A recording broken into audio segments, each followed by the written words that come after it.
Elizabeth Hamilton was an important American woman in early American history.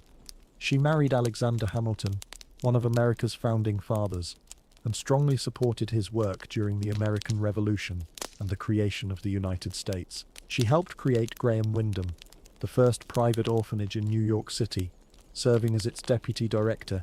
History remembers her as one of America's early philanthropists because of her work with the Orphan Asylum Society. Elizabeth was born in Albany, New York, the second daughter of Philip Schuyler, who later became a general in the American Revolutionary War, and Catherine Van Rensselaer.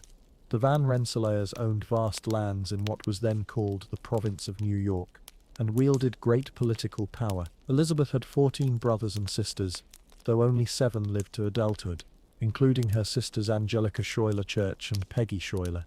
Her family belonged to the wealthy Dutch landowners, who settled near present-day Albany in the mid-1600s. Both her parents came from rich, respected families. Like many landowners of that time, her father owned slaves, so Elizabeth grew up in a household with enslaved people. During her childhood, the French and Indian War took place partly near her home, and her father fought in this conflict. Like most Dutch families in the area, Elizabeth's family attended the Reformed Dutch Church of Albany, which still exists today. Her upbringing gave her a strong faith that remained with her throughout her life. As a young girl, Elizabeth once accompanied her father to a meeting with Native American leaders of the Six Nations, where she met Benjamin Franklin, who briefly stayed with the Schuyler family during his travels. People described her as somewhat of a tomboy in her youth. Throughout her life she showed both determination and impulsiveness, traits noted by her acquaintances. James McHenry, one of George Washington's aides, who worked with her future husband, and the son of Joanna Bethune, a woman who later worked with Elizabeth to establish an orphanage. In 1779, Tench Tilghman met Elizabeth and wrote about her. "I was immediately impressed by the young lady when I first saw her, a brunette with the most good-natured lively dark eyes that I ever saw, which spread a feeling of good temper and kindness across her whole face." In early 1780, Elizabeth stayed with her aunt Gertrude Schuyler Cochran in Morristown, New Jersey, where she met Alexander Hamilton, who served as one of George Washington's trusted aides. Washington and his men were stationed in Morristown for the winter. Elizabeth and Hamilton had met once before, but only briefly when Hamilton dined with the Schuylers while traveling for Washington. During her time in Morristown, Elizabeth also became friends with Martha Washington, a friendship that lasted throughout their husbands' political careers. Elizabeth later said of Martha Washington, "She was always my ideal of a true woman." Elizabeth and Hamilton's relationship grew quickly, even after he left Morristown a month later on a short mission to negotiate a prisoner exchange. During this mission, Hamilton wrote to Elizabeth, continuing their relationship through letters. After completing the prisoner exchange negotiations, Hamilton returned to Morristown, where Elizabeth's father had arrived as a representative of the Continental Congress. In their letters, Elizabeth and Hamilton had discussed a secret wedding. In early April 1780, they became officially engaged with her father's blessing, which was unusual for the family since Elizabeth's 2 sisters, Angelica and Catherine, had both eloped. Later, her 2 other sisters also eloped, making Elizabeth the exception. Hamilton followed the Continental Army when they left Morristown in June 1780. After 6 more months apart, exchanging letters, Alexander Hamilton and Elizabeth Schuyler married at the Schuyler Mansion on December 14. After a brief honeymoon at her childhood home in Albany, New York, Alexander Hamilton returned to the Continental Army in the Revolutionary War in early January 1781. Elizabeth soon joined him in New Windsor, New York, where Washington's Continental Army was now based, and she renewed her friendship with Martha Washington as they entertained their husbands' fellow officers. Soon, however, Washington and Alexander Hamilton had a disagreement, and the newlywed couple moved, first back to Philip Schuyler's house in Albany, then to a new home across the river from the New Windsor headquarters. There Elizabeth created a home for them, and helped Hamilton with his political writings, including parts of his important 31-page letter to Robert Morris, which showed Alexander's deep understanding of government finance knowledge. He later used as the nation's first Secretary of the Treasury during Washington's presidency. Parts of the letter to Morris are in Elizabeth's handwriting. Soon Elizabeth moved again, this time back to her parents' house in Albany.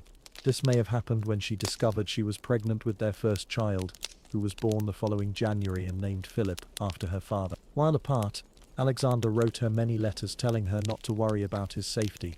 He also shared confidential military information including preparations for the Battle of Yorktown that fall. Meanwhile, the Revolutionary War came close to her home when British soldiers arrived at the pastures, looking for supplies.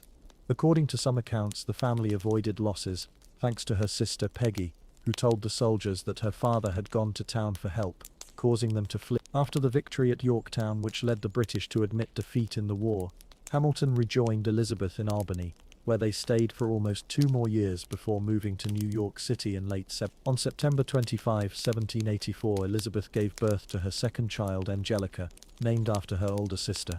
In 1787, Elizabeth sat for a portrait painted by Ralph Earl while Earl was in debtor's prison. Hamilton heard about Earl's situation and asked his wife if she would sit for him, allowing him to earn money and eventually buy his way out of prison, which he did. At this time, she and Alexander had 3 young children. Their third child, Alexander Jr., was born in May 1786, and she may have been pregnant with their fourth child, James Alexander, born the following April. That same year, in 1787, Elizabeth and Hamilton took in Frances Antill, the 2-year-old daughter of Hamilton's friend Colonel Edward Antill, whose wife had recently died. 2 years later, Colonel Antill died in Canada, and Frances continued to live with the Hamiltons for another 8 years, until an older sister married and could take Frances into her own home. Later, James Alexander Hamilton wrote that Frances was educated and treated in all respects as the Hamiltons' own daughter. The Hamiltons enjoyed an active social life, often attending theatre performances, balls and parties. "I had little of private life in those days," Elizabeth later recalled. At the first inaugural ball she danced with George Washington. When Thomas Jefferson returned from Paris in 1790, she and Alexander hosted a dinner for him. After Alexander became Treasury Secretary in 1789, her social duties increased.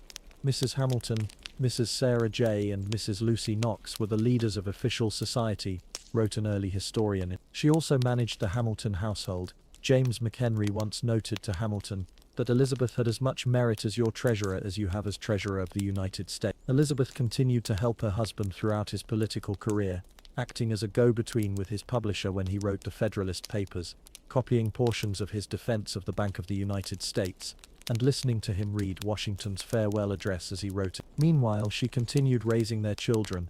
A 5th child, John Church Hamilton, was born in August 1792.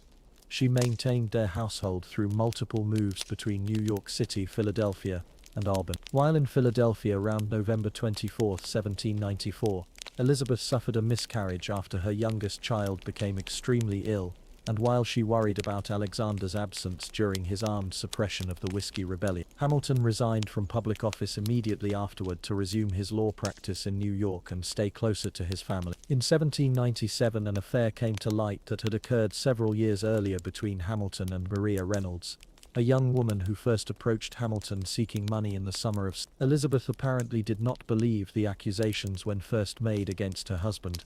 Her brother-in-law John Church wrote to Hamilton on July 13 that it makes not the least impression on her, only that she considers the whole group of those opposed to you to be scoundrels. After returning home to his wife on July 22 and preparing a first draft dated July 1797, on August 25, 1797, Hamilton published a pamphlet, later known as the Reynolds pamphlet, admitting to his year-long affair to disprove charges that he had engaged in financial misconduct with Maria's husband James Reynolds.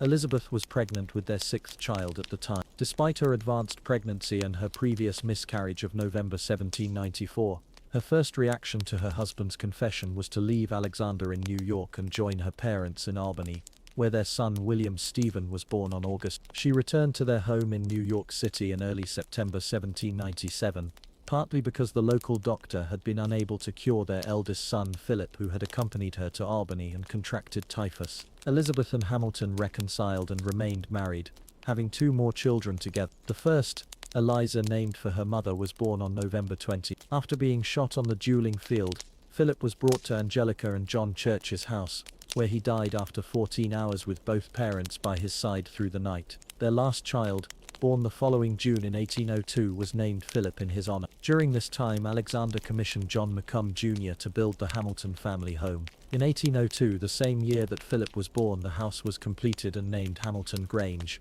after Alexander's father's home in Scotland. The Hamiltons continued to live together in a caring relationship in their new home, as evidenced by letters between them from this period. When Elizabeth went to attend her mother's funeral in 1803, Alexander wrote to her from the Grange estate, "I am anxious to hear of your arrival at Albany, and shall be glad to be informed that your father and all of you are composed. I pray you to exert yourself, and I repeat my request that you will remember it is your duty to comfort and not to distress." Elizabeth and her husband would not enjoy their newly built home together for long. 2 years later, on July 11, 1804, Alexander was fatally wounded by his enemy, then U.S. Vice President Aaron Burr, in the Burr-Hamilton duel in Weehawken, New Jersey. Before the duel, Hamilton, seemingly anticipating his possible death, wrote his wife 2 letters, telling her, "The consolations of religion, my beloved, can alone support you, and these you have a right to enjoy. Fly to the bosom of your God and be comforted. With my last idea, I shall cherish the sweet hope of meeting you in a better world. Adieu, best of wives, and best of women. Embrace all my darling children for me. Heaven can preserve me, and I humbly hope will, but in the contrary event, I charge you to remember that you are a Christian. God's will be done. The will of a merciful God must be good. Once more adieu, my darling, darling wife."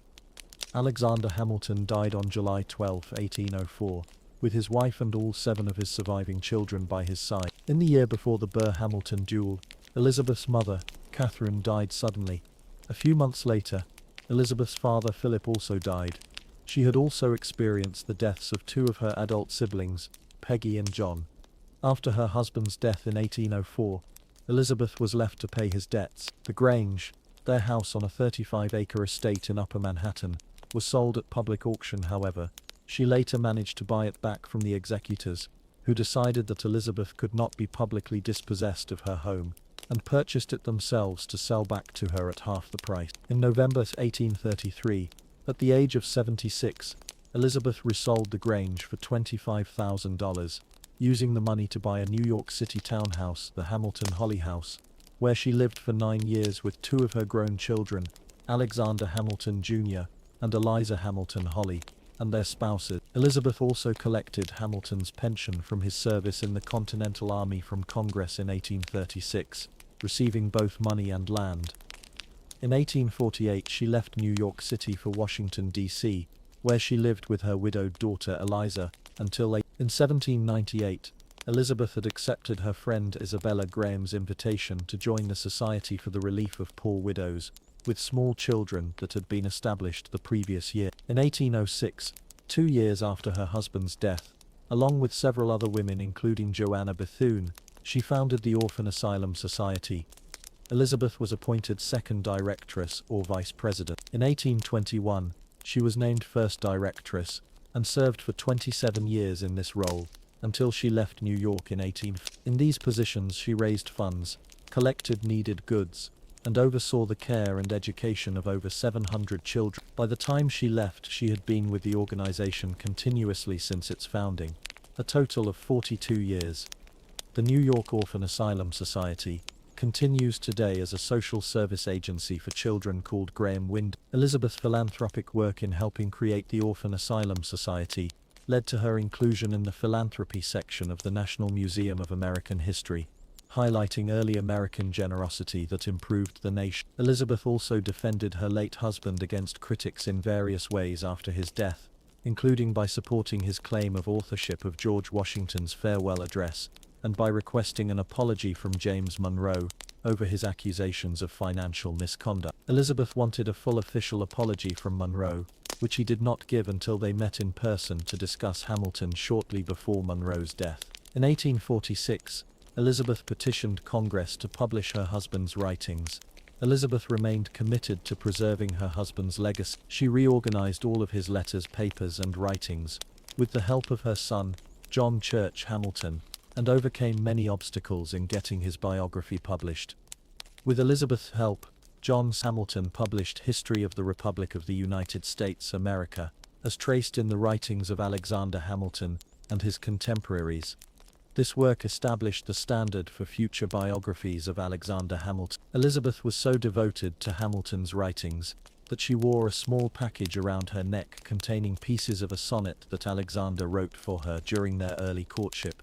Her efforts gave modern historians the access they have today to Alexander Hamilton's writing. In June 1848, when Elizabeth was in her 90s, she tried to persuade the US Congress to purchase and publish her late husband's works.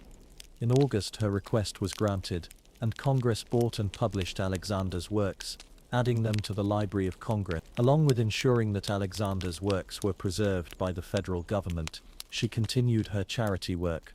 After moving to Washington, D.C., she helped Dolly Madison and Louisa Adams raise money to build the Washington Monument. Starting in 1846, Elizabeth suffered from short-term memory loss, but still vividly remembered her husband.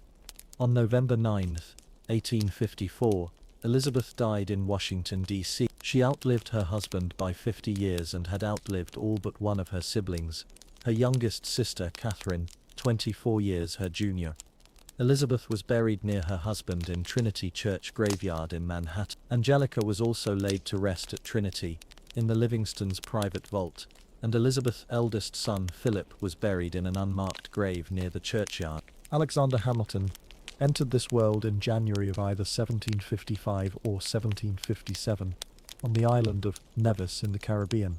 This remarkable man served as the first Treasury Secretary of the United States from 1789 to 1795, during George Washington's presidency.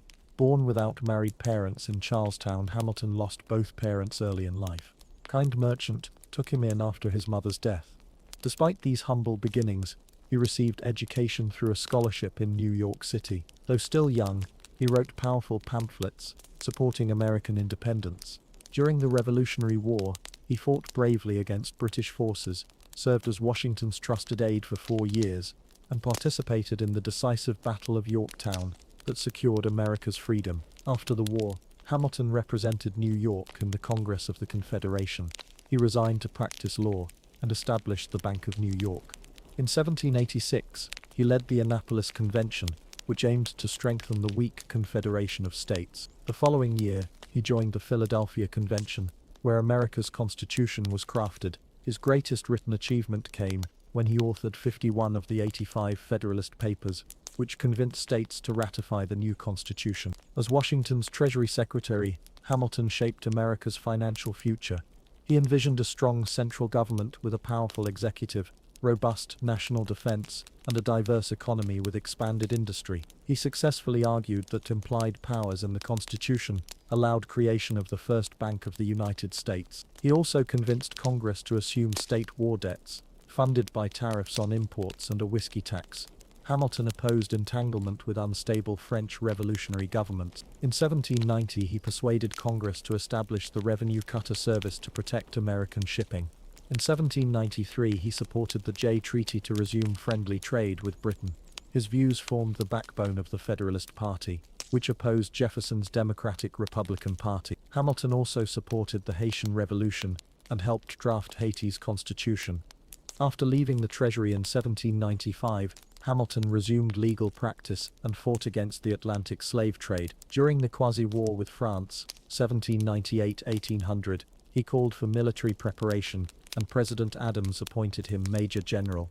Though the army never saw combat in this conflict, Hamilton's outrage at Adams' handling of the crisis led him to oppose Adams' re-election. When Jefferson and Aaron Burr tied in electoral votes, Hamilton supported Jefferson over Burr, whom he considered unprincipled. When Burr later ran for governor of New York in 1804, Hamilton again opposed him. Offended, Burr challenged Hamilton to a duel, which occurred in Weehawken, New Jersey. Hamilton received a mortal wound and died the next day, July 12, 1804, at a friend's home in New York City. Scholars regard Hamilton as a brilliant administrator, politician, and financial thinker. His ideas greatly influenced American government and finance. Historian Paul Johnson called him a genius, and the only founding father truly deserving that title. Hamilton's early life unfolded in Charlestown, capital of Nevis. He and his older brother James were born to Rachel Levian, a woman of mixed British and French Huguenot ancestry, who was married to another man, and James Hamilton, a Scotsman descended from Scottish nobility. Before Alexander's birth, Rachel had married Johann Levian in St. Croix and bore a son named Peter. She left this husband in 1750 and met James Hamilton in St. Kitts. They moved to Nevis, her birthplace, where she had inherited land from her father. While their mother lived, Alexander and James received private tutoring and attended a school run by a Jewish headmistress. Alexander read extensively from his family's small library of 34 books.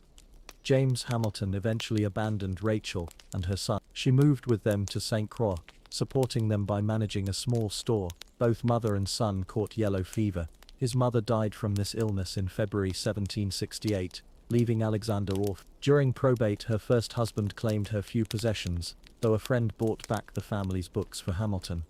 The brothers briefly lived with their cousin Peter Lytton, who took his own life in July. They then separated. James apprenticed with a carpenter, while Alexander found a home with Thomas Stevens, a Nevis merchant. Hamilton began working at Beekman and Kruger, a trading company. Despite his youth, he showed such skill that he managed the firm for 5 months when the owner traveled. He maintained his love of reading and developed interests in writing and life beyond St. Croix. After a devastating hurricane hit Christiansted in August 1772, Hamilton wrote a vivid letter about it to his father. His mentor, Reverend Hugh Knox, published this letter in the local gazette. The community leaders, impressed by his writing, collected money to send Hamilton to North America for education.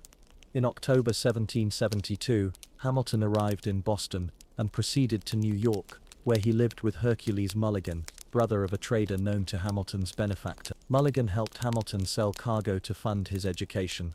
Later that year, Hamilton attended Elizabethtown Academy in New Jersey, where he met William Livingston, an influential intellectual who shaped his thinking. In fall 1773, Hamilton entered King's College, now Columbia University in New York. There he formed a literary society with his roommate Robert Troup and 4 other students.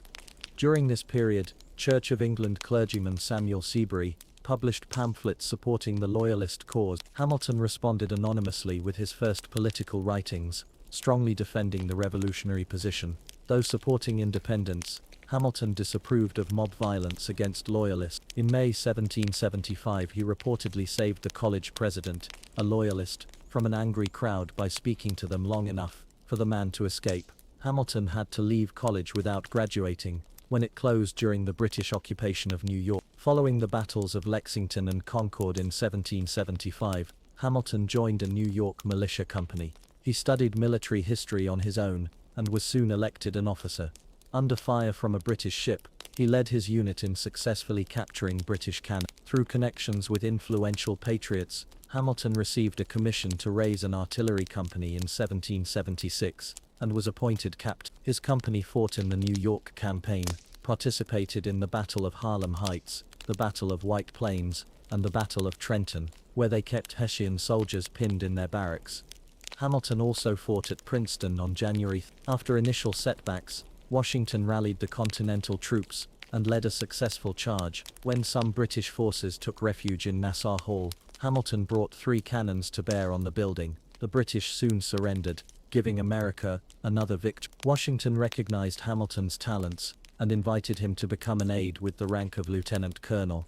Though Hamilton had declined similar offers from other generals, hoping to gain glory on the battlefield, he accepted Washington's invitation. For 4 years, Hamilton served as Washington's chief staff aide, handling correspondence with Congress, state governors, and senior army officers. He wrote many of Washington's orders and letters, and eventually issued orders himself under Washington's authority. His duties included intelligence, diplomacy, and negotiating with senior officers, as Washington's representative. While stationed at the Army's winter headquarters in Morristown, New Jersey, Hamilton met Elizabeth Schuyler, daughter of General Philip Schuyler. They married in December 1780, and eventually had 8 children.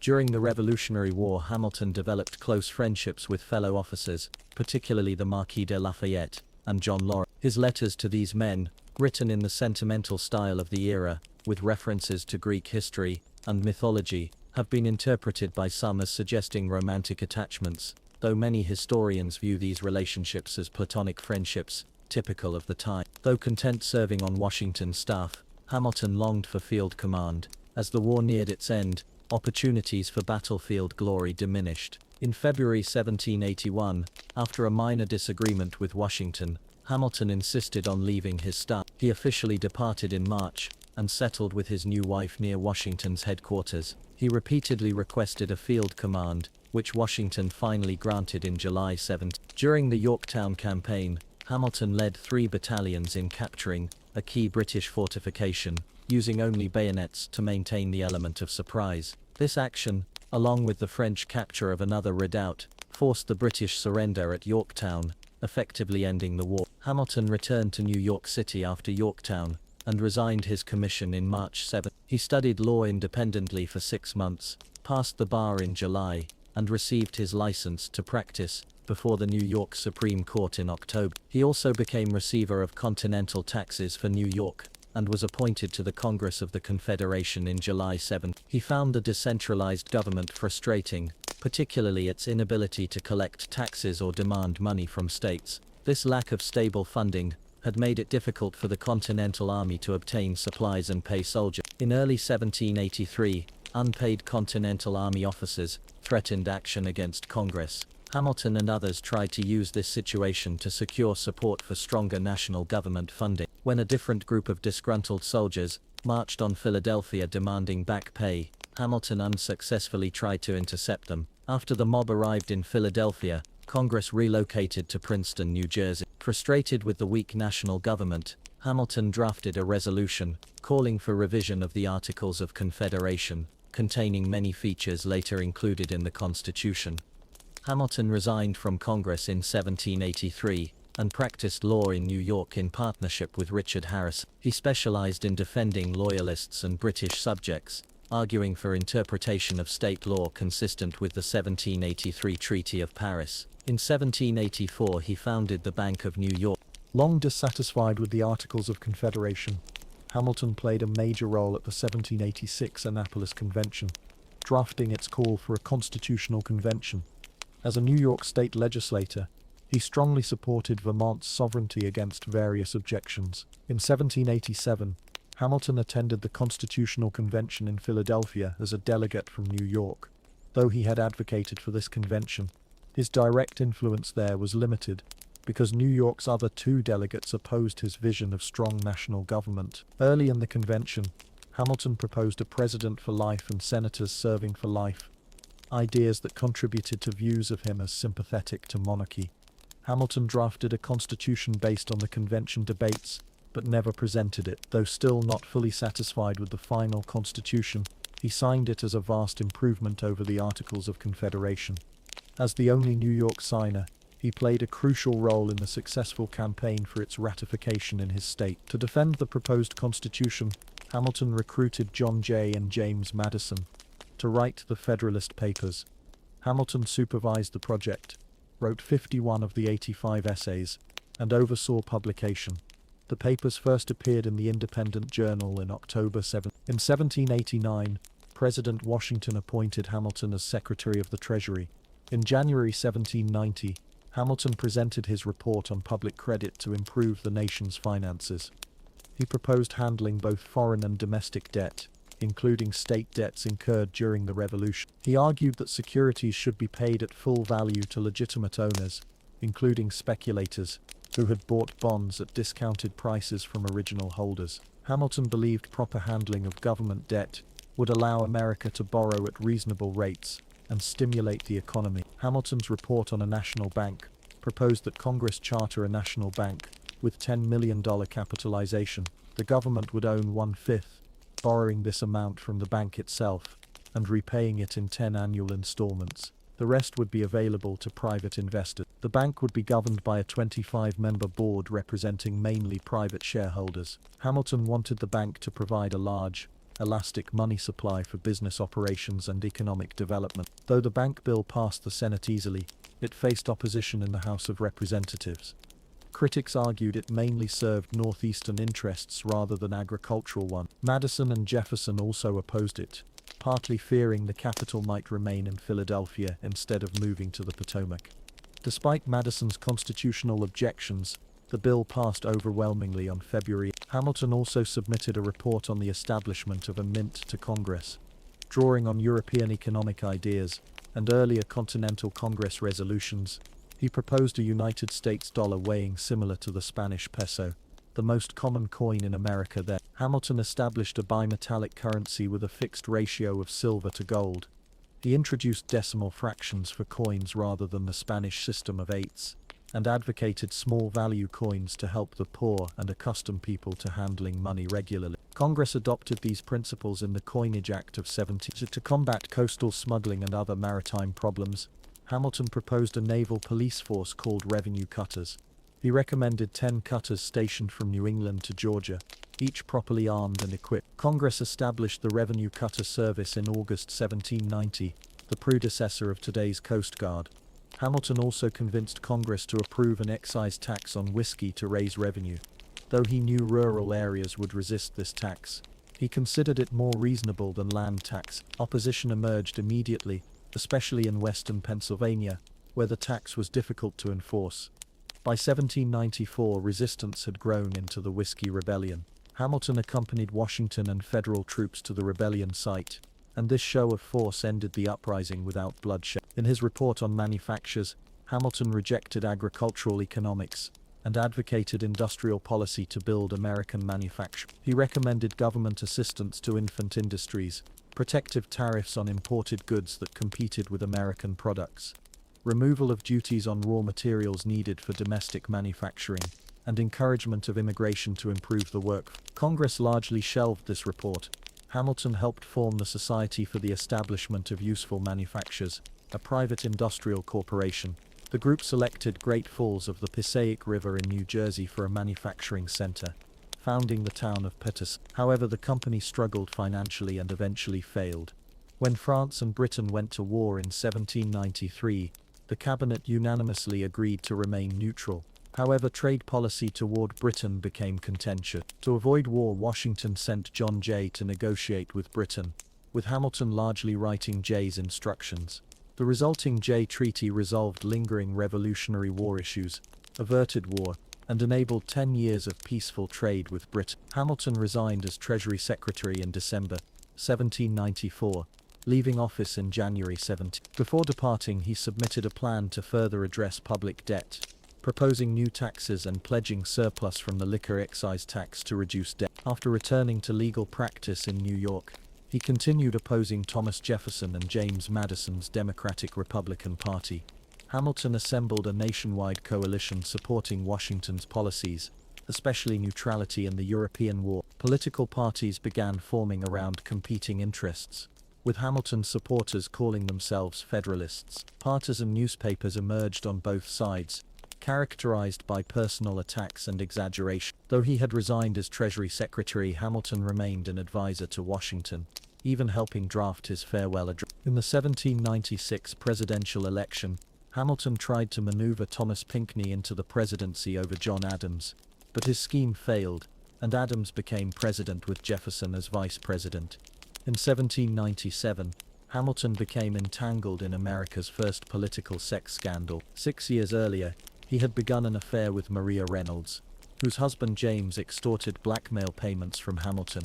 When James Reynolds was arrested for counterfeiting, he claimed to have evidence incriminating Hamilton in financial misconduct. When confronted by congressmen, Hamilton revealed the affair and blackmailed to prove his financial integrity. 5 years later, when a journalist published accusations based on these events, Hamilton responded with a detailed pamphlet about the affair. His wife Elizabeth eventually forgave him. During tensions with France that led to the Quasi-War, President Adams reluctantly appointed Hamilton a major general, with Washington unwilling to leave Mount Vernon except to command an army in the field.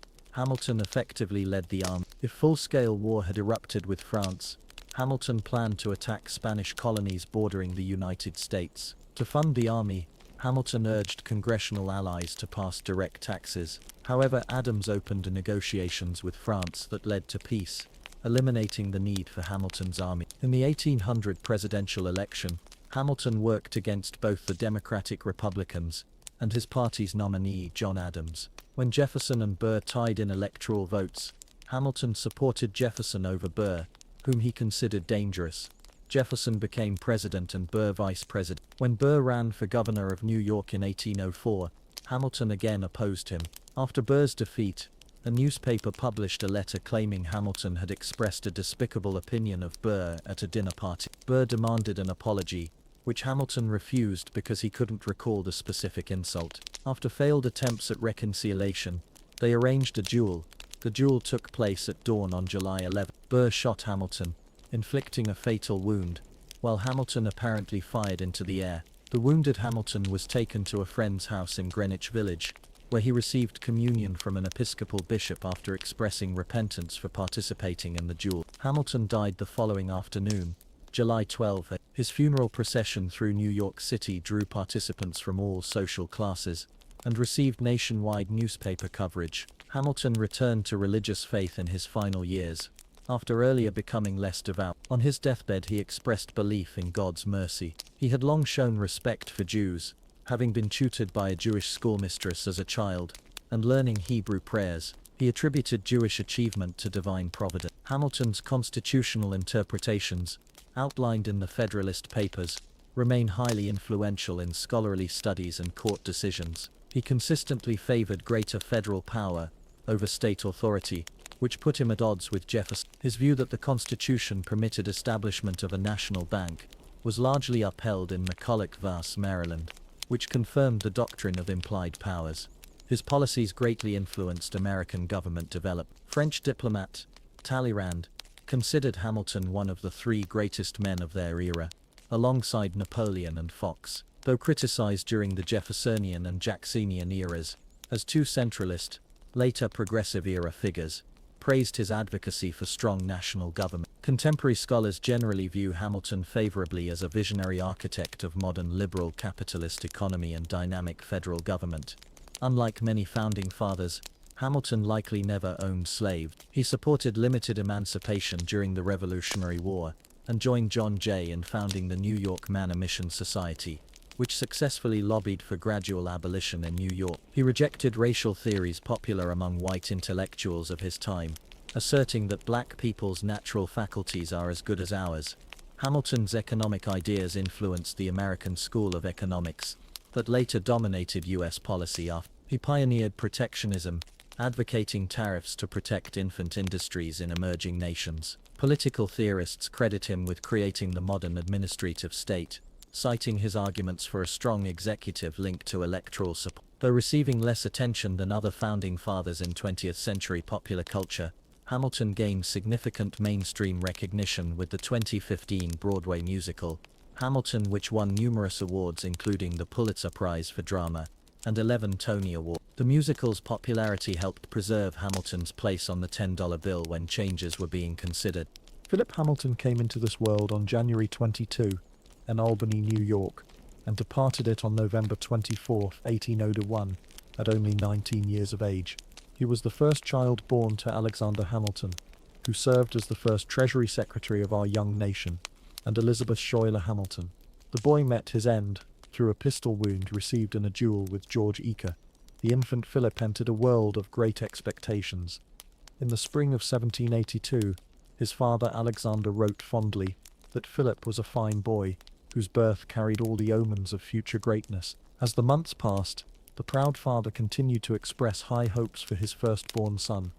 By summer's end, Alexander penned a letter describing 7-month-old Philip as remarkably intelligent with a sweet disposition. The father noted the child's handsome features, expressive eyes full of kindness, and a certain manner of waving his hand that suggested the makings of a future orator. Though Alexander worried his son might never excel at dancing as he himself did, the father's affection showed clearly in his gentle teasing about the boy's tendency to laugh too much. The boy's formal education began at age 9, when his parents sent him to study at a boarding school in Trenton, New Jersey.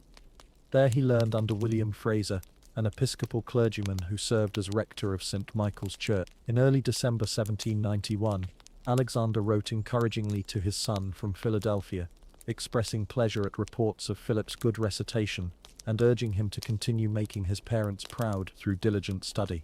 By 1794, Philip's younger brother, Alexander Junius, then 8 years old, joined him at this same school.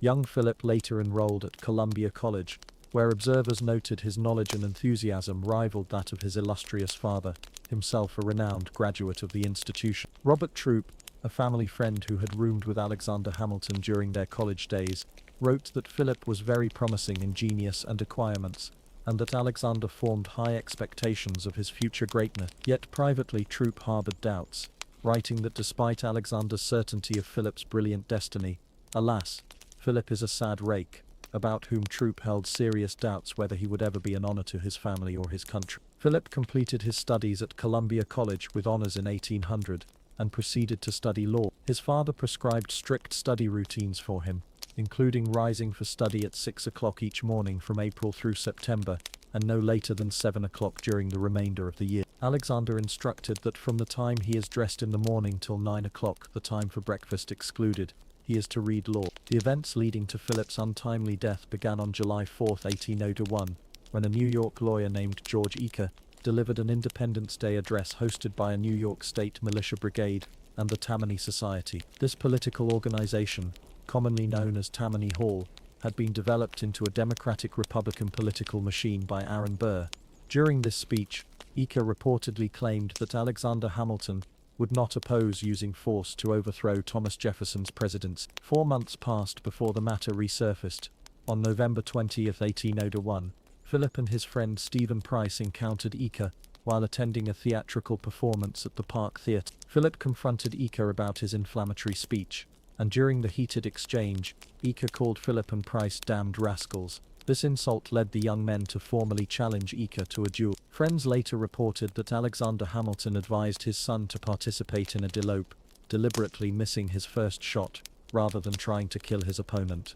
The duel took place in Paulus Hook, New Jersey, in what we now call Jersey City. This location stood just a few miles from where Alexander Hamilton would later fall mortally wounded in his own duel with Burr.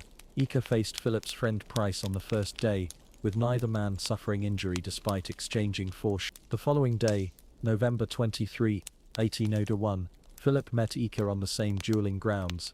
Following his father's counsel, Philip refused to raise his pistol after he and Eaker had counted the required 10 paces, and turned to face each other.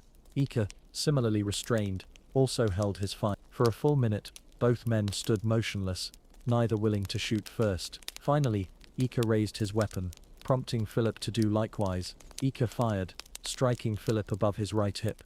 The ball traveled through his body, and lodged in his left arm. In what witnesses believed was an involuntary reaction, Philip discharged his pistol as he fell, though his shot struck nothing. As he lay bleeding on the ground, Philip displayed remarkable composure. The New York Post reported, his manner on the ground was calm and composed beyond expression. The idea of his own danger seemed to be lost in anticipation of the satisfaction which he might receive from the final triumph of his generous moderation. Philip was quickly transported across the river to Manhattan, to the home of his aunt, Angelica Schuyler Church, who later wrote, "His conduct was extraordinary during this trial." Upon learning of these terrible events, Alexander Hamilton rushed to find David Hozak, the same physician who would later attend him after his own fatal duel in Arriving at the Hozak residence, Alexander was so overcome with anxiety that he fainted and required some time to recover before proceeding to the church home where Philip lay. When Alexander finally reached his son's side, he observed Philip's ashen face and felt his pulse. According to Hozak, Alexander instantly turned from the bed and, taking me by the hand, which he grasped with all the agony of grief, he exclaimed in a tone and manner that can never be effaced from my memory, "Doctor, Elizabeth, 3 months with child at this time, joined her husband at their son's bedside through the night. After making a profession of faith, Philip died at 5 o'clock in the morning, 14 hours after receiving his wound." On a stormy day, many mourners gathered for Philip's burial. Witnesses reported that Alexander Hamilton approached his son's grave so overcome with grief that friends and family had to support him. Philip was laid to rest in an unmarked grave near where his parents and aunt would later be buried, in the churchyard of Trinity Church in New York City. The Hamilton family never fully recovered from this tragedy. Philip's 17-year-old sister, Angelica Hamilton, suffered a mental breakdown from which she never recovered. Her mind deteriorated until she achieved only intermittent lucidity, sometimes failing to recognize family members. She spent her remaining days in what observers described as eternal childhood, often speaking to her brother as though he still lived. Alexander Hamilton plunged into a state of grief from which he never fully recovered. Following his son's death, this profound sorrow remained with him, until his own passing 3 years later. Angelica Hamilton was born on September 25, 1784, and left this world on February 6, 1857. She entered life as the second child and eldest daughter of Elizabeth Schuyler and Alexander Hamilton. Her father served our new nation as its first Treasury Secretary and stands among the revered founding fathers of the United States. In her early years, Angelica received the careful attention that befitted a daughter of such a prominent family. When she was 9 years old and staying with her grandparents in Albany, her father Alexander wrote her a thoughtful letter. He expressed pleasure upon learning she would begin studying French. With fatherly wisdom, he encouraged proper behavior to earn the goodwill of those around her. He advised that should she displease anyone, she should readily offer a sincere apology. Yet better still, Alexander counseled, would be to conduct herself with such politeness and good manners that apologies would never become necessary. Those who knew Angelica in her youth described a sensitive girl full of liveliness and musical talent. In her appearance she resembled her maternal aunt Angelica Schuyler Church, whose name she carried. During the years when her father worked as Treasury Secretary, none other than Martha Washington would include young Angelica in dance lessons alongside her own children. Beyond her studies in French and dance, Angelica developed her musical abilities on a piano specially purchased for her. This instrument came from London to New York through the generosity of her aunt Angelica Church, who arranged its shipment with the help of a friend of her father. Alexander Hamilton possessed what a grandson later described as a rich voice, and took pleasure in singing popular tunes of the period. Often Angelica would accompany her father singing on either piano or harp, having received what appeared to be thorough musical training. A terrible tragedy befell the Hamilton family in November 1801, when Angelica was 17. Her eldest brother Philip suffered fatal injuries in a duel. The shock of this loss proved overwhelming to Angelica's sensitive nature and triggered a profound mental collapse. This breakdown left her in what observers described as a state of eternal childhood, often unable to recognize even familiar family members. Medical understanding of the time simply identified her condition as insanity. Angelica's nephew, Alan McLean Hamilton, who worked as a psychiatrist, described his aunt as an invalid suffering from a type of insanity. He wrote that upon learning of Philip's death, Angelica suffered so great a shock that her mind became permanently impaired, and despite her mother's devoted care over many years, her condition showed no improvement. Though modern medical knowledge cannot provide precise diagnosis from historical accounts, historian Ron Chernow similarly attributes the sudden and severe deterioration of Angelica's mental health to her reaction to Philip's death, noting the particularly close bond between the siblings. Other contemporary writers acknowledge the lifelong mental health challenges Angelica faced without speculating about their cause. Alexander and Elizabeth Hamilton tried earnestly to reach their daughter through her mental. In one touching attempt, Alexander wrote to his friend Charles Coatsworth Pinckney, requesting watermelons and 3 parakeets for Angelica, noting she was very fond of birds. After visiting the Hamilton household, family friend James Kent delicately described Angelica as having a very uncommon simplicity and modesty of deportment. As years passed following Alexander Hamilton's death in July 1804, Elizabeth found it increasingly difficult to provide the specialized care her daughter required as they both aged. Eventually Angelica was placed under the supervision of a MacDonald in Flushing, Queens, where she would remain for the rest of her life. Her nephew wrote of this period that Angelica constantly referred to the dear brother so nearly her own age as if alive. Her musical abilities, which her father had once encouraged, remained with her through these difficult years. To the end she played the same old-fashioned songs and minuets upon the venerable piano that had been bought for her many years before. In 1848, Angelica's sister Eliza Hamilton Holly moved their elderly mother, then 91 years old, from New York to Washington, D.C. Elizabeth Hamilton lived 6 more years, passing away in 18. In her final wishes, Elizabeth specifically requested that her other children be kind, affectionate and attentive to her unfortunate daughter Angelica. In a letter to an aunt as Angelica's health declined, Eliza Holly observed that their mother had not wished to outlive Angelica, writing poignantly, "Poor sister, what a happy release will be hers, lost to herself half a century." 3 years after her mother's death, in February 1857, Angelica Hamilton died in New York, having reached 72 years of age. She was laid to rest in Westchester County, New York, in Sleepy Hollow Cemetery, concluding a life marked by both privilege and profound suffering. Colonel Alexander Hamilton Jr. entered this world on May 16, 1786, and departed it on August 2, 1875. He was the 3rd child and 2nd son born to Elizabeth Schuyler and Alexander Hamilton, the latter being one of our nation's revered founding fathers. Young Alexander began his formal learning at only 8 years of age, when his parents sent him to a boarding school in Trenton, New Jersey. There he joined his older brother Philip in studies under William Fraser, who served both as an Episcopal clergyman and as rector of St. Michael's Church. When the Hamilton family returned to New York in 1795, Alexander and his brother enrolled at Bishop Moore's School for Boys on Staten Island. The arrangement allowed the boys to return to Manhattan each Friday evening to spend their Sundays with family. Around 1800, it appears Alexander transferred to James Todd's school in New Utrecht, alongside his younger brother James. Alexander later pursued higher learning at Columbia College in New York. He completed his studies on August 1, 1804, at 18 years of age, mere weeks after his father's tragic death in a duel, according to records kept by the Andrews Society of New York, where Alexander held membership. He technically did not graduate on account of an accident, though he soon afterward began studying law. Following his college years, Alexander received an invitation to apprentice at Stephen Higginson's Boston law firm, and in time gained admission to practice law.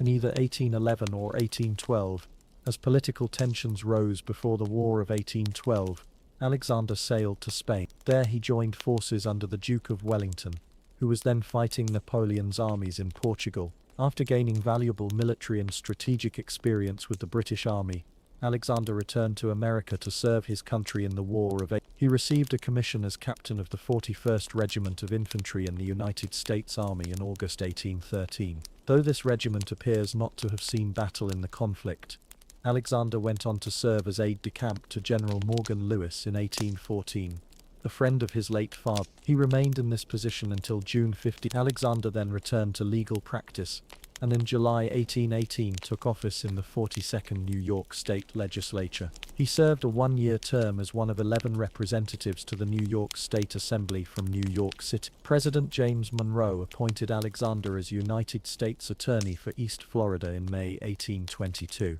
The following year he received appointment as one of 3 land commissioners for East Florida, and during his service there earned the honorary civilian rank of colonel. He later sought election as the Florida Territory's delegate to the United States House of Representatives, but lost this contest to Richard K. Cole. Upon returning to New York, Alexander found considerable success in real estate dealings. For many years his name stood among the most prominent on Wall Street. During the mid-1830s, Alexander's legal career brought an interesting twist of fate. As a lawyer in the New York Court of Chancery, he represented Eliza Jumel in divorce proceedings against none other than Aaron Burr, the very man who had killed Alexander's father in their infamous duel. The divorce was finalized in 1836. Coincidentally, on the day of Burr's death, Eliza and Burr had separated after only 4 months of marriage. Alexander maintained a large and varied correspondence with important political figures of his time. Among his close friends and correspondents were Henry Clay, John C. Calhoun, Salmon P. Chase, and Presidents James Monroe and Zachary Taylor.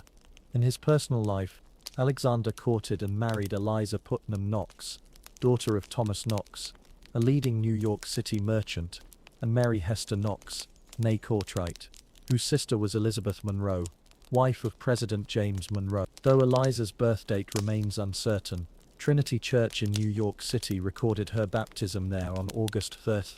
According to John Pentard's account, Alexander and Eliza initially eloped, running away from her family before reconciliation occurred. In 1833, Alexander used money from his mother's sale of the Grange to purchase a townhouse at 4 St. Mark's Place in New York City, now known as the Hamilton Holly House. From 1833 until 1842, he and his wife shared this home with his mother, his sister Eliza Hamilton Holly, and her husband Sidney Augustus Holly.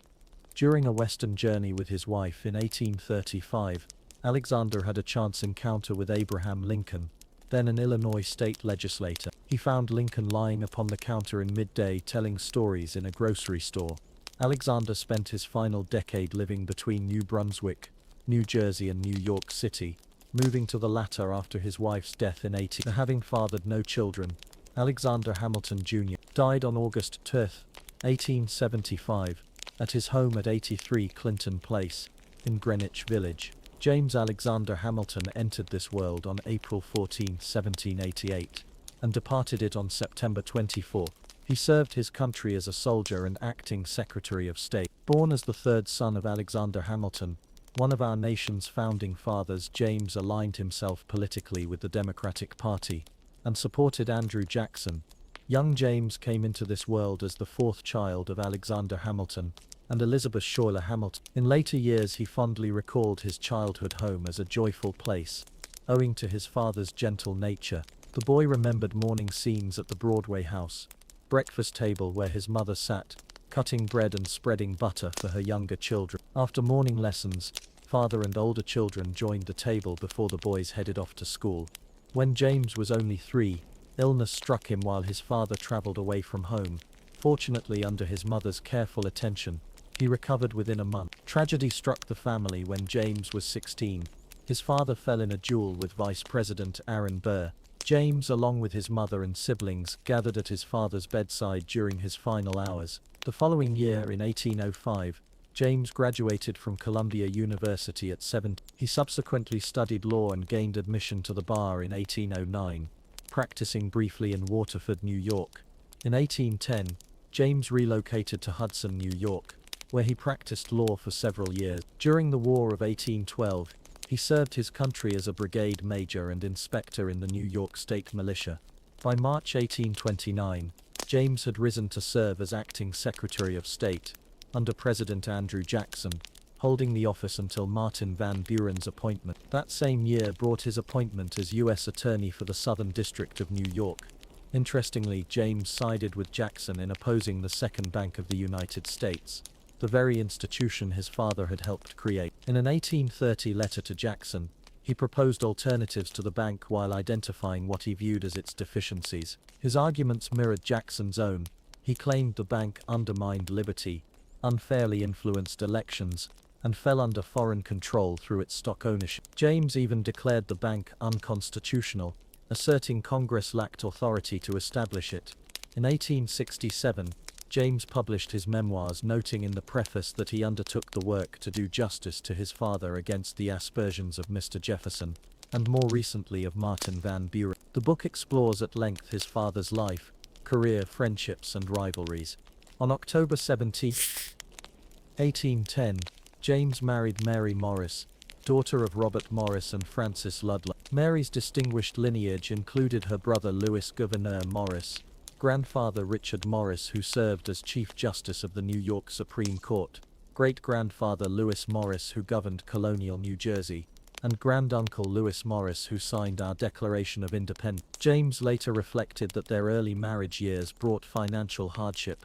Both I and my wife were without means, our parents not being in a situation to do much for us. However, he considered this the most fortunate event of my life, as it taught him self-denial, economy, and determination. The couple raised 5 children: Elizabeth Eliza Hamilton, who married her cousin George Lee Schuyler; Frances Fanny Hamilton, who wed George Russell; James Bowdoin; Alexander Hamilton Jr., who married Angelica Livingston, daughter of Maturin Livingston; Mary Morris Hamilton, who after her sister's death also married George Lee Schuyler; and Angelica Hamilton, who became wife to Richard Milford Blatchford. James Alexander Hamilton died on September 24, 1878, in Irvington, New York. John Church Hamilton lived from August 22 until July 25. He devoted his life to history, biography, and law.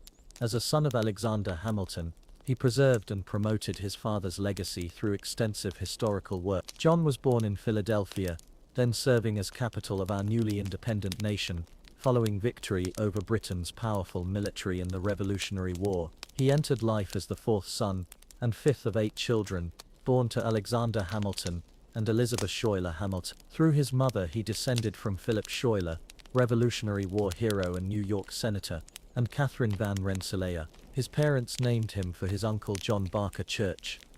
In 1804, when John approached his 12th birthday, Vice President Aaron Burr killed his father in a duel. Many decades later, at age 85, John shared a vivid memory from the night before this tragic event. He recalled his father appearing in a doorway, looking at him with unusual tenderness, and inviting the boy to sleep in his bed that night. The next morning, Alexander woke his son, held his hands, and asked him to repeat the Lord's Prayer together. Though many memories faded over 75 years, John never forgot this tender moment, or their shared prayer on the morning of the duel. John graduated from Columbia College in 1809, and pursued legal studies thereafter.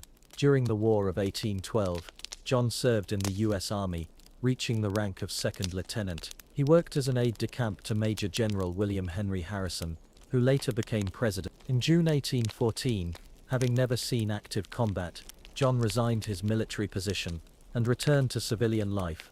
Upon leaving military service, John did not pursue legal practice despite his training. Instead, drawn by strong literary tastes, he devoted himself to historical study, particularly focusing on documenting his father's life. Between 1834 and 1840, John meticulously read, sorted and organized his father's letters and papers while writing a 2-volume biography, titled The Life of Alexander Hamilton. Though published in 1840-1841, this work suffered misfortune when nearly all copies perished in a fire during binding. During the following decade, John edited his father's collected writings under authority from the Joint Library Committee of Congress. This 7-volume authorized edition, The Works of Alexander Hamilton, appeared in 1850-18 by order of Congress. John later produced a more extensive 7-volume biography, published between 1857 and 1864, titled Life of Alexander Hamilton, A History of the Republic of the United States of America. This comprehensive work blended biography with national history as traced in his writings and in those of his contemporaries. After several biographers abandoned similar projects, John undertook this massive task at his mother's urging, though she died before seeing its completion. In 1869, John published an annotated edition of The Federalist, with historical notes and commentary.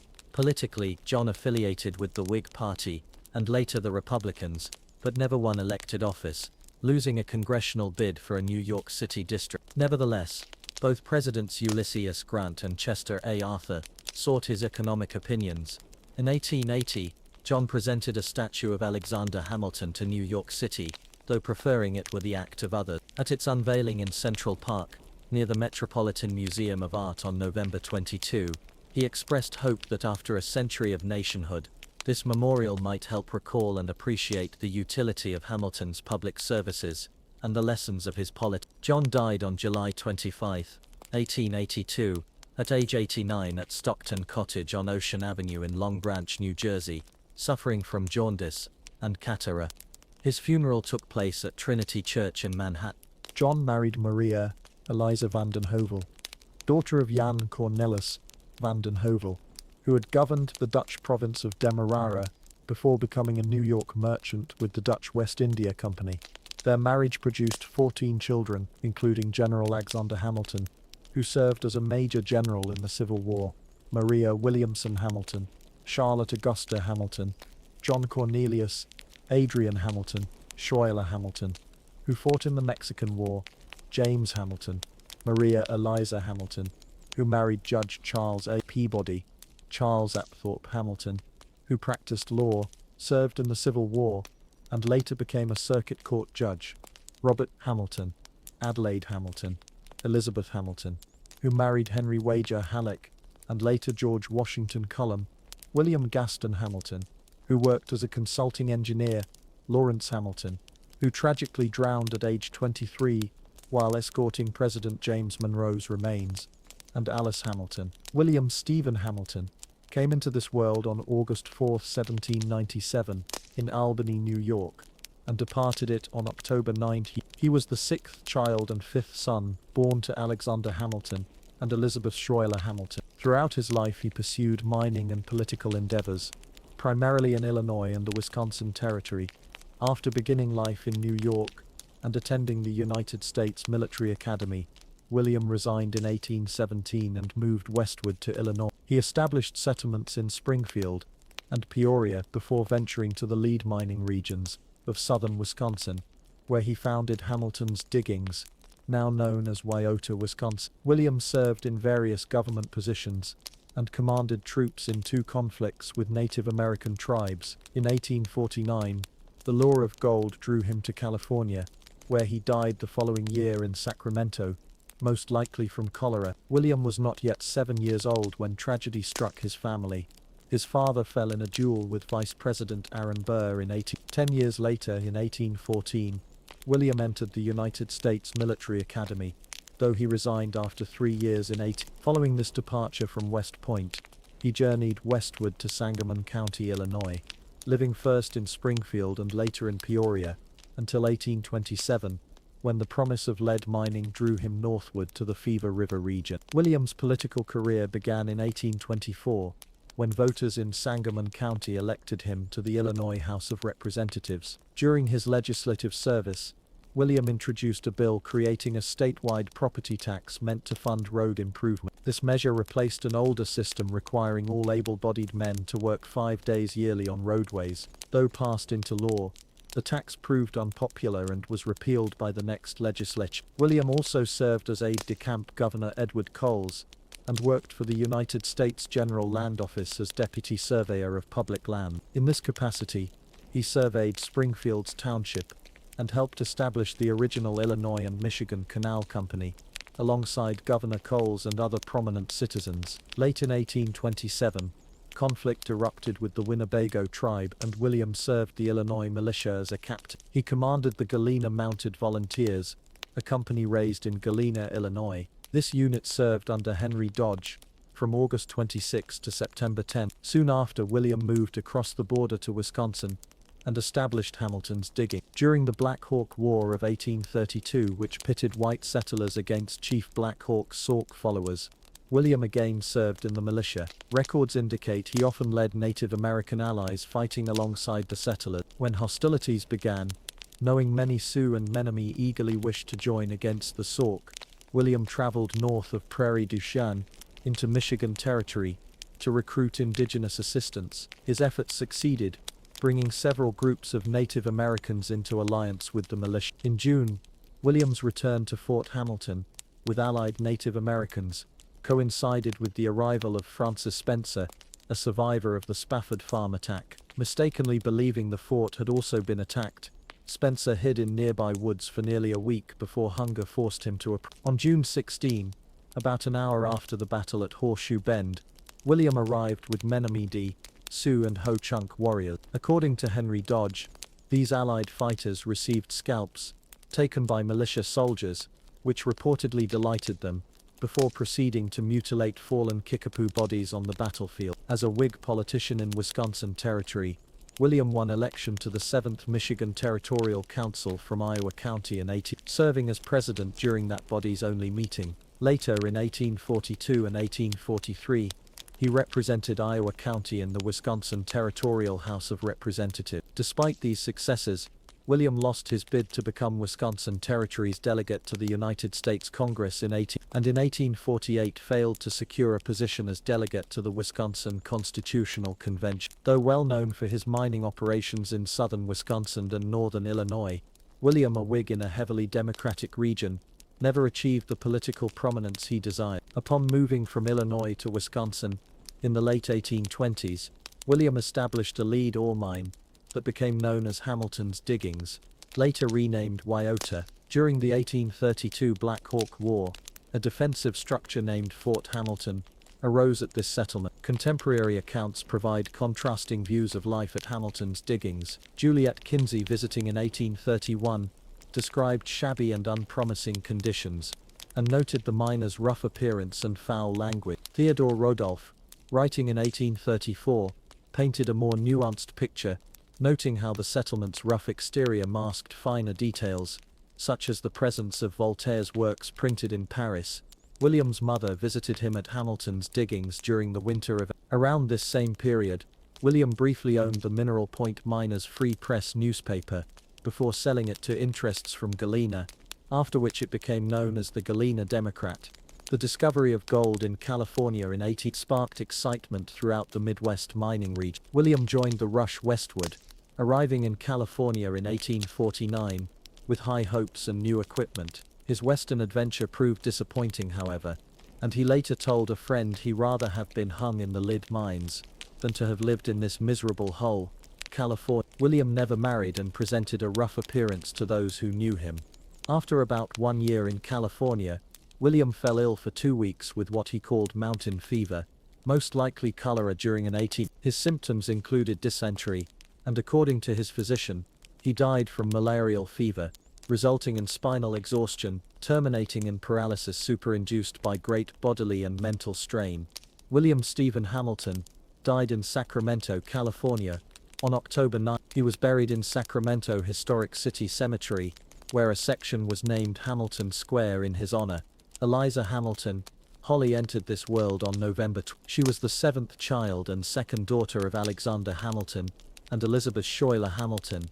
Unlike her mother, who was called Eliza as a shortened form of Elizabeth, young Eliza was given this name at birth, as confirmed by her baptismal and marriage record. Eliza suffered poor health as an infant, causing her father considerable worry as he found increasing comfort in family life during the late. While caring for the children in his wife's absence, Alexander Hamilton wrote of his 3-year-old daughter, Eliza pouts and plays, and displays more and more her ample stock of caprice. The family affectionately called her Little Betsy. Eliza was only 4 years old when her father met Aaron Burr in the duel that claimed his life. She was among more than 20 friends and family members who gathered at Alexander's bedside during his final hour. Before he died, Elizabeth arranged all 7 of their surviving children at the foot of the bed so Alexander could see them one last time. Neither Eliza nor her mother participated in Alexander's funeral procession. At age 4, Eliza began her education, attending school alongside her older brother William. Her mother wrote to General Philip Schuyler, Eliza's grandfather, in 1804, Eliza and William go every morning to school, very contented, and have their dinner sent to them. On July 19, 1825, Eliza married Sidney Augustus Holly, a New York City merchant. They remained together until his death in 18. Sidney came from a prominent family in Stamford, Connecticut. His father, David Holly, owned substantial landholdings. The Holly family, descended from one of Stamford's earliest settlers in 60. Wright achieved distinction in business and local governance. From their marriage in 1825 until 1833, Eliza and Sidney lived with her mother at the Grange, now preserved as the Hamilton Grange National Memorial. Mother and daughter maintained an exceptionally close relationship throughout their lives. In December 1832, Elizabeth wrote to Eliza comparing her to Alexander, "You don't know how important you are to me. You step in the steps of your father's kindness, and the more you are with me, the more I see that you are like him." After selling the Grange in 1833, Eliza and Sidney continued living with Elizabeth until 18. They shared their East Village townhouse at 4 Marks Place, now called the Hamilton Holly House, with Eliza's brother, Alexander Hamilton Jr., and his wife Eliza P. Knox Hamilton.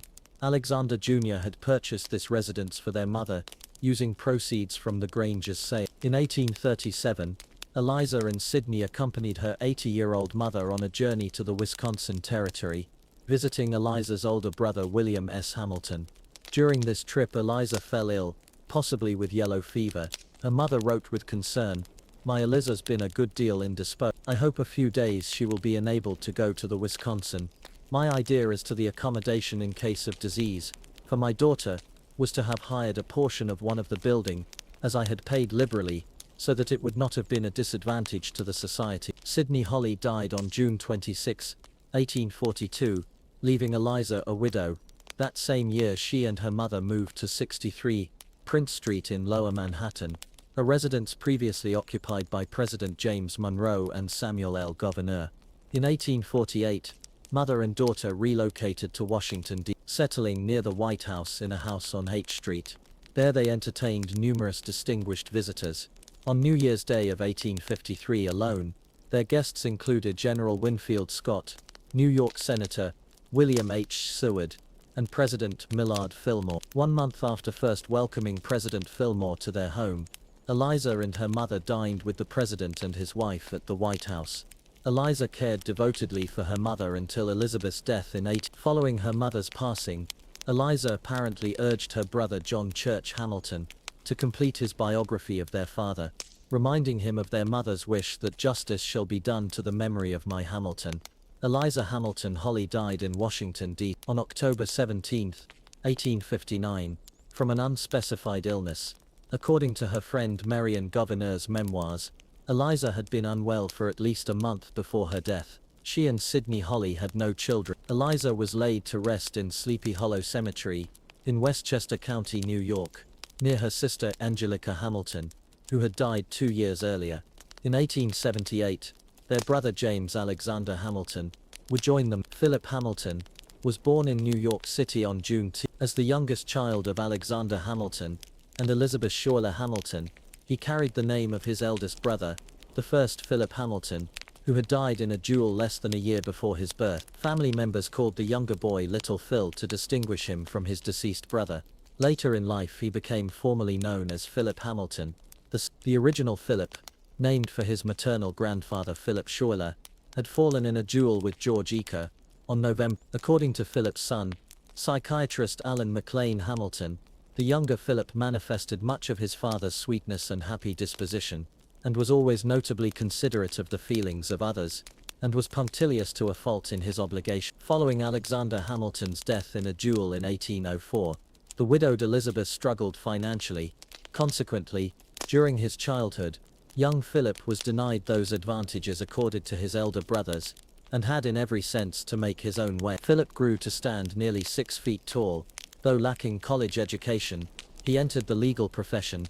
After studying with one of his brothers in New York, Philip practiced law in New York and served as an assistant United States attorney during the 1830s, under his older brother James Alexander Hamilton. As a prosecutor, Philip achieved notable success in the trial and conviction of pirate Charles Gibbs. After being found guilty of murdering a ship's captain and mate, Gibbs received a death sentence and was hanged on April 22. During the California Gold Rush in 1851, Philip moved to San Francisco to practice law in partnership with Robert Milligan McLean, his wife's brother. After 1 or 2 years, however, he returned to New York.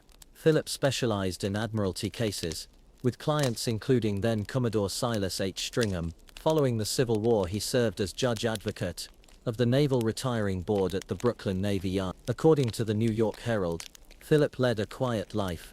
After 1865, Philip's son characterized his father's professional life as a hard, uphill journey.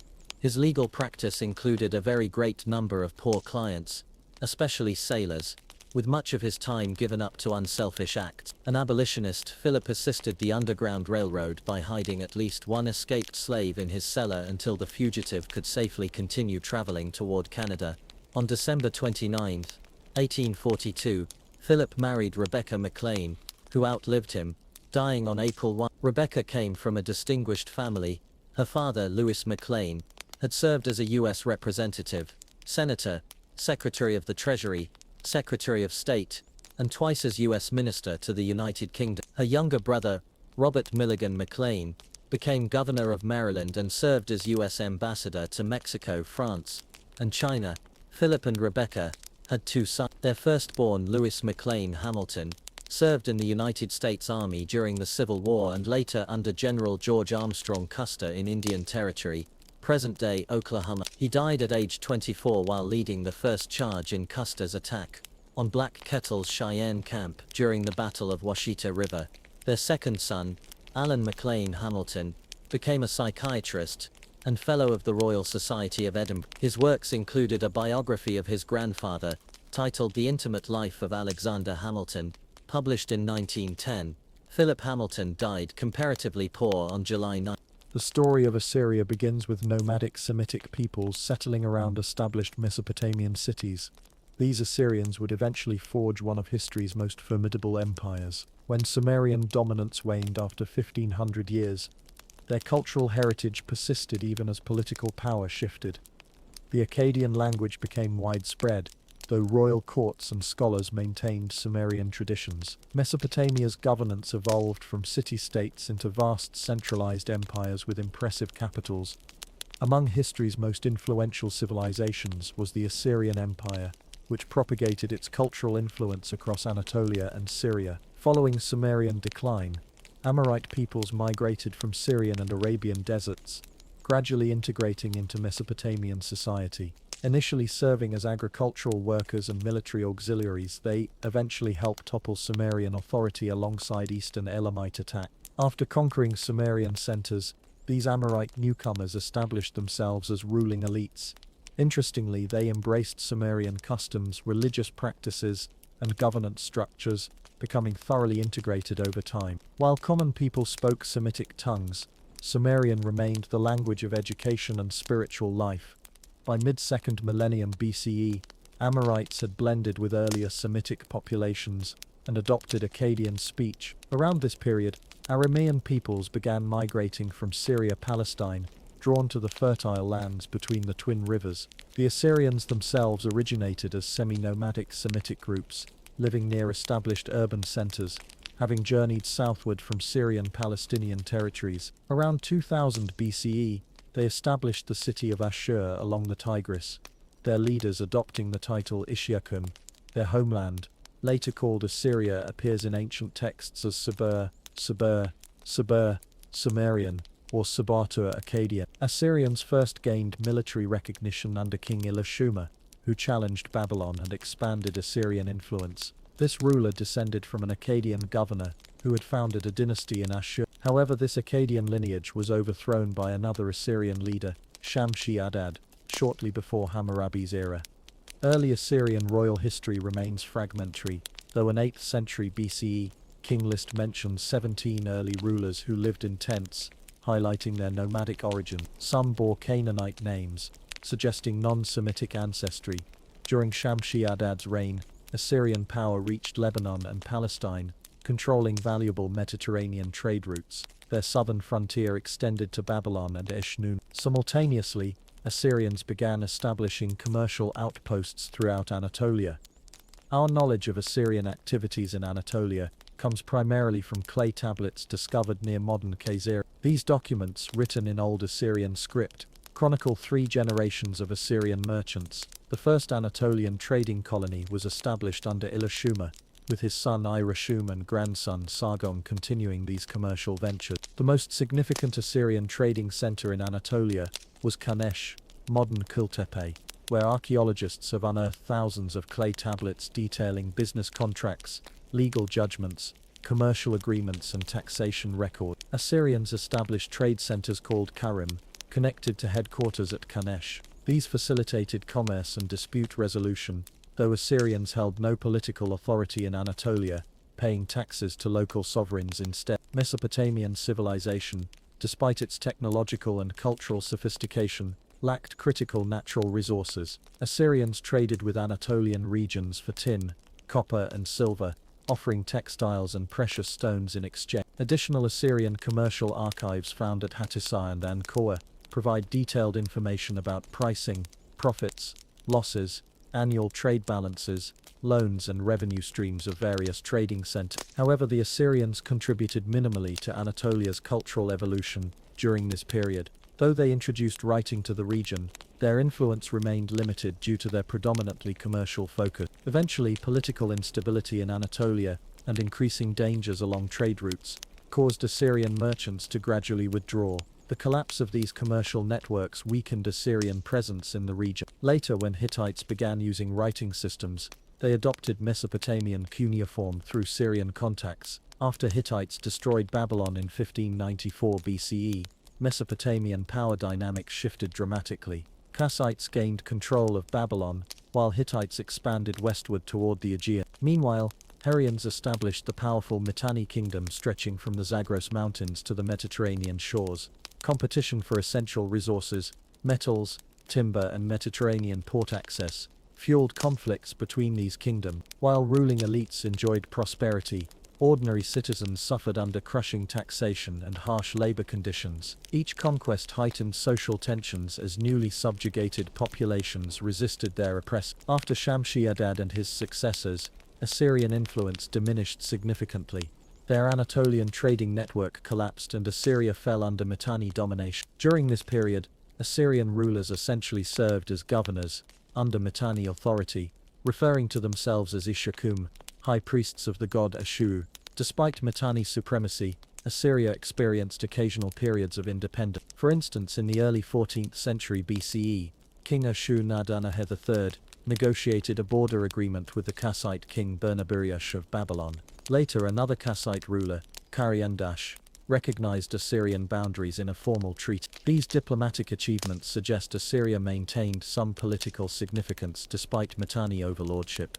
The Mitanni administered through local governors who imposed heavy taxation and strict population control. One such Mitanni-controlled city was Nuzi, strategically positioned between Assyria and Babylonia. Archaeologists have discovered over 15,000 Akkadian language tablets in Nuzi, belonging to a wealthy Hurrian family. These documents reveal how Hurrian elites dominated the local Semitic population. Hurrian nobles expanded their estates by acquiring land, while common people lost their properties and became laborers. Legal disputes over land consistently favored wealthy Hurrians, further enriching them. Despite being ruled by Mitanni, these Hurrian-controlled territories maintained trade connections with Babylon. Hurrian rulers sent gifts and merchandise to Babylon to preserve friendly relations and ensure economic stability. Over time, the Mitanni kingdom began weakening due to internal rebellions. Hurrian dominance and Mitanni unity deteriorated. After the death of the Mitanni king and his successor, Assyrians attempted to exploit the resulting chaos. Assyrian king Ashur-nadar established diplomatic relations with Egypt,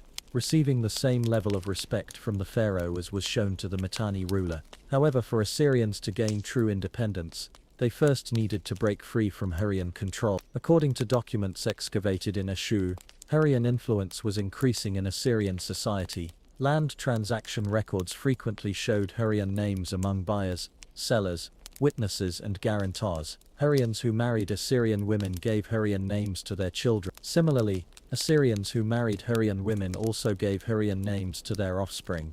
Religious transformations began emerging as well. Foreign deities became incorporated into Assyrian belief system. For example, the great Hurrian god Teshub was adopted into Assyrian and Akkadian pantheons under the name Adad. Land values in sales were measured and paid in tin. Hurrians who controlled the lucrative tin and iron trade in Anatolia could easily purchase property in Assyrian territory. As beliefs, traditions and society became increasingly Hurrian, wealth and private ownership concentrated in Hurrian hands. As mentioned earlier, the Mitanni king Shuturna died, and his successor was also killed. Tushratta, who assumed the throne, was still a child. The Hittite king Suppiluliuma seized this opportunity, attacked the Hurrians, and destroyed the Mitanni kingdom.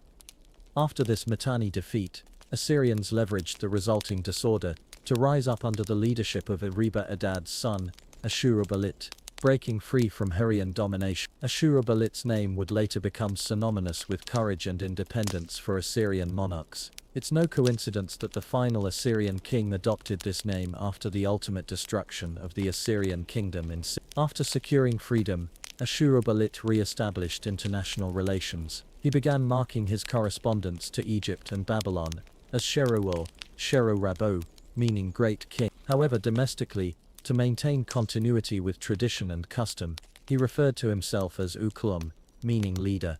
Ashurbanipal demonstrated respect to Egyptian pharaoh Amenhotep V by sending valuable gifts with his initial communication. In his second letter, along with additional presents, he requested gold for the new palace he was constructing in Ashur. Subsequently, the pharaoh and Ashurbanipal became like brothers, continuing to exchange gifts to maintain cordial relations. This development also demonstrated Assyria's growing influence and power.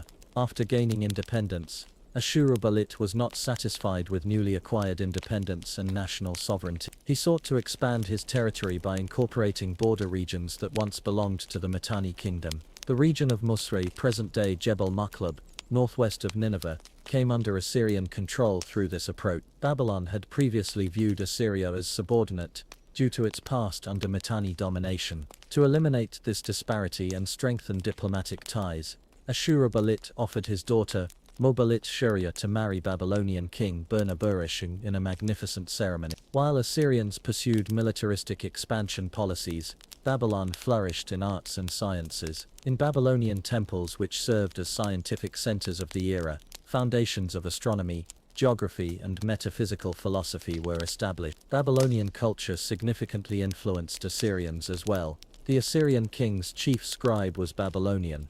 A ziggurat was constructed in Ashur, dedicated to the Babylonian god Marduk, and incorporating Marduk's name into personal names became fashionable among Assyria. After his father's death, Kuratajesh, son of the Assyrian princess, ascended the throne with formal coronation rituals. However, his reign proved short-lived. Kushite nobles assassinated Karatashesh and replaced him with Nazir-Bugash, another son of Burnaburish from the Kushite lineage. Ashurbanipal rejected this arrangement and invaded Babylon with his forces. He executed the new king and certain nobles, installing his daughter's other son, Kurigalzu II, on the throne. Following Ashurbanipal's death, Kurigalzu acted against the new Assyrian king Enlil-Nirari by supporting Kushite interests. In response, Assyrians launched another campaign against Babylon. After Kurigalzu's battlefield defeat, the border between the two nations was redrawn favoring Assyrian interests. As we've seen, the expansionist policy established by Ashurbanipal continued through his successor. Enlil-Nirari's son, Erik-Denili, proclaimed himself king and mighty king in his royal inscriptions. Surviving records indicate he led military campaigns in neighboring territories, spreading terror. During raids on the Negimhi region east of Assyria, war chariots were deployed, and these operations concluded with plundering of the region's grain and livestock. Erik-Denili's son, Adad-Nirari I, described his father as a courageous and heroic monarch who subjugated eastern mountain people. Assyrian kings raided mountain nomads, confiscated their possessions, enslaved them, and forced them to labor in Assyria. However, these nomads were also warriors. After each Assyrian raid, they would retaliate against Assyrian settlements, seeking vengeance. For the first time, Adad-Nirari decisively crushed these nomads with overwhelming force, expanding Assyrian territories to the Euphrates River. During this period, Babylonian king Natsi-Marutash began extending his realm through northern Elam incursion. Assyrians grew alarmed by Babylon's increasing strength.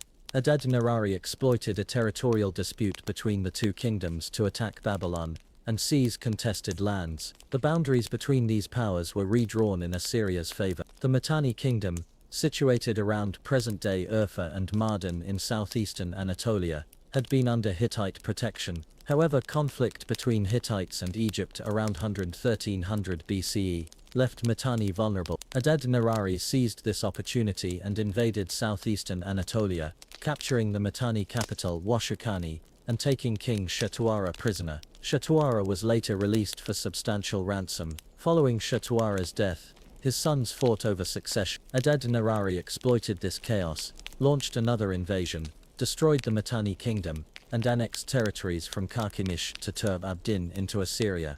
These conquests and expansionist strategies created a substantial buffer zone around Assyria, providing both influence and security. After these victories, Adad-Nirari began styling himself Sharu-Kishati, meaning king of all lands. After defeating the Mitanni forces in a decisive battle, he demanded that major powers recognize his status as their equal. The Hittite king Muwatalli responded to this demand with the following message: "You achieved greatness through military might and became a great king, but why do you speak of brotherhood?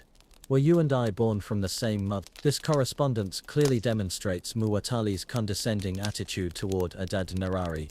Adad-Nirari not only claimed titles such as king, mighty king, and king of all lands, but also called himself the preeminent military commander and divine representative. Like previous Mesopotamian rulers, he governed the nation and its people as divine proxy. Considered a semi-divine figure himself, he was history's first monarch to claim that wars were initiated by divine command. This concept of employing divine authority to justify territorial expansion originated with him. After Adad-Nirari, his son Shalmaneser ascended the throne and confronted the emerging Urartu kingdom around present-day Lake Van. The Urartins were defeated in merely 3 days. Their capital Arzashkun was devastated and plundered. Strong Urartian youths were separated and transported to the Assyrian palace. The swift Assyrian triumph suggests Urartians were still consolidating their power during this time. Future conflicts between these peoples seemed inevitable. After subduing Urartu, Shalmaneser directed his attention toward Hurrians, who had broken away from Assyria during Adad-Nirari's reign. The Mitanni king Shatuara had reinforced his military with Hittite and Alamu allies. Following the confrontation, Shalmaneser reported, "With fervor and intensity my exhausted and thirsty warriors engaged the enemy. I decimated their forces and inflicted a crushing defeat. I pursued their king with my arrows until sunset. The territories captured approximated the same area previously conquered by Adad-nirari between present-day Diyarbakir and Tur Abdin. Assyrians also seized the Haran plain and territories surrounding Karshemish. Shalmaneser followed his father's example by incorporating religious elements into warfare.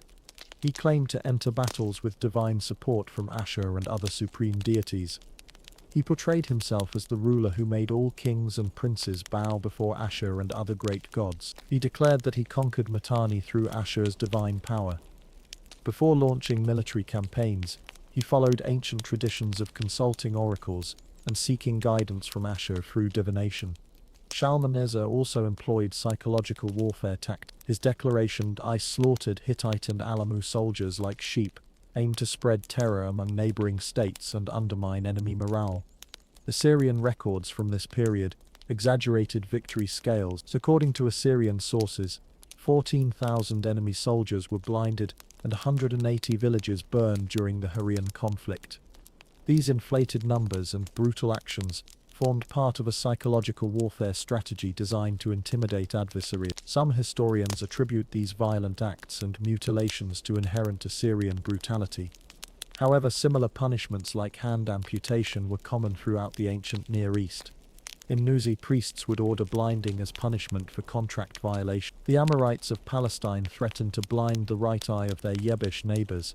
However, the first documented mass blinding of war prisoners occurred under Shalmaneser. His objective was reducing enemy combat effectiveness and spreading fear through the sight of blinded soldiers returning home. Shalmaneser justified this violence by adding religious dimensions. During his reign, warfare increasingly became a sacred obligation sanctioned by deity. The god Ashur began leading Assyrian armies into battle. After this period, Ashur became the war god and attained equal status with the great god Enlil. Shalmaneser expanded this concept further. Enlil's consort was recorded in inscriptions as Ashur's wife. The deity, city and country all shared the name Ashur, creating powerful unity. However, tensions and conflicts between Assyrians and neighboring peoples intensified. Except for Babylon, Assyrians regarded all neighboring peoples as barbarians, regardless of distance or relationship. A new sense of inferiority developed in Assyrian relations with Babylon. While Assyrians constantly engaged in warfare, Babylon advanced its arts and culture, which influenced Assyria. Sacred cities like Nippur, Sippar, and Uruk belonged to Babylonia. Babylon's primary deity Marduk was highly respected by Assyrian priests and nobles. Several years after Tukulti-Ninurta became king, he attacked and destroyed Babylon. This deepened feelings of guilt and inferiority among Assyria. However, Babylon received blame for the conflict, with responsibility for the war placed on Babylonian shoulders. Before capturing Babylon, Assyrians annexed several smaller kingdoms and removed many local rulers. They not only reclaimed territories that once belonged to them, but also brought new populations under Assyrian dominion.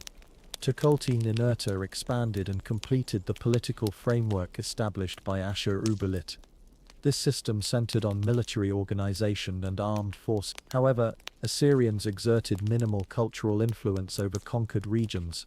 Once Assyrian armies departed conquered territories, Assyrian influence quickly vanished like snow melting under the sun. The strategy of installing military commanders and governors to control occupied lands often provoked local resistance. Frequent rebellions proved difficult to suppress. Consequently, Assyrians chose to impose tribute on many kingdoms rather than directly administering them. They also incorporated armies of these vassal states in future military campaigns. Assyrian kings exaggerated enemy casualties, prisoner blindings, and brutalization of neighboring peoples. After each victory, they commissioned scribes and poets to compose victory songs and epic narratives. However, reality differed significantly. Assyrians encountered greatest challenges in Anatolia's mountainous regions. When Assyrian forces approached mountain villages, inhabitants either fled into highlands or leveraged their knowledge of rugged terrain to resist. Assyrian soldiers often returned with merely a few cattle and sheep. Villagers would descend from mountains only after Assyrians withdrew, and life resumed normally. Even in plains, battles grew increasingly difficult. Local populations mounted stronger resistance, and Assyrian losses mounted. Over time, the Assyrian kingdom became dependent on warfare and plunder. Losses in one conflict necessitated compensation through new conquests. Wars were waged to secure raw materials, creating a cycle of perpetual conflict. The nation's survival depended on fresh conquests and resources gained thereby. These challenges weren't the only problems Assyrians faced. Over years, certain nomadic tribes that had lived beyond Euphrates crossed the river and settled between Euphrates and Tigris. Some allied with Assyrian enemies, while others paid Assyrian tribute.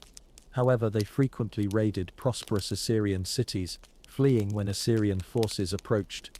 Shalmaneser once remarked that the Gutians, one such tribe, were as numerous as stars in the sky. A decade later, Tukulti-Ninurta defeated these nomads, and in his words, filled valleys and marshes along Euphrates and Tigris banks with human corpses. The nomads were utterly crushed under his authority. Early in his reign, he promised to bring destruction upon Gutian lands. Because Tukulti-Ninurta believed he acted with divine Ashur's approval, Assyrian forces fought with extraordinary courage and vanquished the nomads. Despite the mountainous, difficult terrain, Gutian chief Abele was captured and exiled to Assyria. Subsequently, he directed attention toward other nomadic tribes inhabiting Zagros Mountains. He forced Gutians to harvest timber for constructing his new palace in Ashur. Assyrians viewed trees with religious reverence. Coming from Mesopotamia, where trees were scarce, Assyrians were amazed by tall trees bearing leaves and fruits, according them religious respect. Tukulti-Ninurta raised his hands toward Ashur and prayed while facing the Kermahu region, present-day Tur Abdin and Malak. The Assyrian army's march through this area caused destruction comparable to an earthquake. Villages and towns were burned and demolished. Assyrian troops captured villages and transported them to Assyria. Through this campaign, rich copper mines of Alzi came under Assyrian control. Alatisheb, king of Alzi, fled with his followers to an unknown central Anatolian kingdom, possibly seeking Hittite refuge. Following this event, official state historians began using the term Palutu when documenting royal victories. This word signifies radiant light. Historians claimed Assyrian kings released a form of energy during combat that weakened and defeated enemies. During this era, the Assyrian realm expanded from lower Zab river banks to the Euphrates, encompassing the entire former Mitanni kingdom. Northern and eastern areas were also brought under Assyrian control. Several years later, Tukulti-Ninurta annexed much of Nairi region west of Lake Van. However, as mentioned earlier, Assyrians struggled to maintain long-term control over these territories. Despite their military prowess, they lacked effective governance capabilities. Culturally, they were less advanced than local populations they conquered. Eventually, focus shifted to Babylon. Southern Mesopotamian cities' wealth and splendor had long tempted Assyrian monarchs. In his reign's 11th year, Tukulti-Ninurta attacked Babylon, conquered the city, and captured Babylonian king Kashtiliash. He also seized the statue of Marduk, Babylon's chief deity, bringing it to Ashur. In a recovered tablet, Tukulti-Ninurta described this event.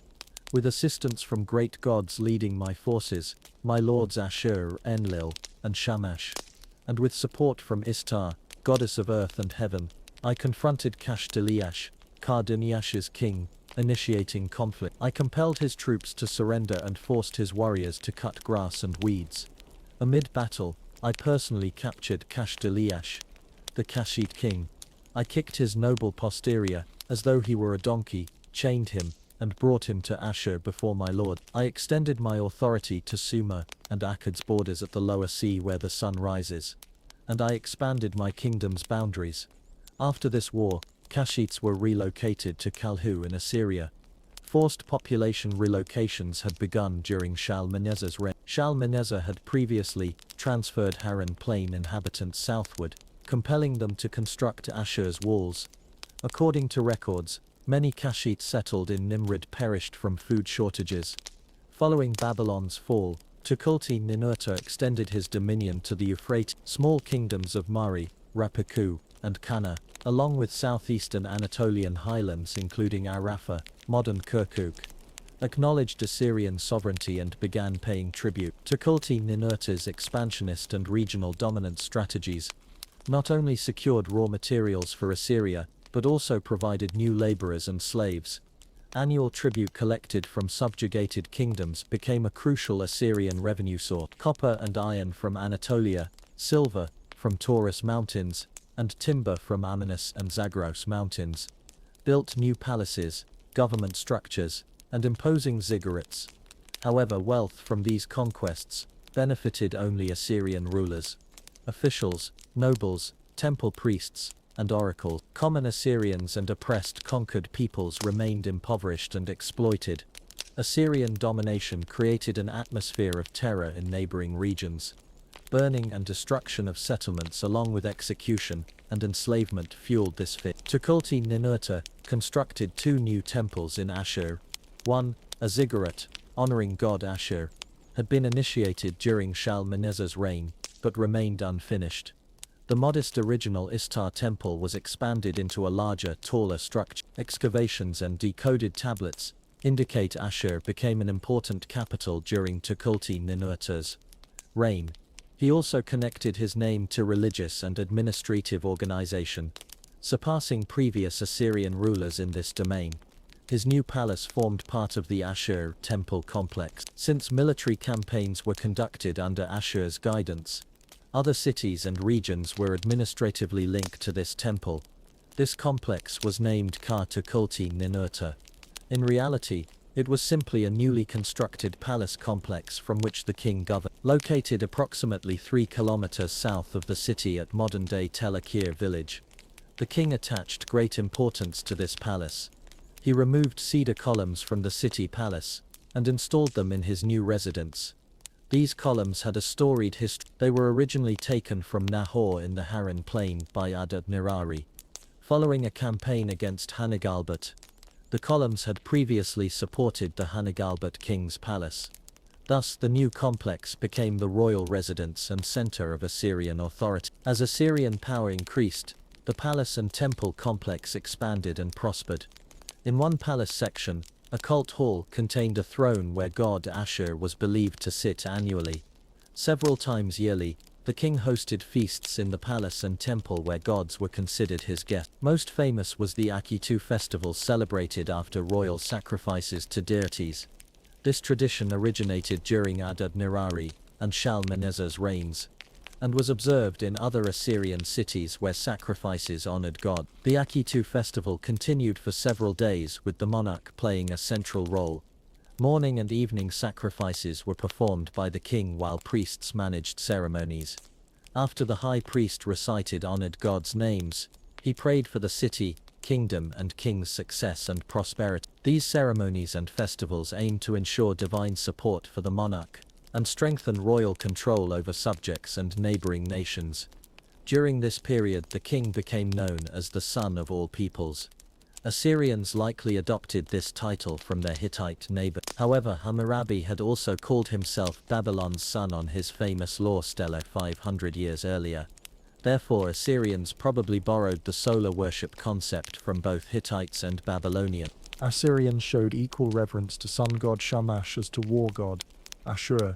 Babylonians believed the sun enhanced cognitive abilities and commerce, helping develop laws and economies. Conversely, Assyrians viewed the sun as energy for their warrior lifestyle and a force strengthening their destructive capabilities.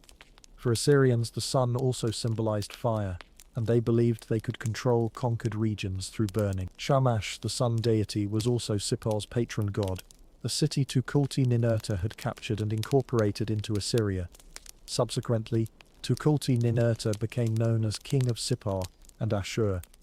This elevated Shamash's influence among Assyrians. Following Tukulti-Ninurta's death, his successor Ashur-Ninebla faced serious flooding when the Tigris overflowed and threatened the city. Desperately, he raised his hands in prayer to Ashur and Shamash, seeking divine intervention. Assyrians would swear oaths to Shamash when establishing trade agreements, guaranteeing honesty and transaction security.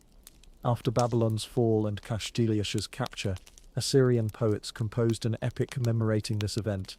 It clearly aimed to justify the Assyrian assault on Babylon. According to the epic, gods decided to punish Babylon because Kashtiliash had violated a sacred oath. Supreme divine powers abandoned Babylon and Marduk's temple.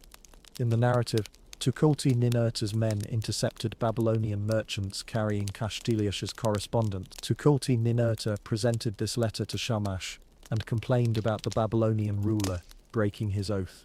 The epic repeated the theme that Kashtiliash's dishonesty precipitated the conflict. Initially, the Assyrian king appeared sympathetic toward Babylonians, but his commanders pressured him, insisting the treacherous Babylonian monarch must be removed. When hostilities commenced, Assyrian gods marched before the Assyrian army. This divine support facilitated Assyrian victory, and spoils were distributed among Assyrian deities. After Babylonian subjugation, Babylonian religious beliefs and culture influenced the Assyrian court. Tukulti-Ninurta continued constructing palaces and temples. Babylonian god Marduk's influence strengthened within the Assyrian palace. However, Assyrian priests and oracles loyal to traditional Assyrian deities grew alarmed by Babylonian cultural ascendance. They conspired against Tukulti-Ninurta and convinced one of his sons to assassinate him in his famed palace, Tukulti-Ninurta. Meanwhile, Babylonians exploited Assyrian political chaos. They expelled occupying Assyrian forces and regained independence. Under Tukulti-Ninurta, the Assyrian kingdom had expanded to control vast territories from the Persian Gulf to central Anatolia. However, the century following his assassination marked Assyrian decline. Documents from this period consist mainly of scattered, disconnected correspondence. The first Babylonian ruler to emerge politically was Adad-Shuma-Usur, Kashtiliash's son. During this era, both Anatolia and southern Mesopotamia freed themselves from Assyrian control. In central and northern Mesopotamia, Babylonian kings exercised influence. After the brief rule of patricide Ashur-Ninebla, Assyrian kings Ashur-Nineveh III and Enlil-Kudu-Usur succeeded to the throne. Language used in letters from Babylonian king Adad-Shuma-Usur to these Assyrian rulers demonstrates Babylon's growing power. Adad-Shuma-Usur addressed Assyrian kings as he addressed his own subjects. These letters reflect history's ever-changing course, where victors and vanquished sons found their positions reversed. Subsequently, Adad-Shuma-Usur launched repeated Assyrian attacks, significantly weakening the kingdom. Eventually he installed Prince Ninurta-Apalaka, favorable to his cause, on the Assyrian throne. Ninurta-Apalaka's son, Ashur-Nineveh, ruled Assyria extensively. During his reign, Assyrians freed themselves from Babylonian influence. Later, Elamite attacks precipitated Babylon's fall, ending Kassite dominance. Subsequently, the Second Isin dynasty of Semitic origin restored order in Babylon and stabilized the country. Consequently, Assyria-Babylon relations improved. During this period, Ninurta-Tukulti-Ashur, Ashur-Din's son, returned Marduk's statue to Babylonians, which Tukulti-Ninurta had plundered a century earlier. Although Ninurta-Tukulti-Ashur ruled briefly, the discovery of an archive containing 100 tablets has provided valuable information about this short period.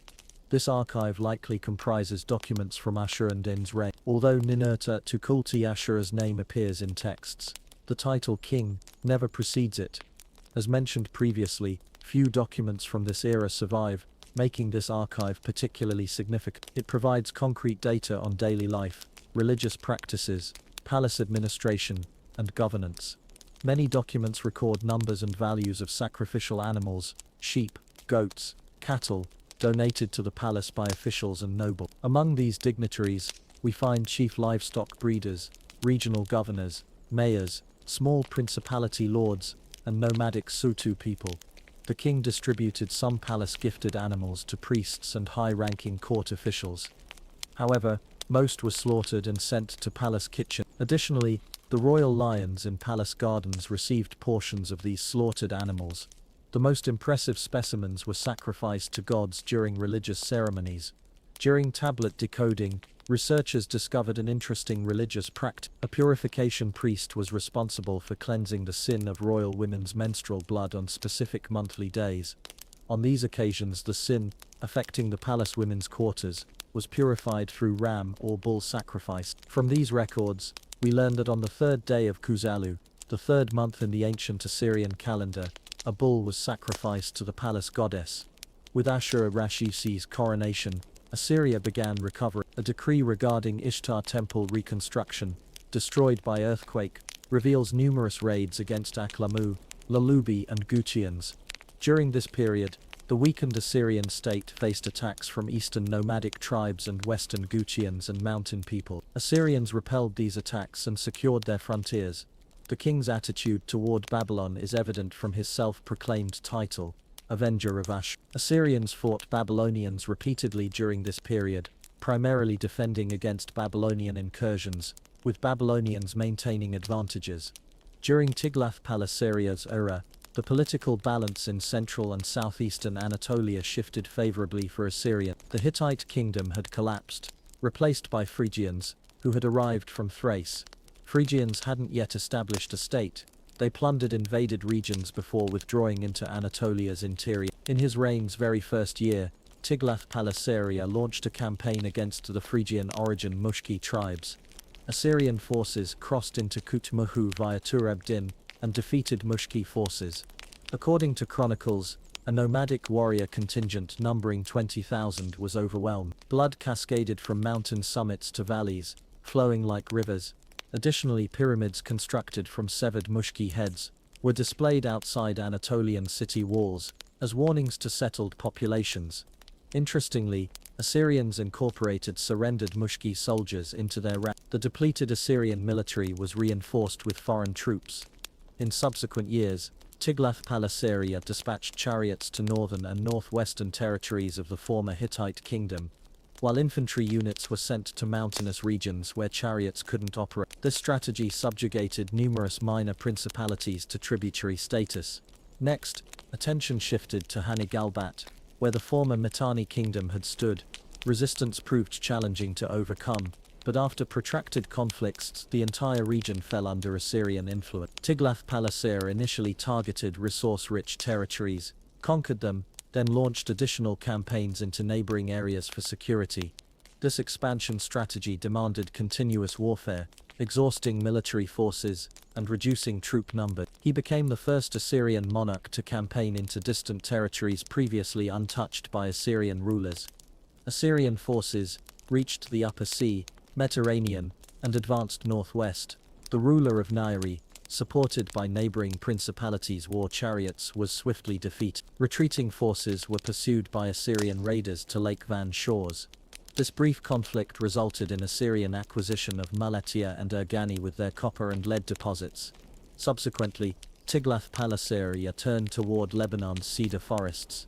Cedar was considered sacred in Mesopotamia. Claiming divine approval, the king ordered substantial harvesting of forests for transportation to Assyria, where the wood would construct new palaces and temples. With Lebanon and Syria under Assyrian influence, maritime trade routes from these regions came under Assyrian control. Phoenician harbors of Arvad, Byblos, and Sidon became tributaries. Phoenicians agreed to provide Assyrians a portion of copper imported from Cyprus. Nomadic Arameans from Alamu had long troubled Tiglath-Pileser's father, and now threatened Assyrian trade caravans. The king personally led forces against them, pursuing Arameans from the middle Euphrates to Kashemish, burning 6 cities along the way. Arameans suffered complete defeat, dispersing without mounting significant resistance between Tadmor and Mount Bishra. Finally, Tiglath-Pileser set his sights on Babylon's wealth and artistic treasures. In his reign's 30th year, he crossed the lower Zab River and captured Turkah. Following this victory over an important city of the former Arifa kingdom, he turned toward Araman and Lub. Armies clashed at Mount Kamula foothills, present-day Jebel Hamrin. Babylonian forces experienced decisive defeat. Assyrians took numerous prisoners, and returned with chariots laden with valuable spoils. However, this campaign hadn't delivered a decisive blow to Babylonia. A second expedition became the fatal strike against Babylon. During this operation, sacred cities, like Sippar, city of sun god Shamash, Dur-Kuri-Galzu, and Babylon itself were conquered. King Marduk-Nadanah's palace in Babylon was torched. Yet even these actions proved insufficient for conclusive resolution. Only after 2 additional campaigns was Babylon definitively crushed. Tiglath-Pileser wasn't merely an indefatigable warrior and conqueror. During his reign, ancient literary and legal documents were copied. New legislation was enacted. Epics and literary works were created. The renowned Assyrian legal codes were compiled and reformatted under his direction. These laws, inscribed on clay tablets, primarily aimed to protect private property. They represented final revised versions of 15th and 12th century laws adapted to contemporary needs. One section addressed relationships between men, women, and families within Assyrian society. A tablet classified by archaeologists as A discusses female transgression. If an unmarried woman stole from a temple, disrespected deities, injured or struck a man outside her family, she was held accountable with punishment determined by magistrates according to legal standards. Here we observe legal focus on women who were unmarried and lacked family affiliation. Conversely, if a married woman committed theft, her husband paid the penalty, either monetary fine or servitude period. Several legal provisions addressed adultery and rape cases. Slander-related offenses were covered in 4 separate articles. During tablet examination, researchers uncovered an intriguing aspect of Assyrian family structure. Some provisions applied to married women still residing in parental homes.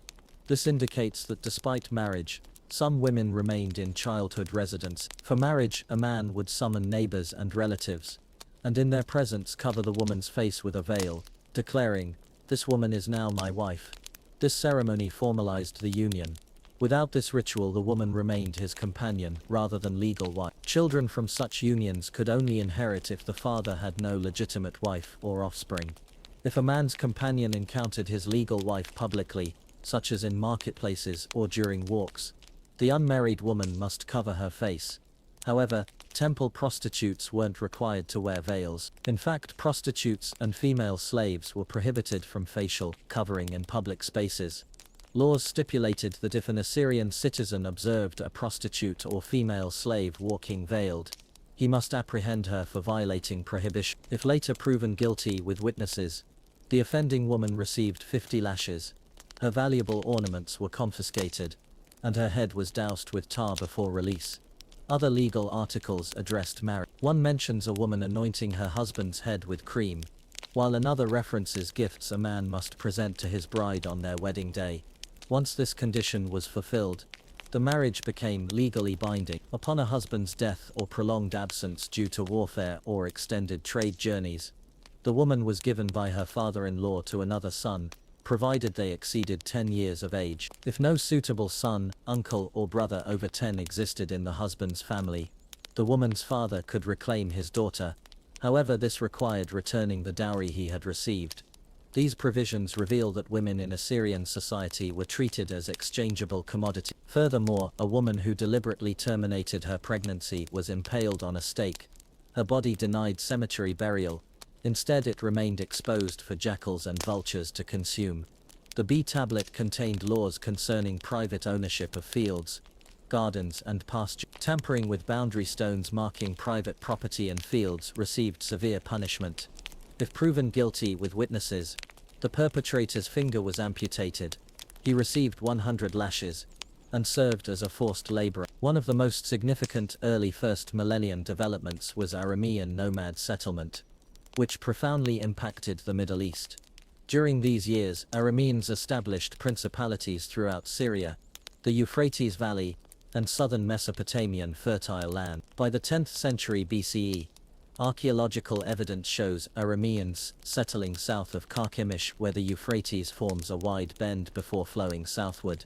A century earlier, forces stationed along borders by Tiglath-Pileser had prevented nomads from approaching Euphrates pasture. However, during Ashur-Rabi's reign, final barriers were removed and Arameans began settling, leaving Syrian deserts behind. They migrated eastward along Tigris banks during Tiglath-Pileser. Cities changed hands, and new Aramean principalities emerged. In the century following 1000 BCE, the next 3 Assyrian kings, Ashur-Rabi, Ashur-Resh-Ishi, and Tiglath-Pileser, barely halted Aramean tribal infiltration and attacks. However, with Ashur-Dan II's ascension, circumstances improved for Assyrians. Ashur-Dan II not only defended the kingdom, but launched counterattacks. He punished mountain tribes invading Assyrian territory and suppressed rebellions around Mount Maklub, northeast of Nineveh, reclaiming fallen cities. Despite these efforts, Assyrians suffered from extreme poverty, with many dying from hunger and destitution during poor harvests. Ashur-dan implemented economic improvements through irrigation canal repairs, agricultural tool development, livestock breeding support, and animal husbandry encouragement. He also commissioned new public buildings. After Ashur-dan, his son Adad-nirari II ascended the throne, and Assyrian expansion became more pronounced. Adad-nirari initiated systematic expansion policies reminiscent of Tiglath-Pilesser's era. Access to the Mediterranean and Phoenician ports was essential for controlling trade with Cyprus and Greek colonies. However, Arameans blocked entry points in two locations. Tur Abdin Mountain north of Nisibis protected numerous Aramean principalities and prevented passage. Routes to Syria west of Euphrates were controlled by Neo-Hittite kingdoms and the Bit Edini Aramean principality. Adad-nirari first forced passage south of Lake Van and conducted 4 consecutive Oretu raids. Afterward he secured Cilicia, turning southward and claiming Babylonian king Shamash-Mordamik had provoked border disputes. He captured Arapha-Libda fortresses, expanding Assyrian territory at Babylon's expense. Thus began a renewed Assyrian threat against Babylon. Later, Assyrian and Babylonian monarchs signed border agreements, strengthening them through royal intermarriage. However, Adad-nirari's bloodiest, most challenging campaign targeted the northwestern Mitanni kingdom. For westward advancement, he needed to break the blockade imposed by Aramean chiefs of Temanite lineage. Among them, Nur-Adad Nisibis's chief proved most formidable. 2 Assyrian attacks were repulsed at Nisibis Gate. Forced to postpone his main objective, Adad-nirari attacked the neighboring Aramean kingdom of Hosarina, captured its capital, and imprisoned King Mamlu. Next came Gidara's kingdom. With its fall, much of Mitanni territory came under Assyrian control. Regional principalities now paid Assyrian tribute.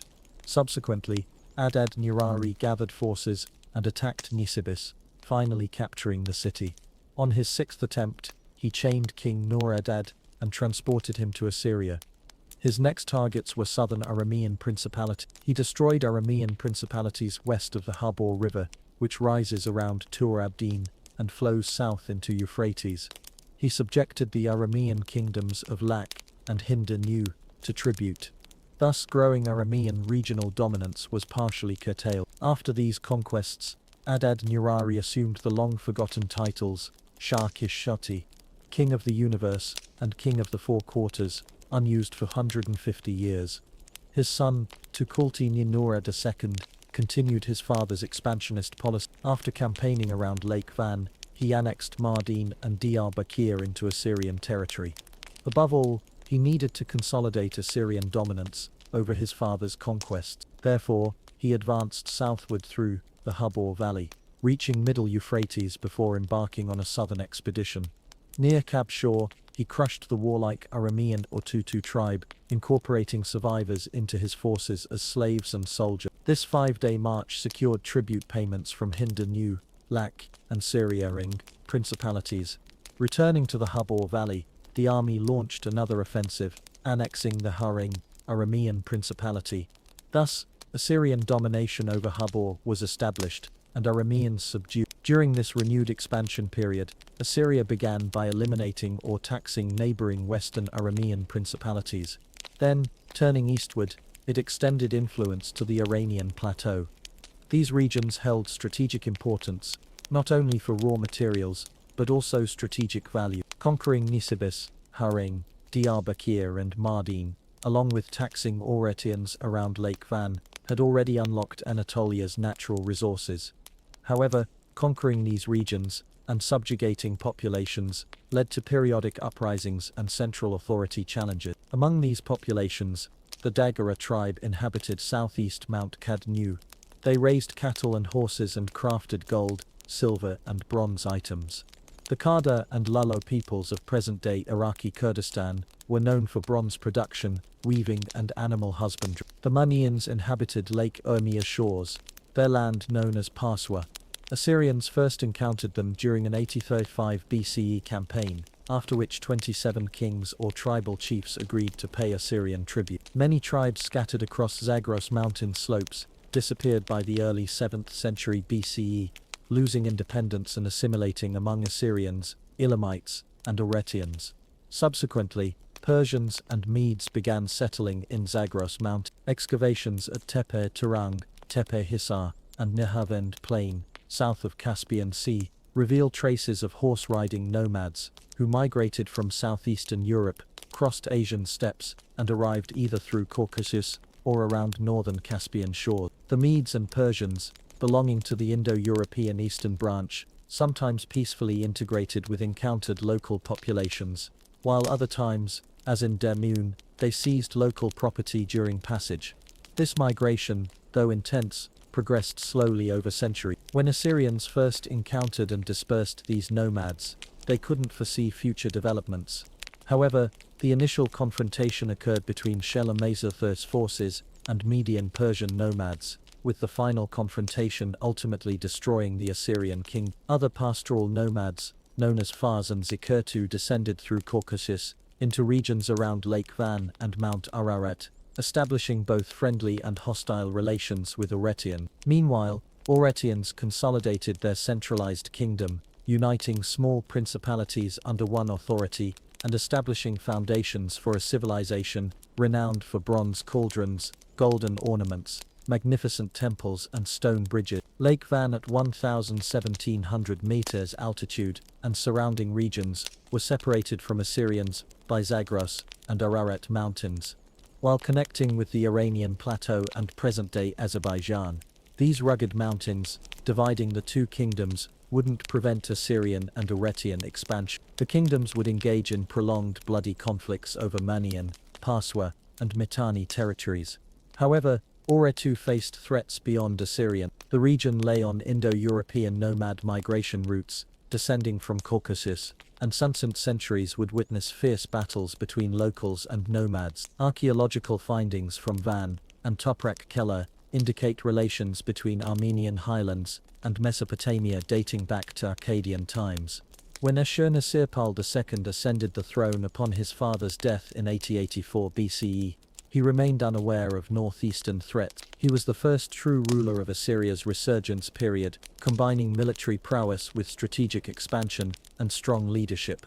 Along with the throne, he inherited the Middle East's most formidable military cavalry, chariot units, spear formations, archers and siege engineers were organized into separate divisions under experienced generals who had learned from past battles. Ashurnasirpal also exceeded predecessors in cruelty. His victory speeches, preserved in inscriptions, reveal this king's character. I placed a pillar opposite the city gate and covered it with skins of opposition leaders. I nailed some to the pillar and impaled others. I amputated commanders' arms and legs. I severed many captives' hands and fingers. I gouged others' eyes. I burned young men and women alive. Assyrian control over Arameans wasn't as secure as appeared. Aramean populations between Middle Habur and Euphrates frequently rebelled against collaborating chiefs, rejecting their authority. When Ashurnasirpal ascended the throne, Suru citizens revolted against increased taxation, killed the collaborating chief, and installed the Bitadini chief. However, Ashurnasirpal immediately engaged Arameans and installed a loyal Aramean noble in power. He also imposed tribute on Lak and Suhu. The following year, during a northern campaign, he destroyed Lutibo city, 30 kilometers south of Diyarbakir, and established a new settlement nearby. 3 years later, he crossed Tur-Abdin mountains and annexed Nairi lands. He also subjugated Sinu and Tidu Aramean principalities. Ashurnasirpal stationed soldiers in conquered territories and established military garrisons in subordinate principalities. This ensured future local rebellions would be either impossible or easily suppressed. The Dagara tribal king in Zagros Mountains had closed Babatat Pass with a stone wall to defend his territory. Ashurnasirpal used this as pretext campaign, taxing or eliminating small principalities and settled tribes along his route. He left Dagara's kingdom for last and imposed tribute. He transformed Arbala into a military garrison, constructed a large weapons depot, and filled it with armaments.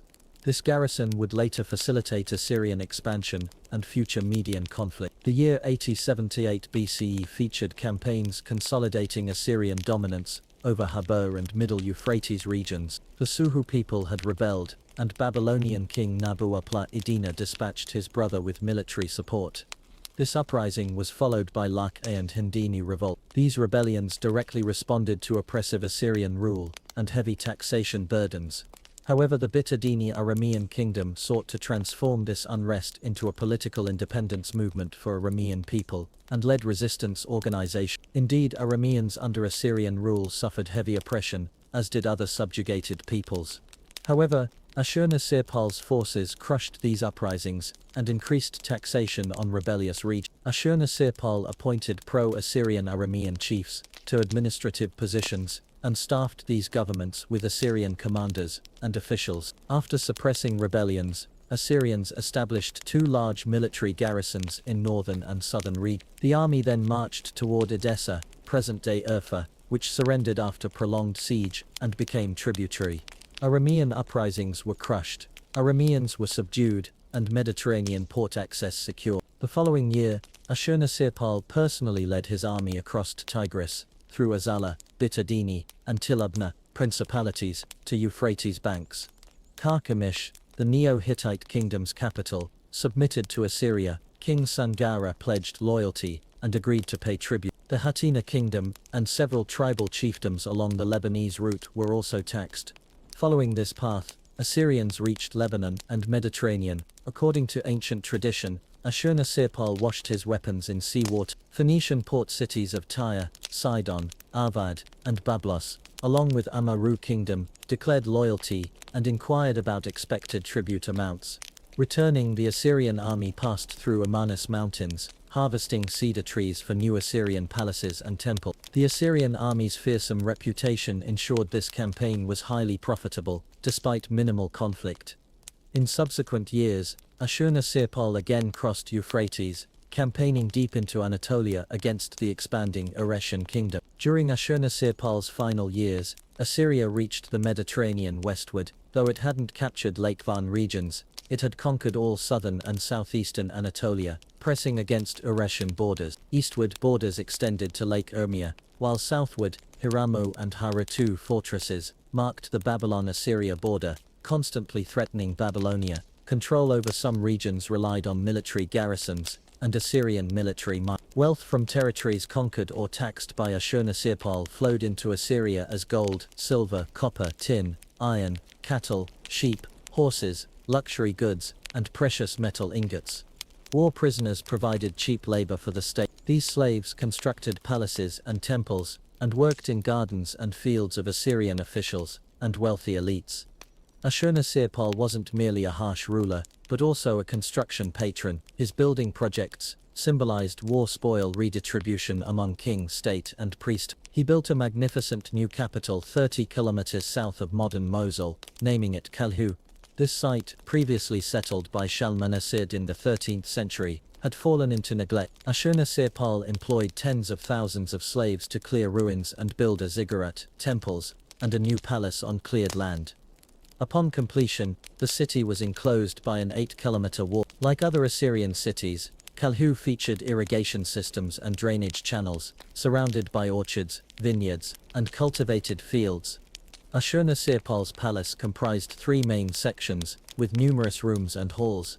The first section housed administration officials. The second contained the throne hall, where the king received visitors and evaluated reports. The third section accommodated royal wives and treasury. Servant quarters and food storage areas were also included.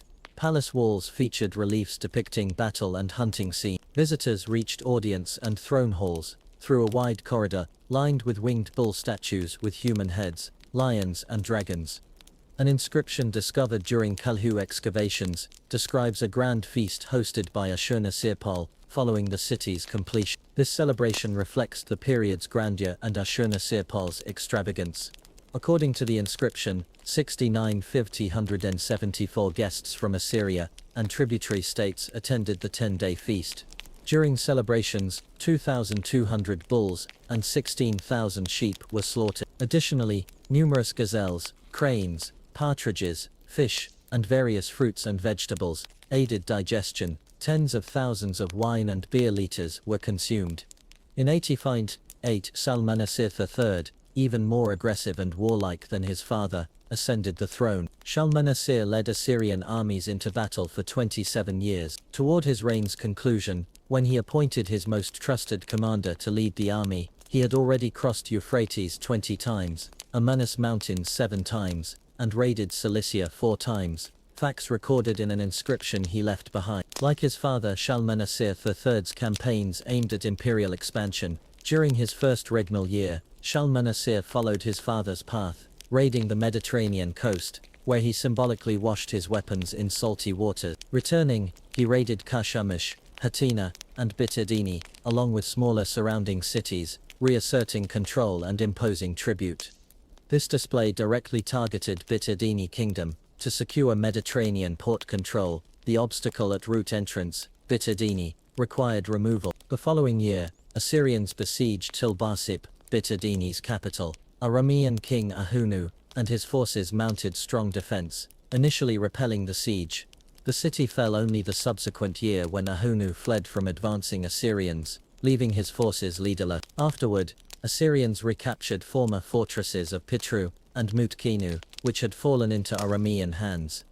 In Shalmaneser's final Aramean campaign, King Ahunu and his family were captured, and along with 22,000 other prisoners, deported to Assyria proper. This secured Assyrian Mediterranean route control. Tilbarsib became a military garrison under Harran provincial administration.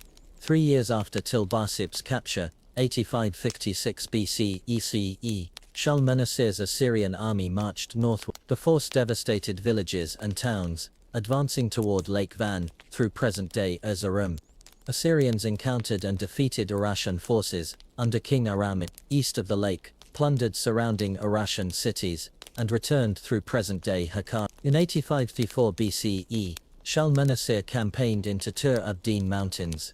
Assyrian operations extended across eastern Anatolia, reaching Lake Urumia, where they plundered and took many prisoners. The following year, Assyrians again crossed Euphrates, reaching Aleppo outskirt. The Neo-Hittite kingdom ruler declared Assyrian loyalty, and the kingdom became tributary. Western Assyria now accessed eastern Mediterranean ports, but Syria remained outside Assyrian control. The kingdoms of Hamath and Damascus remained under Aramean noble control. Damascus particularly ranked among the era's most powerful states. These two kingdoms symbolized Aramean independence. When Shalmaneser campaigned to destroy Hamath, he confronted a 12-kingdom coalition. This alliance, extending from Israel to Cilicia, was led by Damascus's king Hadadezer and Hamath's king Ir-Hulini. According to Assyrian sources, allied forces comprised 4,000 chariots, 2,000 cavalry, and 62,000 infantry. Additionally, 1,000 Arab camel-mounted cavalry joined this army. The battle proved long and fierce. Both sides suffered heavy casualties, but neither claimed victory. In 8049 BCE, Assyrians again attacked Damascus. King Hadadezer, with allied principalities' assistance, repelled this Assyrian assault. In subsequent years, Shalmaneser conducted southern raids, targeting Babylon. However, only 4 years later, leading an 120,000-strong army, did he cross Euphrates into Syria. During the intervening 4 years, Arameans formed alliances with Israelites and Cilician principalities to resist Assyrian threats. Despite heavy losses, Assyrians failed to secure victory, and the region remained outside Assyrian control. In 8041 BCE, after Hadadezer's palace assassination in Damascus, Assyrians launched a new regional campaign. Hazael, the new monarch, positioned his army on Mount Hermon and mounted strong defense. Damascus, surrounded by formidable walls, withstood prolonged siege.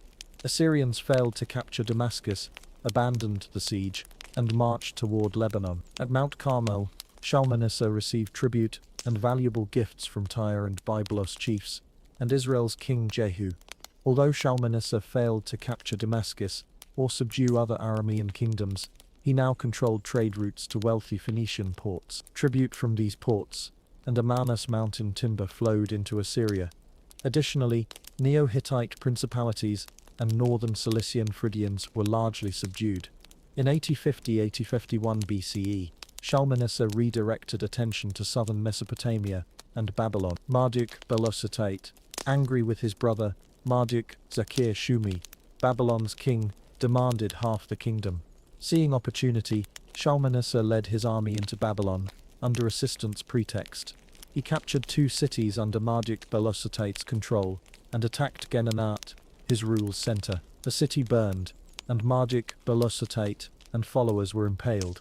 Afterward, Shalmaneser traveled to Akkad, made offerings to Babylonian gods, and ordered the Chaldean southern region to deliver tribute directly to him. Though Babylon wasn't fully conquered, it now fell under Assyrian influence. By his later years, Shalmaneser had aged.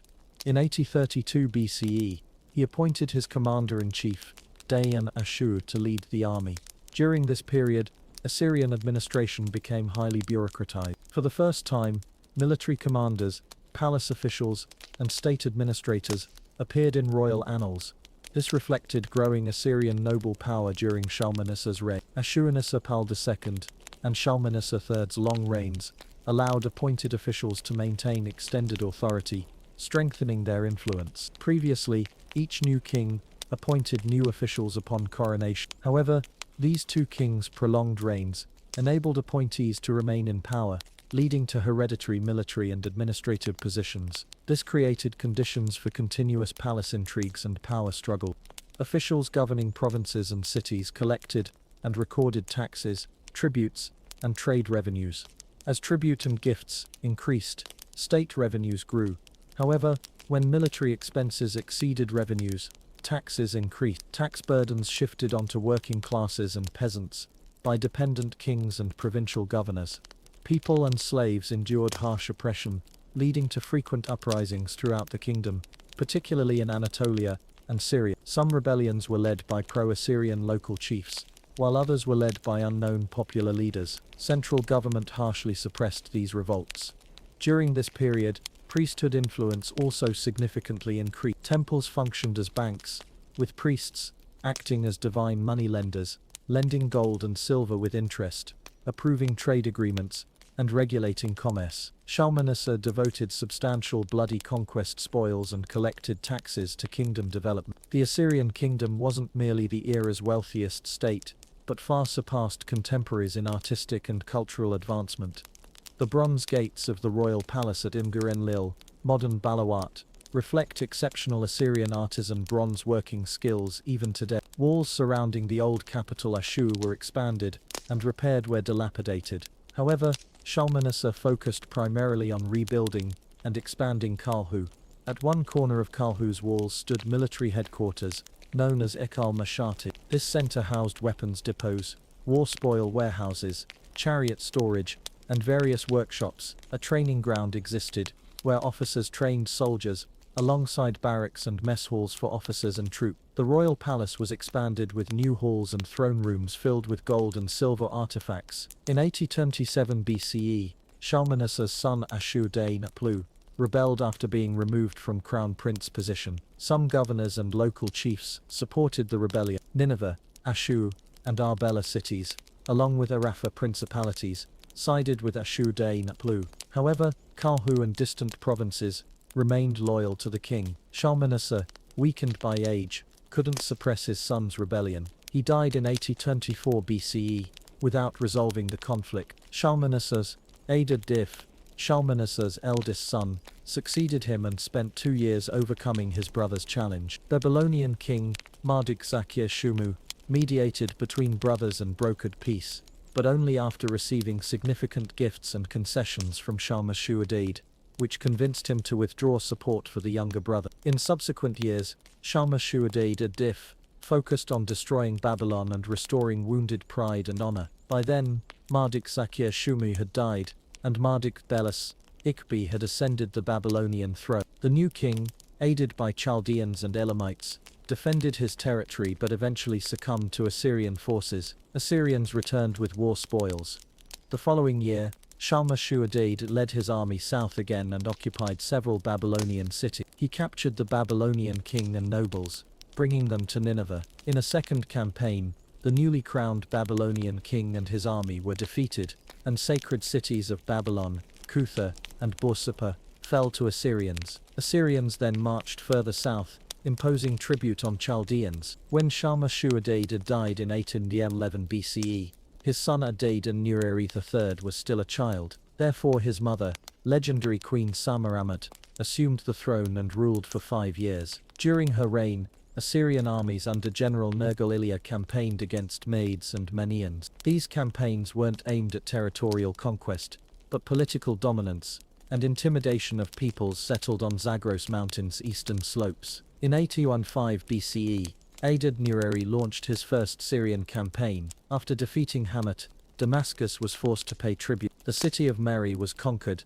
and several smaller principalities submitted and agreed to pay tribute. Adad-Nirari's second campaign targeted Babylon. The Babylonian king was defeated and forced to accept new Assyrian-imposed borders. Adad-Nirari sought to end long-standing conflicts between these kingdoms. For peace, he returned statues and representations of Marduk and other major Babylonian deities that his ancestors had plundered. After the treaty, Adad-Nirari regularly sacrificed to Babylonian gods. In a grand ceremony attended by both kings, Adad-Nirari delivered a speech expressing loyalty to Kutha, Babylon, and Borsippa's gods. A contemporary interpretation mentions this peace agreement and describes mutual benefits of peace between kingdoms. However, it concludes by stating that Babylonians bore sole responsibility for 700 years of hostility and conflict. This Assyrian-Babylonian peace also reflected Assyrian popular wishes. When Assyrian rulers campaigned southward, they wouldn't return without visiting sacred cities like Babylon and Borsippa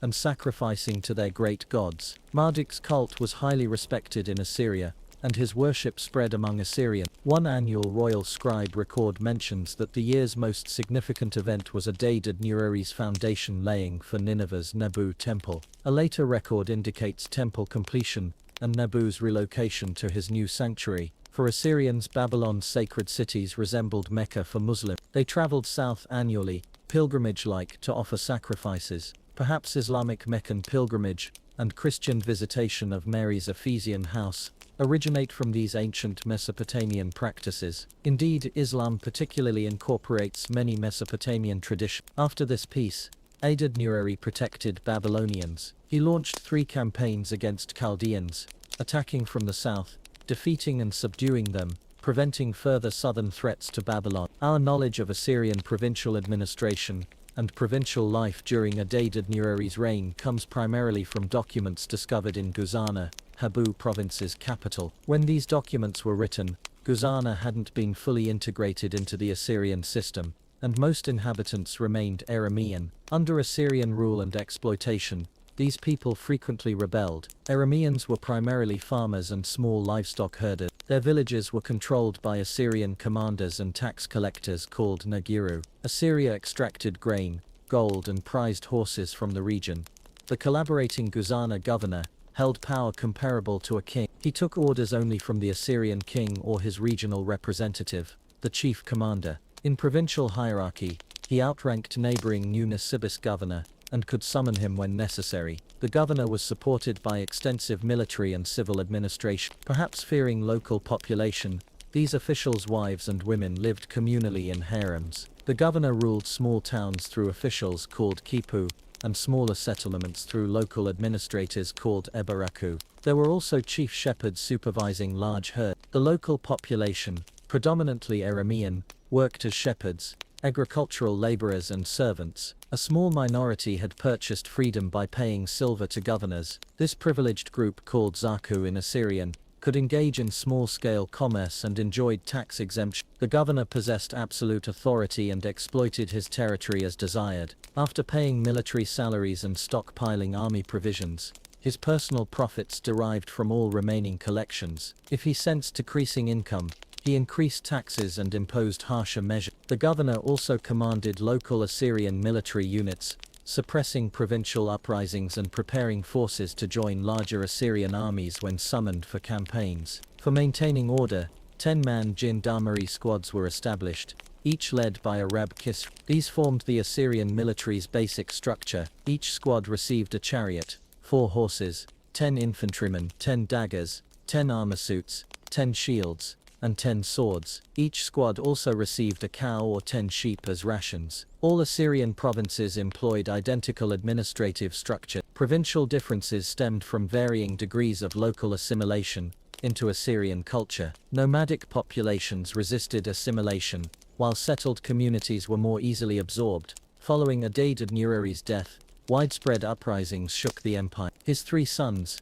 who successively ascended the throne, focused on suppressing internal revolts rather than foreign campaigns. This period marked the Urartian kingdom's ascendancy, consolidating power over numerous Anatolian principalities. Adad-Nirari's first successor, Shalmaneser IV, spent his decade-long reign plundering Lebanese forests once and raiding western Aramean principalities once. He fought 6 Urartian campaigns, but failed to halt their expansion. The dominant figure during Shalmaneser's reign and his two brothers was Shamshi-Ilu, the Assyrian army's commander-in-chief. Shamshi-Ilu led anti-Urartian campaigns, and an inscription at his Tel Barsip palace entrance commemorates these victories. The king's absence from this inscription suggests Shamshi-Ilu's authority had begun surpassing royal power. After Shalmaneser, his brother Ashur-dan III ascended the throne. During his reign, Assyrian decline continued. Limited Median raids and Syrian principality conflicts did little to stabilize political turmoil. In 76 Tapor BCE, plague devastated the population, followed by 6 years of internal rebellions. The army remained domestically stationed, focusing on crushing these revolts rather than foreign campaigns. Meanwhile, Urartians and the Neo-Hittite kingdom, now based in Carchemish, grew stronger. Simultaneously, the Bitagusi principality in northern Syria consolidated power by uniting neighboring principalities, emerging as a new Assyrian threat. When Adad-Nirari's third son, Ashur-Nirari Thief, ascended the throne under powerful commander Shamshi-Ilu's shadow, the kingdom faced turmoil. Ashur-Nirari led forces against the Bitagusi principality, compelling Aramean king Metiel to sign a treaty. Under these terms, Metiel agreed to end anti-Assyrian propaganda, suppress rebellious chiefs opposing Assyrian authority, and provide military support for Assyrian campaigns. This agreement aimed to counter growing Urartian regional threat. However, after Assyrian forces departed, Metiel declared he would disregard treaty terms. This betrayal remained the most significant event of Ashur-Nirari's reign. Kingdom weakening disrupted power balances among nobility and priest. In 7046 BCE, Ashur-Nirari was assassinated during a palace coup. Following this upheaval, Adad-Nirari's fourth son Tiglath-Pileser III ascended the throne, possibly orchestrating his brother's assassination. With Tiglath-Pileser, the Assyrian throne found a ruler reminiscent of ancient powerful kings, one who would elevate the kingdom to imperial status. With provincial governors' assistance, internal rebellions were swiftly suppressed. Tiglath-Pileser III ascended the throne on Aya's 13th day April-May, by Tishrit, September-October,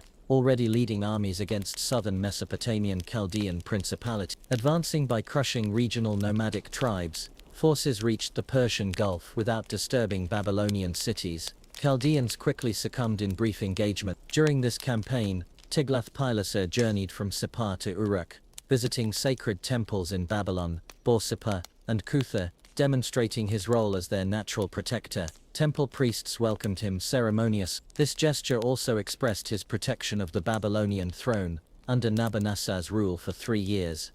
In his second regnal year, Tiglath-Pileser campaigned into Zagros Mountains. Different mountain regions fell under occupation. Fear spread throughout surrounding territories, and forces returned with substantial plunder. The third campaign addressed Syrian issues. As previously mentioned, Bitagusi's king Metiel had violated his agreement with Ashur-Nirari, and formed an anti-Assyrian alliance with other Syrian kingdoms. This coalition received support from Urartian king Sarduri III. Urartian allied states of Meladu, Arpad, Kumahu, modern Cilicia, and Qua Cilician Plain joined this regional coalition. An inscription near Aleppo mentions Upper and Lower Aram unification, indicating all Aramean territories had formed a united front.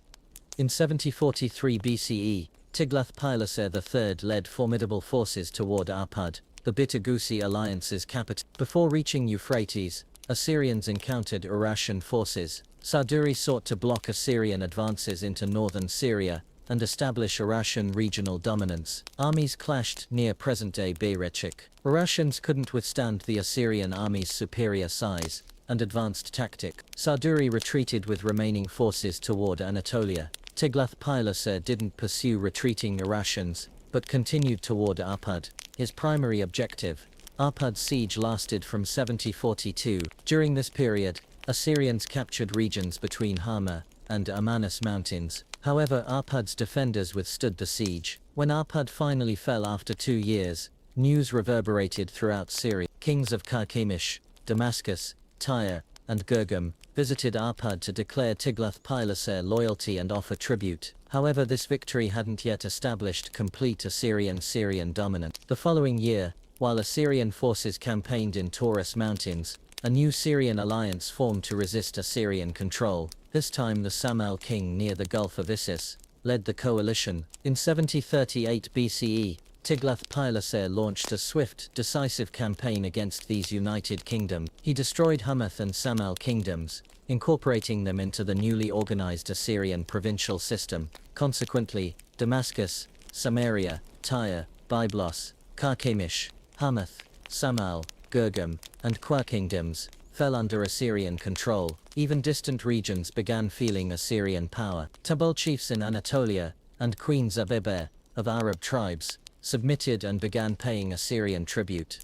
Tiglath-Pileser redrew Syria's political map to Assyrian advantage, then directed attention to Zagros Mountains and eastern Anatolia. Indeed, 7037-745 BCE featured Assyrian raids against Urartians and Medes. The initial campaign was led by Mezar as governor, with provincial forces. After this Median tribal campaign, several tribes were forced into tributary state. Following this operation, Assyrians recognized the Medes' vast numbers and extensive territories. Henceforth, Assyrian inscriptions referred to Median tribal lands as Land of the Medes, or Media. During this campaign, Assyrian troops advanced to Damavand mountain foothills, present-day Tehran. Along with taxing Medes, Assyrians captured 5,000 horses and 65,000 Median nomads, later relocated to the Diyala region.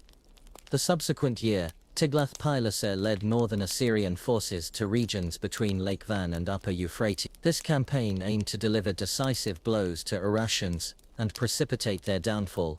The Assyrian army marched 600 kilometers, burning villages and towns, capturing southern Urartian kingdom fortresses. Aramean families from Samal were settled in these fortresses. Strong Assyrian contingents were assigned to fortress commanders to maintain control over conquered territories. This secured northern borders and ensured regional tax collection. In 7035 BCE, Assyrians besieged the Urartian capital, Tush. However, due to strong Urartian resistance, the siege was eventually abandoned. By these campaigns' conclusion, the Urartian kingdom's southern portion fell under Assyrian control, creating a security buffer against future Urartian attacks on Syria. In subsequent years, Tiglath-Pileser directed attention toward Syria. Kings of Samal and Israel, Panamua and Menahem, had accepted Assyrian dominance. However, Damascus, Samaria, Ashkelon, and Gaza had ceased tribute payment. Phoenician city-states of Tyre and Sidon also stopped payments after Assyrian restrictions on Egyptian trade.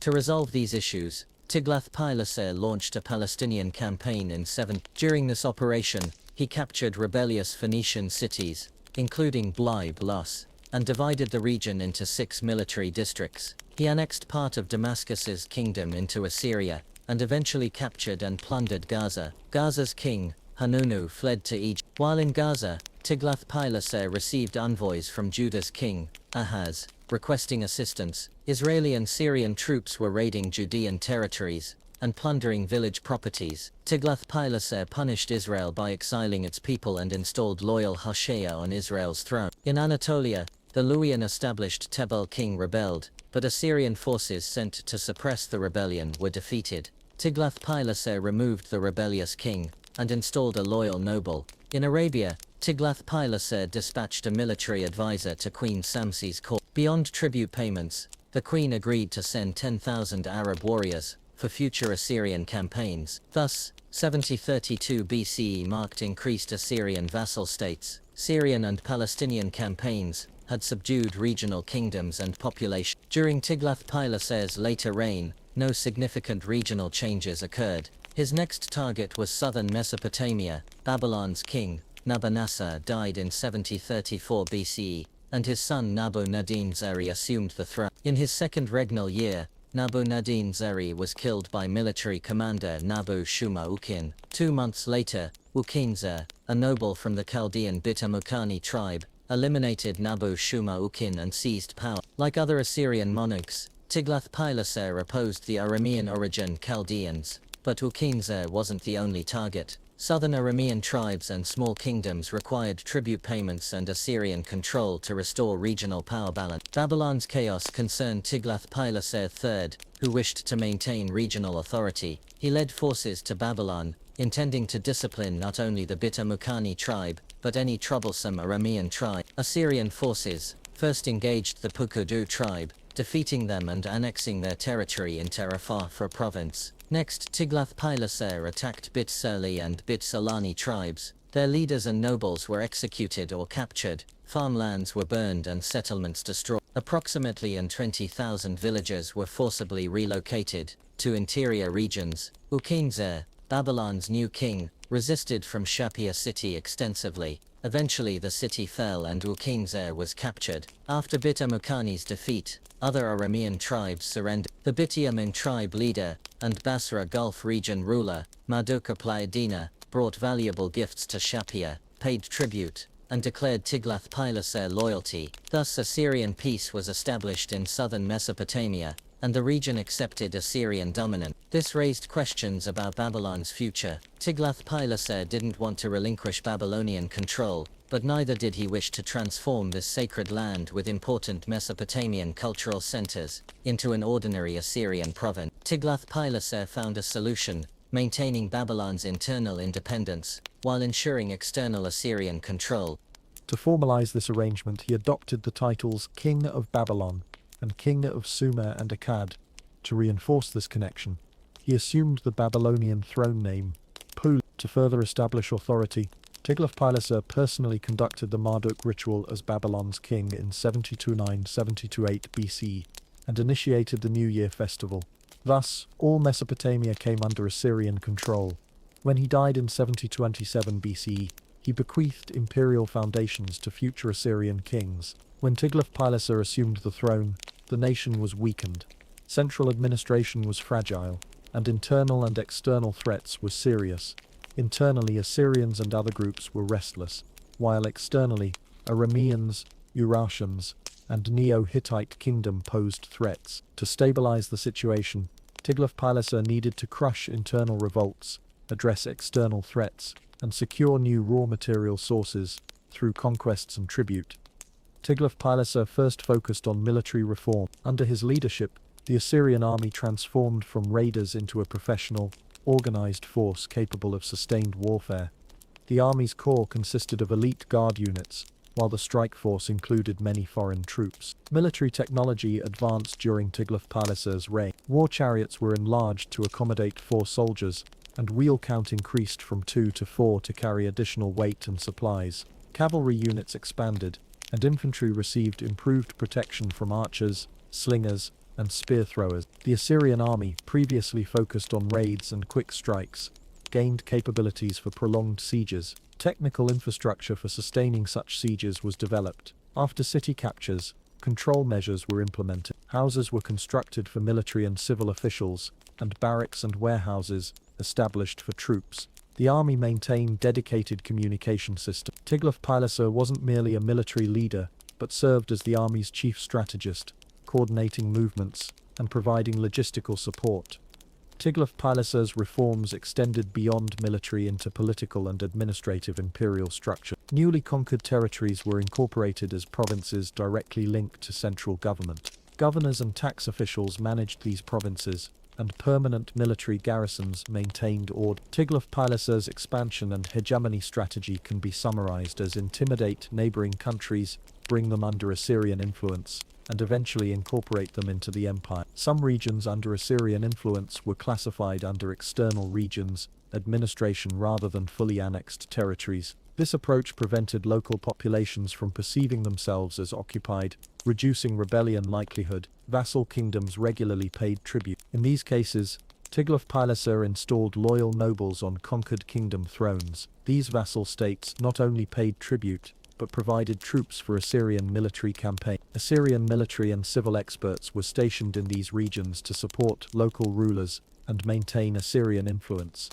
Traditional Assyrian ruler deportations increased parallel with controlled regional growth. Occupied region inhabitants were deported to foreign land. By uprooting these people, their independent struggles were prevented and weakened. Under this policy, 30,000 Arameans from Hamath were deported to Zagros Mountain. 150,000 Chaldeans were deported from southern Mesopotamia to northern and northeastern regions, and 50,000 Iranian war prisoners were sent to southern Mesopotamia. In conquered regions, fortresses and military garrisons were established. Assyrians settled in neighborhoods surrounding these garrisons, attempting to establish Assyrian presence and rule in the region. Assyrians respected local beliefs and traditions, preferring peaceful settlement rather than forceful oppression. Despite this, conquered region inhabitants often rebelled against Assyrian rule. After Tiglath-Pileser's death, his son Shalmaneser assumed the throne, but his reign was brief. Shalmaneser marched against rebellious Israelite king Hoshea and captured Samaria, the capital, after prolonged siege. According to later records, the Cilicia region was also annexed during his reign. Shalmaneser abolished tax exemption rights of Assyrian and Harran inhabitants, making him unpopular among his people, as Assyrians and Arameans had long enjoyed tax exemption. When Sargon II ascended the throne in 722 BCE month of Tebet, he inherited troubled internal and external circumstances. Elamites, Egyptians, and Iratians prepared attacks. Syrian principalities united against Assyrian rule, and Babylon faced turmoil. To preserve the Babylonian crown, Sargon first agreed to a treaty with Chaldean king Marduk, Apla, Edina. Then he abolished taxes imposed on Assyrians and Arameans, restored their former tax exemptions, and granted them customs and port duty privileges. However, Marduk Apla Edina exploited the treaty for personal advantage, and seized Babylon in 721 BCE, where he was crowned. He received support from resurgent Elamites demonstrating their power. In Syria, Hamath's king Elabidi and Gaza's king Hanunu formed an anti-Assyrian front supported by Egyptians. Sargon II fought on two fronts in 720 BCE. One Assyrian army marched against Elamites to prevent Babylonian aid. However, Elamite forces under King Humban-Nikesh repelled Assyrians near Deir. Consequently, Marduk Apla Edina secured the Babylonian throne. Later that year, towards summer's end, Sargon led Assyrian forces and defeated the Syrian front's army near Karkar. After this battle, Arpad, Samaria and Damascus kingdoms again fell under Assyrian control. Sargon then marched to Gaza, captured the city, scattered Egyptian reinforcements, and established a military garrison at Raphia, on the Egyptian border. Returning, he stopped in Samaria, reorganized its administration, and made it the capital of the newly established Samarina province. Thus, necessary internal Assyrian reforms were implemented, and Syrian and Babylonian problems were addressed, one favorably and one unfavorably. Sargon then determined to march against the Urartian kingdom, which posed significant threats. The Urartian kingdom had suffered heavy defeats under Tiglath-Pileser, but had recovered and regained strength. King Rusa, who ascended the throne in 730 BCE, had raided Caucasus, fought Maids, subdued them, and forced local chiefs and tribes to pay tribute, strengthening his kingdom. Rusa also constructed numerous roads, bridges, inns, and dams. The lake known today as Lake Kishish was formed by a dam constructed during his reign. Additionally, the capital relocated from Van to Toprakala under his rule. Rusa sought to conquer territories of the Manians, who were under Assyrian protection. Urartians and Zakirtu's king, Mitati, attempted to instigate rebellion in the Manian kingdom. When the Manian king requested Assyrian assistance to suppress the rebellion, Sargon marched to the kingdom he protected in 7. After quelling the rebellion, Assyrian forces advanced toward Tabal kingdom in western Anatolia. Sargon replaced this kingdom's opposing king with a new one, who strengthened ties with Sargon by giving a daughter in marriage. The Karkemish kingdom, located on the strategic Euphrates route to Anatolia, had established secret ties with Phrygian king Midas. Assyrian forces marched on Karkemish, captured the region, and removed the king. An Assyrian governor was appointed, and a military garrison established there. Years 718-717 BCE marked Sargon's campaigns into eastern Anatolia and Zagros Mountains. After these campaigns, regional settlements were destroyed and replaced. These newly founded Assyrian cities received Assyrian names like Kar-Nabu, Kar-Sim, Kar-Adad, and Kar-Ishtar, and were reinforced with military garrisons. During these years, eastern Assyria had fallen under Median tribal control. Medes had settled throughout Zagros Mountains and Iranian plains. Undoubtedly, Sargon hadn't yet recognized the Median threat. The Medes, widely settled, had begun establishing cities like Har-Har-Kisheshim and Bit-Bagaya. In 707 BCE, Sargon returned with Babylonian treasures and relocated to his new capital, Dur-Sharukan, modern Kar-Saba. The decision to move from Karhu and establish a new capital had been made a decade earlier. The palace was constructed 16 kilometers south of Nineveh. Its 2.5-kilometer walls featured reliefs depicting hunting and battle scenes, with human-headed bulls guarding entrance gate. Palace halls displayed reliefs showing Sargon fighting in enemy territories. Cedar and rosewood beams and doors filled rooms with captivating fragrances. A new ziggurat near the palace was dedicated to 6 major gods: Sin, Shamash, Nabu, Adad, Ninurta, and their consorts. Numerous priests offered continuous sacrifices and gifts to magnificent divine statues in the temple, which featured colorful brick walls. Dur-Sharukan was encircled by 8 kilometers of walls with 8 large gates providing city access. This length corresponded to 16,280 Assyrian cubits, symbolically referencing the king's name. The city's working population consisted of war prisoners and deportees from conquered territories, representing various ethnic groups. By congregating people speaking different languages from different ethnic backgrounds, Sargon aimed to dissolve their identities and prevent political activities. Additionally, security forces and priests taught these forced migrants Assyrian traditions and beliefs. When Sargon II died in 705 BCE, he bequeathed to his son Sennacherib a wealthy empire, filled with gold and precious stones acquired through taxation, war spoils, and working population labor. Sennacherib was an experienced ruler who understood both state administration and foreign policy. However, rebellions erupted immediately upon his ascension. Sennacherib responded with harsh measures, crushing rebellious masses and executing their leaders. Afterward, he imposed heavy pressure on non-Assyrian ethnic groups. Sargon's conquests and Assyrian imperial expansion had transformed Assyria into a prison of nations. Egypt, Urartu, and Elam, neighboring states feeling growing Assyrian threats, secretly supported internal imperial uprisings. Moreover, the policy of relocating conquered populations into Assyrian territory and settling Assyrians in border cities and fortresses had weakened Assyrian identity. Assyrians had blended with other ethnic groups, becoming part of the oppressed majority. For Assyrians, ethnic identity had become meaningless. The absolute monarchy's oppressive rule weighed equally on all peoples. From our perspective, intense nationalist pressures imposed on non-Assyrian groups during Sennacherib's reign aimed to foster Assyrian nationalism. Of course, contemporary nationalism differed from modern conceptions. It simply differentiated between Assyrians and non-Assyrians. The ruling class, king, wealthy palace elites, bureaucrats, and priests, sought to reduce social tensions by elevating Assyrian status above other ethnic groups. Sennacherib aimed to create a dominant ethnic group or nation to prevent fragmentation and redirect public unrest focus. Shortly after Sargon's death, Chaldean noble Marduk-Zakir-Shumi seized the Babylonian throne. However, he was soon overthrown by former Babylonian king Marduk-Upla-Iddina,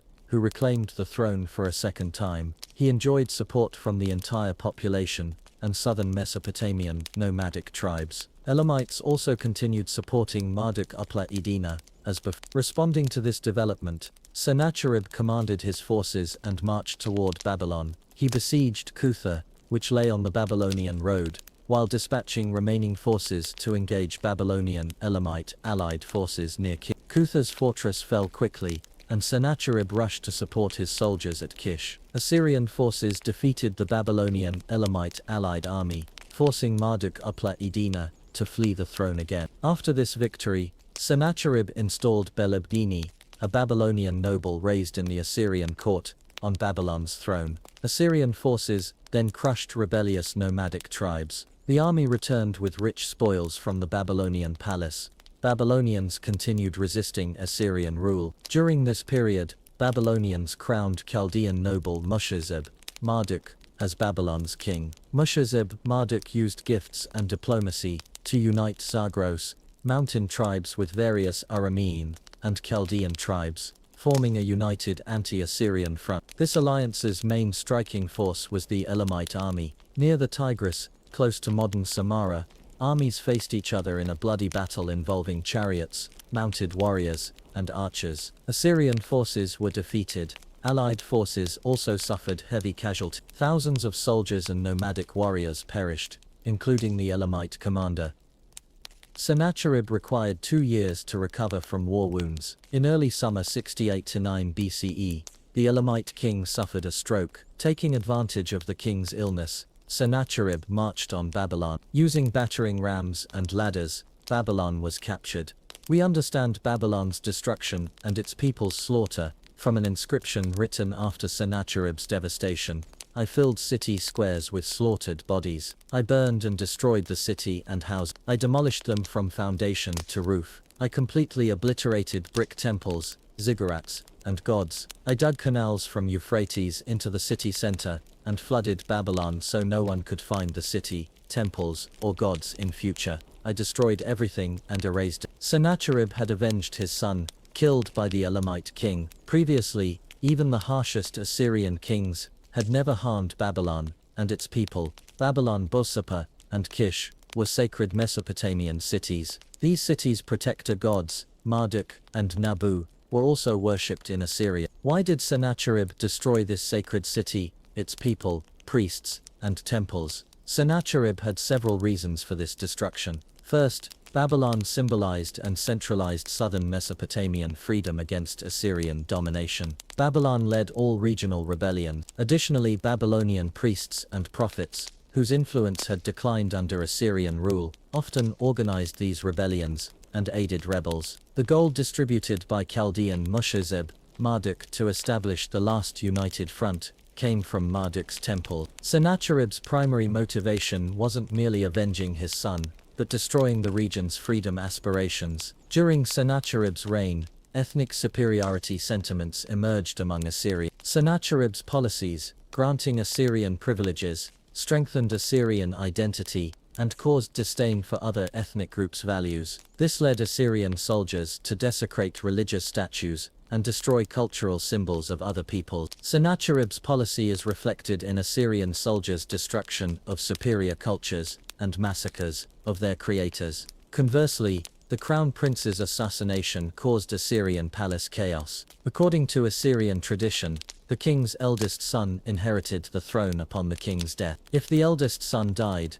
the king selected another heir from his remaining sons. Sennacherib had 5 sons, with Esarhaddon being the youngest. As mentioned earlier, Sennacherib's last wife was Princess Nakia, daughter of a Babylonian noblewoman. In Assyria, this queen was known as Zakutu, and she sought to secure power by placing her son on the throne. However, Sennacherib's other sons were supported by wealthy Assyrian elites and priests, who opposed a king whose mother lacked Assyrian origin. During this period of palace intrigue and intense power struggles, no major military campaigns were launched. The Tabal kingdom in central Anatolia declared independence. Urartu regained lost border fortress. Egyptian pharaoh Taharqa incited Hebrews, and Jerusalem's king, Hezekiah, rebelled against Assyrian rule. An Assyrian army besieging Jerusalem was decimated by cholera. Meanwhile, Marduk applied and Son assumed Babylonian leadership and began forming an army. Sennacherib faced the challenge of defending his father's legacy and maintaining imperial strength. Internal palace struggles prevented foreign policy focus.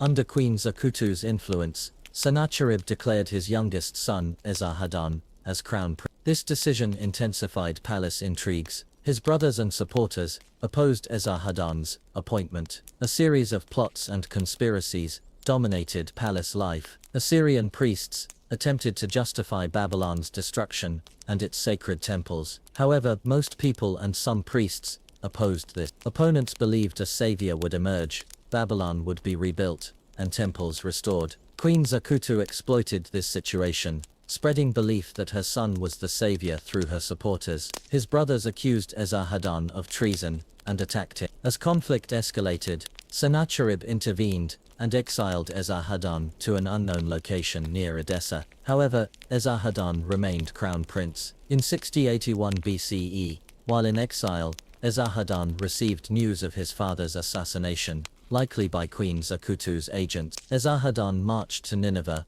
with loyal forces. After 6 weeks of civil war, he defeated his brothers and ascended the Assyrian throne with elaborate ceremonies. 2 brothers, Adramelech and Shaza, fled to eastern Anatolia and established the Vaspurakan principality south of Lake Va. Esarhaddon first punished those who had rebelled against him. Many nobles were exiled with families to remote coastal areas. Assyrian elite wealth and income were confiscated, and their taxes increased. Babylon's ruins were cleared, and city reconstruction began. Esarhaddon blamed Babylon's destruction on Assyrian nobles, exonerating his father. While rebuilding Babylon's sacred Esarhaddon temple, the Assyrian Esarha temple was also repaired. By respecting both people's beliefs, Esarhaddon aimed to restore balance. The ban on non-Assyrians entering Assyrian temples was lifted. The previous balance among various imperial ethnic groups was restored, and Assyrian privileges revoked. While Esaila's divine statues were repaired, Assyrian god statues were also refurbished. Some statues were even returned to Babylon. However, Marduk's statue remained in Assyria for many years. Esarhaddon also lifted trade bans in Babylon, Borsippa, Nippur and Sippar, allowing these cities to resume their roles as multicultural trade centers. In the south, nomads had settled on empty fields and worked the land without paying taxes. Esarhaddon launched regional campaigns and resolved the issue. After the Elamite king's death, his brother Hunben-Hultasht II assumed the throne, improving Assyrian-Elamite relations. Southern regional unrest gave way to political stability and peace. The region extending to the Persian Gulf now experienced Pax Assyriaca, Assyrian. However, trouble brewed elsewhere in the empire.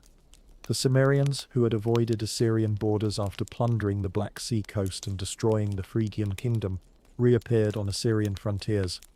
Assyrian forces defeated Cimmerians near Hubashkia, near modern Hakkari in Cilicia. Around the same time, an expedition was launched into Taurus Mountains.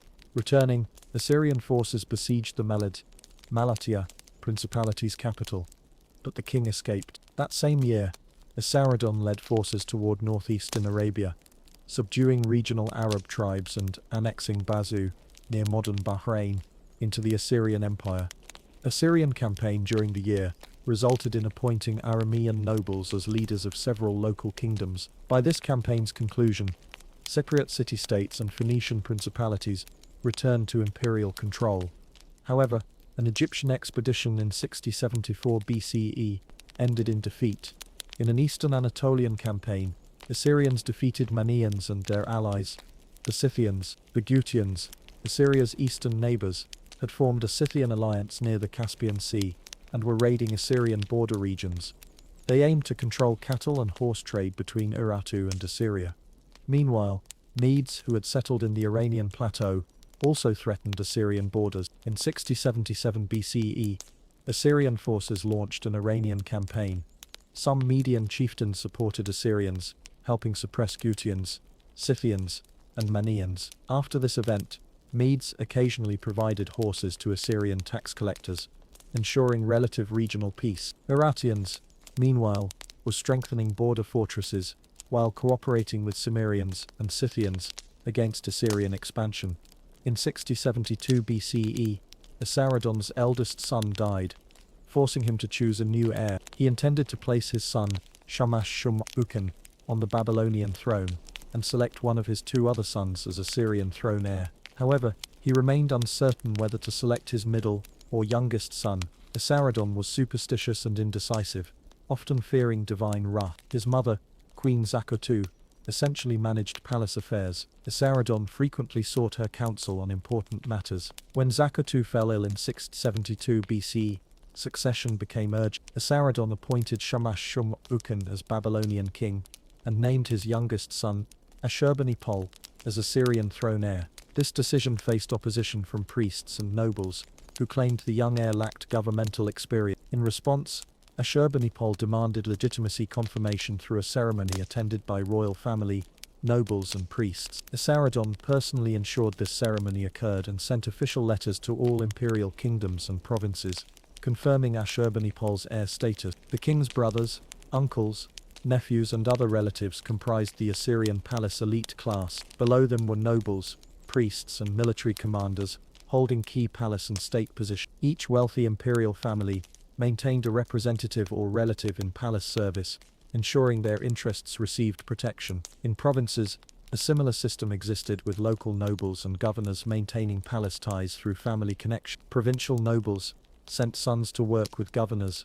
Vassal kingdoms were governed similarly. A powerful elite class of wealthy landowners, nobles and priests controlled the Assyrian Empire, keeping populations under pressure. Imperial governance difficulty stemmed from cultural and linguistic diversity under Assyrian rule. Vassal kingdoms periodically sought freedom from Assyrian control. Esarhaddon had reunited the empire, reminiscent of Sargon II's reign. However, this unity remained largely superficial. For instance, imperial linguistic unity was maintained through Aramaic, the cultural language of Assyria. Religious unity wasn't based on devotion to local Assyrian gods, but worship of Babylonian deities, especially Mard. A dominant superstition among people and ruling class was astrology, which had spread from Babylon. While astrology suggested stellar movements influenced human life and nature, it also established groundwork for future astronomical development. Babylonian culture and religious practices positively influenced Assyrian Empire cultural growth. The imperial population was divided into different social classes. Initially, society consisted of free citizens, Marbani, dependent classes, and slaves. Later, a new class called Muskenu emerged, comprising freed slaves and exiled people who had purchased freedom. The Assyrian policy of deporting and relocating conquered peoples had created ethnic diversity throughout the empire. A large portion of the Assyrian army consisted of foreign soldiers, and even some military command officers were non-Assyrian. Assyria's genuine unity centered on the king, who held absolute authority. Political instability and turmoil, following each king's death, proved this unity depended solely on rulers' power and control. In other words, unity was maintained through force and oppression. After securing Ashurbanipal's heir position, Esarhaddon began teaching him statecraft and foreign policy. When convinced Ashurbanipal could handle governance responsibilities, Esarhaddon began preparing Egyptian invasion. Egypt ranked among the world's wealthiest countries. Controlling Egypt would also stabilize Syria and Palestine, where frequent rebellions threatened Assyrian dominance. Pharaoh Taharqa anticipated the Assyrian attack and dispatched agents to Palestine, encouraging Tyre and Ashkelon kingdoms to rebel against Assyrian rule. Taharqa aimed to weaken the Assyrian army by forcing it to fight on multiple fronts. Esarhaddon began his campaign in 6071 BCE, sending part of his army to punish Tyre, before marching through Sinai Desert into Egypt. Egypt lacked sufficient strength to resist Assyrian invasion. Within a month, Assyrian forces conquered Memphis, Thebes, and the entire southern region. Egypt was divided into Assyrian provinces, with Assyrian governors and military commanders appointed to each region. After conquest, Esarhaddon assumed the title King of the Kings of Upper Egypt, Lower Egypt, and Kush. Caravans transported Egypt's vast wealth to Nineveh. Control over Egyptian trade routes also gave the Assyrian Empire dominance over trade with Greece, the Aegean, and western Anatolian ports. After returning to Nineveh, Esarhaddon confronted Egyptian uprisings against occupying Assyrian forces. 2 years later, he planned to personally lead a campaign suppressing rebellions. However, in 6069 BCE, he died en route. Ashurbanipal inherited a vast empire, stretching from Egypt to Lake Van, from central Anatolia to Persian Gulf. Cyprus in the Mediterranean was also included. Assyrian trade ships sailed between Aegean and western Anatolian ports, and ancient Phoenician ports of Syria. Imperial palaces and temples overflowed with valuable goods from distant provinces and vassal kingdoms. Iron, tin, and silver came from Anatolia, gold and ivory from Egypt, precious stones from Iran and Bahrain, and cedar and myrtle from Lebanese forest. Gardens of king, nobles, and wealthy citizens contained exotic animals and plants from various countries. Colorful fish swam in palace ponds, creating luxurious abundant scenes reflecting Assyrian Empire wealth and power. After Esarhaddon's unexpected death, chaos erupted in the Assyrian palace. However, Queen Mother Nakia Zakutu supported her younger grandson, leading other brothers and nobles to accept Ashurbanipal's coronation. Despite advanced age, Queen Zakutu maintained significant palace influence. Through her intervention, potential civil war among Ashurbanipal and his brothers was prevented. After coronation, Ashurbanipal installed his brother Shamash-shum-Shum-Masukan on the Babylonian throne as decided during their father's lifetime. Ashurbanipal spent his reign's first 5 years suppressing Egyptian revolts. Pharaoh Taharqa had recaptured Nile Delta and Memphis from Assyrian forces. In response, Ashurbanipal dispatched a commander with an army to Memphis. Egyptian forces under Taharqa proved inadequate against Assyria. After defeat, Taharqa fled by ship to Thebes. Nile Delta returned to Assyrian control. Local nobles who joined the rebellion were transported to Nineveh and executed. Assyrian-Egyptian occupation lasted approximately 16 years, until 60, despite occasional minor uprisings, while Ashurbanipal focused on Egypt and Syrian and Palestinian kingdoms. Trouble developed in Anatolia. After destroying the Phrygian kingdom, Cimmerians advanced toward western Anatolia. The Lydian kingdom, established around modern Izmir, faced Cimmerian threats. Gyges, who ascended the Lydian throne in 687 BCE, struggled against Cimmerians. In 660 BCE, Gyges sent envoys to Assyria seeking assistance. However, since Lydia wasn't considered within Assyrian influence sphere, Ashurbanipal declined military aid. Ashurbanipal instead focused on securing eastern borders. King Ashuri of Mania had seized Assyrian garrisoned fortresses. Ashurbanipal dispatched a trusted commander to confront Mania. Assyrian forces besieged the capital Izertu and captured Manian cities. Sequentially, when King Ashuri died in battle, his son surrendered and pledged Assyrian allegiance. Assyrians then suppressed Median uprisings, punishing rebel leaders by transporting them to Nineveh. During this period, Assyrian-Elamite relations remained peaceful. Ashurbanipal even sent wheat to Elam, relieving famine, and allowed displaced Elamite farmers to settle in Assyrian territory. However, Susa city-state remained hostile toward Assyria. When Assyrian forces were engaged in Egyptian campaigns, rebellious southern tribes received Susian support. Ashurbanipal launched regional campaigns, crushing rebels and advancing toward Susa. However, Susian resistance proved difficult to overcome. By 6055 BCE, imperial cracks appeared. New pharaoh Psamtik gathered strength and successfully broke free from Assyrian control. Lydian king Gyges supported Egypt by sending naval fleets and soldiers. Ashurbanipal was forced to accept Egyptian loss. Ashurbanipal's greater concern was Elamite threat. In 6053 BCE, Elamite king Ta-Amun launched an attack occupying parts of southern Mesopotamia. Ashurbanipal personally led Assyrian forces against Elamites. Armies met in battle on plains near Dare. After the conflict, Elamites were defeated. The Elamite king and his son perished on the battlefield. Elam was divided among the king's 3 surviving sons. The Gambulu tribe, which had fought alongside Elamites, received severe punishment. Ashurbanipal was satisfied with suppressing southern rebellions and defeating Elamite. He appointed Nabu Bel-Shumatay, Marduk Apla Edina's descendant, a southern Mesopotamian governor, with Assyrian guard unit and advisors under his command.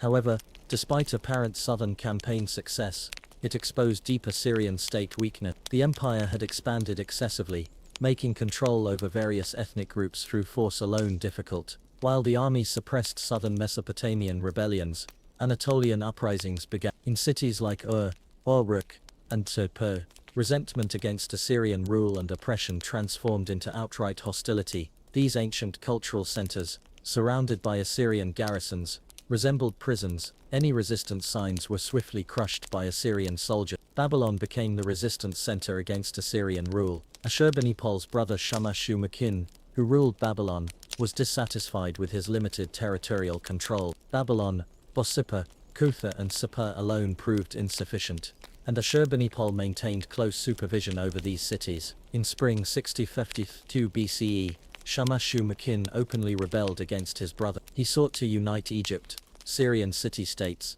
Arab tribes, and southern Mesopotamia in an anti-Ashurbanipal alliance. He distributed substantial gold, silver and gifts to gain support. Nabu Bel-Shumatay, southern Mesopotamian governor, and Elamite kings, who owed their thrones to Ashurbanipal, sided with Shamash-shum-akin, Ashurbanipal decided to intervene. He positioned his army around Babylon and dispatched a general southward. The Elamite army supporting Babylon was easily defeated. Ashurbanipal then secretly supported an Elamite coup overthrowing the king. For a period, Elam was ruled by pro-Assyrian kings. Meanwhile, the siege of Babylon and surrounding cities continued. After 3 years, Babylon fell in 64. In final moments, defenders torched the city. Rather than facing capture by his brother, Shamash-shum-akin immolated himself. Remaining Babylonian cities quickly fell. Chaldean and Persian Gulf rebellions were also crushed. Babylon was rebuilt and placed under an Assyrian noble's control, ruling as governor rather than king. In 6047 BCE, Ashurbanipal led his army into Elam. Assyrians attacked from 2 directions. One army advanced from the south, and another from Babylon. When the campaign concluded, Elamite cities, including Susa, were completely destroyed. The population was enslaved and deported to Assyrian territory. Elam's destruction forced neighboring states to submit. Cyrus, Persian king, sent tribute to Nineveh, demonstrating loyalty. The only unpunished Mesopotamian group were Arabs. During the Babylonian-Assyrian conflict, Arabs had supported Shamash-shum-akin. Additionally, certain Arab tribes from Syrian desert had raided Assyrian settlements in Syria and Palestine. The Damascus governor was tasked with punishing them. Assyrian forces swept through desert regions, burning Bedouin tents and impaling inhabitants. The Judean king was deposed and people exiled from Elam and Susa were settled in Samaria. Elam had been reduced to wasteland. Arabs were punished and southern Mesopotamian resistance centers destroyed. Meanwhile,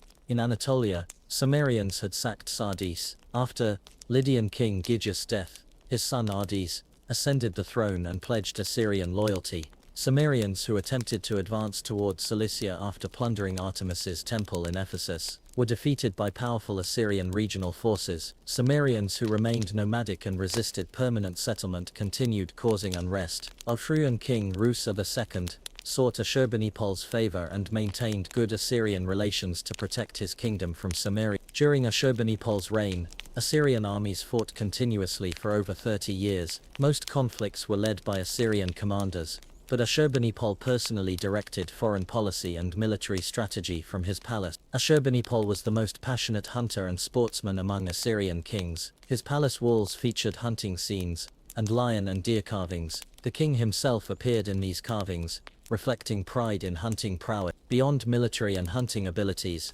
Ashurbanipal was an enlightened, cultured ruler. One inscription describes himself: "I have mastered all writing arts brought by wise Adapa. I have studied celestial and terrestrial science. I debate with scholars at assemblies and demonstrate liver-marking meanings with experienced diviners. I can solve complex hidden mathematical problems. I have read difficult Sumerian and Akkadian tablets. I have examined ancient columns written before the flood, which are nearly incomprehensible." These words reflect Ashurbanipal's knowledge thirst and intellectual pride. He was clearly among history's most educated rulers. Evidence of his intellectual legacy appears in his vast Nineveh library, containing over 30,000 clay tablets. This library held state archives, including political treaties, trade documents, and correspondence. It also contained literary and scholarly works collected throughout the empire, many copied and preserved. The library included thousands of epic poems, hymns, prayers, and folk songs,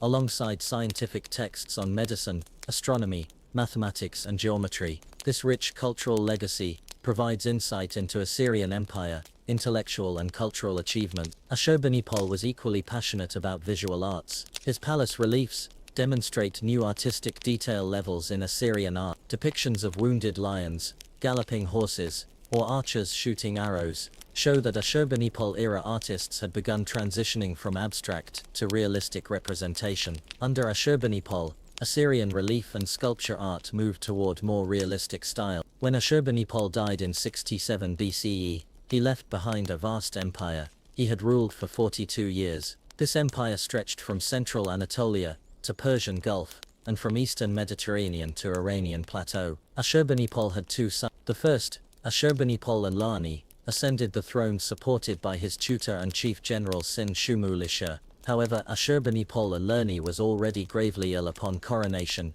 and his reign lasted mere months. After his death, Chief General Sin-Shumu-Lisher briefly held power until Ashurbanipal's second son Sin-shirish-kun was formally crowned. That same year, Kandalanu, Assyrian governor of Babylon, died. Although Assyrian military garrisons in Babylon and surrounding cities initially recognized Ashur-etil-Ilani and then Sin-shirish-kun, Babylon appointed no new king after Kandalanu's death. Babylon remained kingless for a year, weakening royal authority in both Assyria and Babylon. Meanwhile, Anatolian trouble brewed. Between 600–600 BCE, Scythians, who had expelled Sumerians, invaded Syria, plundered the region, and marched to Jerusalem's gates before continuing into Egypt. In southern Mesopotamia, Arameans and Chaldeans began rebelling in Persian Gulf regions. For centuries, southern Mesopotamian Arameans had worshipped Marduk and Nabu. Babylon and Borsippa were central to this worship. Arameans fought to reclaim these cities and resisted Assyrian domination. As Assyrian oppression and exploitation intensified, Arameans and Chaldeans sought political unity, free from Assyrian control, sharing language and religious beliefs. These groups sought to create a unified political entity, without Assyrian interference. Land ownership was a major issue. Most cultivated land was controlled by Assyrian landlords, while Arameans labored under them. This sparked early Aramean national identity movement, as they resisted Assyrian dominance and sought to reclaim control over their land. After Ashurbanipal's death, Chaldean noble Nabopolassar seized the Persian Gulf region. Sin-shirish-kun, Assyrian king, initially recognized Nabopolassar's authority and independence. However, this recognition meant little to the ambitious Chaldean leader. Nabopolassar sought to exploit Assyrian palace political chaos. Gathering his army and receiving Elamite support, Nabopolassar attacked and plundered Uruk, then marched toward Nippur. Thus began the final chapter in the story of the mighty Assyrian Empire, whose rise and fall would reshape the ancient Near East and leave an indelible mark on human history. Who were the first people in Ireland? 10 millennia passed, while sophisticated cultures flourished in the Near East constructing monumental architecture. The northwestern edge of Europe remained largely vacant. Ireland, a territory blanketed by primeval forests, imposing mountains, and expansive bogs, stood uninhabited. Its shores were silent, except for birdsong and wind rustling through ancient trees. Across the narrow strait to the east, nomadic hunters occasionally gazed westward during low tide. On clear days they could discern the silhouette of an unknown landmass emerging from the cold waters still influenced by melting glaciers. This mysterious realm, though the hunters couldn't have known it, represented Europe's final frontier, beyond which stretched only the endless expanse of the Atlantic Ocean. From shorelines battered by relentless winds, these early explorers with distinctive azure eyes contemplated the distant horizon and the shadowy hills visible on the far coast. Eventually, curiosity would drive them to journey across the waters. Could this foreboding place become their new homeland? They were determined to discover the answer. The mysterious island had frequently been visible to Mesolithic wanderers as they migrated northward with seasonal changes. Yet they had long remained within their familiar territories, venturing only occasionally across bays in rudimentary vessels, exploring estuaries teeming with fish.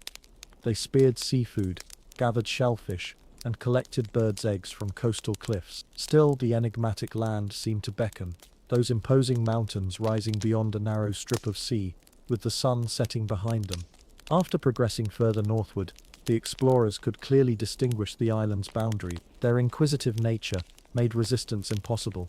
Once again, they prepared to explore uncharted territory.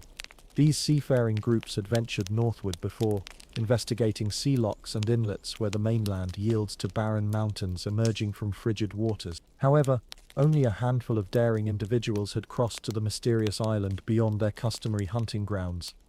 Their expeditions had been brief seasonal ventures, penetrating only slightly inland, trespassing upon an eerily silent, unpopulated realm. This unfamiliar territory appeared inhospitable, disconnected from nature's typical abundance. Despite thorough exploration by the most skilled hunters, neither deer herds in grassy clearings, nor wild boar in shadowy woodlands had been discovered. Yet these explorers were remarkably adaptable, physically robust with exceptional analytical abilities that could overcome environmental challenges. Eventually, they would succeed where nature had not, bringing new life to this strange territory. Their precious cargo was already being prepared on the shore, woven baskets containing piglets and leather pouches filled with edible snails. Overseeing the crossing preparations, the extended family's leader possessed distinctive features: sharp facial contours, straight black hair, and penetrating blue eyes, the characteristic genetic markers of the Western hunter-gatherer. From atop a sand dune, he maintained vigilance throughout the night, alert to potential dangers and keenly observing celestial movements. He gazed upward in wonder. The sky still retained traces of sunset's orange glow, but he understood that another sunrise would soon appear somewhere behind him, gradually progressing across the heavens before descending beyond the distant hills. Whatever happened to the sun occurred out there, beyond the visible horizon, as stars began to illuminate the night sky, forming recognizable patterns that shifted with the seasons like migrating herds through river valleys. He contemplated their significance. These celestial configurations would eventually guide navigation across vast distances. When dawn finally broke, he roused his companions. The Mesolithic group prepared their hide-covered vessels for the crossing. With favorable offshore winds, they would complete the short journey across this narrow sea before midday. These people represented the principal ancestors of Northern Europeans. Sarpi comprised merely an extended family group. As they carefully boarded their modest craft, they wondered what unfamiliar spirits or animal deities awaited them in that silent territory. This land represented an opportunity, albeit an unpopulated one. They would become the first of many to traverse this channel and inhabit this verdant domain. Future generations would follow their path inland, but these Western hunter-gatherers were the original inhabitants to establish permanent settlements on these shores. Over the subsequent 5 millennia, these earliest Irish men and women would be joined by numerous others. This narrative explores not merely how Ireland was populated by these distant forebears, but how it evolved into one of Europe's most prosperous ancient societies at civilization's earliest dawn. The Western hunter-gatherers displayed remarkable resilience for good reason. Before their emergence, our ancestors existed entirely at nature's mercy, with each encompassing glacial period potentially extending 100,000 years. Adaptation, migration, and survival were humanity's only option. During the Pleistocene epoch, Earth's northern latitudes were covered by immense ice sheets extending deep into continental Europe. For northern Europe, the final glacial period brought perpetual winter along an enormous ice frontier. The expanded ice caps sequestered so much planetary water that sea levels dropped dramatically. Ocean waters receded from shallow coastal areas, connecting landmasses via frozen causeways, desolate wastelands, or bleak tundra expanse. Ireland existed at the glacial boundary, and during warmer intervals when ice retreated, portions of its southern coastline emerged, connecting to the European mainland. During these environmental fluctuation cycles, warmer periods might last 10,000 years, before glaciers advanced again to engulf the landscape, extinguishing all life forms. Approximately 40,000 years ago, Earth's climate underwent dramatic transformation, as glaciers began melting and retreating from northern territory. As ice withdrew, plants recolonized exposed terrain, with hardy animals crossing land bridges in pursuit, entering newly formed tundra regions at the ocean's edge. In this period, known as the Upper Paleolithic, fresh human populations expanded throughout Europe, interbreeding with, and ultimately replacing Neanderthal populations. Eventually, this intermingling created a new human variant with enhanced creative and adaptive capability. For the first time in European history, these people, often called Cro-Magnon, possessed basic biological and cognitive functions, comparable to modern humans. Genetic studies therefore categorize them as early European modern humans, being directly represented in contemporary population. During interglacial periods, as ice withdrew, ecosystems flourished with new vegetation spreading across previously barren territories. Today, fossilized prehistoric animal remains confirm the inhabitants of this ancient landscape. Some species would be recognizable in modern Ireland, others have long disappeared. Ancient varieties of geese, hares, and Arctic foxes existed alongside lemmings and even spotted hyenas, all crossing newly accessible land bridges. These early pioneers occupied and inhabited coastal promontories that would eventually become islands. Larger creatures eventually roamed these cold grasslands, including woolly mammoths, red deer, reindeer, and the creature scientifically classified as Megaloceros gigantus, the enormous Irish elk. Prehistoric predators followed, initially grey wolves and brown bears, and finally Cro-Magnon humans. These earliest hunter-gatherers were shorter and more robust than modern Europeans, but cave paintings at locations like Lascaux in France demonstrate their focused imagination and intellectual curiosity. By 35,000 years ago, Cro-Magnon groups occupied southern British territories exposed by retreating glaciers. Their remains are preserved in deep caverns that withstood millennia of erosion and severe climate fluctuation. These scattered populations existed on civilization's edge, hunting reindeer and other large prey crucial for survival. When necessary, bands of Cro-Magnon hunters followed reindeer migrations westward, exploring the frozen periphery of future Europe. Though this landmass then lacked clear boundaries, eventually hunters ventured into territory that would become Ireland. Evidence from Castle Puck Cave in Cork confirms their presence, though traces remain exceptionally rare. The remarkable discoveries include a reindeer hind leg bone, displaying deep tool marks, indicating butchering with a characteristic Cro-Magnon implement. Radiocarbon analysis dated this bone, confirming human presence in Ireland 31,000 years before our current era. However, the Ice Age hadn't finished with Ireland. Around 26,000 years ago, the late glacial maximum marked the Pleistocene epoch's final phase. As temperatures plummeted, ice surged southward, forming new glaciers that extinguished all life in their path. This final glacial advance in Ireland is termed the Midlendian era due to its profound impact on Ireland's central region. This ultimate ice sheet assault, with glaciers reaching 2,000 feet height, sculpted today's recognizable landscape. These mountain-sized ice sheets, embedded with boulders and abrasive gravel, advanced and subsequently retreated, carving out Intrim's glens and scooping the U-shaped valleys of Wicklow's Mountain. In Sligo, the highest peaks protruded from massive glaciers, as nunataks, while abrasive ice scored and sculpted rock faces below into imposing formations. Gravel-laden rivers at melting glacier bases created sinuous ridges across the Irish landscape. Elsewhere, ice molded Northern Ireland's counties into rolling dome-shaped hills known as drumlins, depositing enormous incongruous boulders called erratics, and carving past volcanic plugs to create escarpments like Scrabo Hill. Confronted by this advancing ice wall, with the surface beneath buckling under glacial pressure, all life disappeared.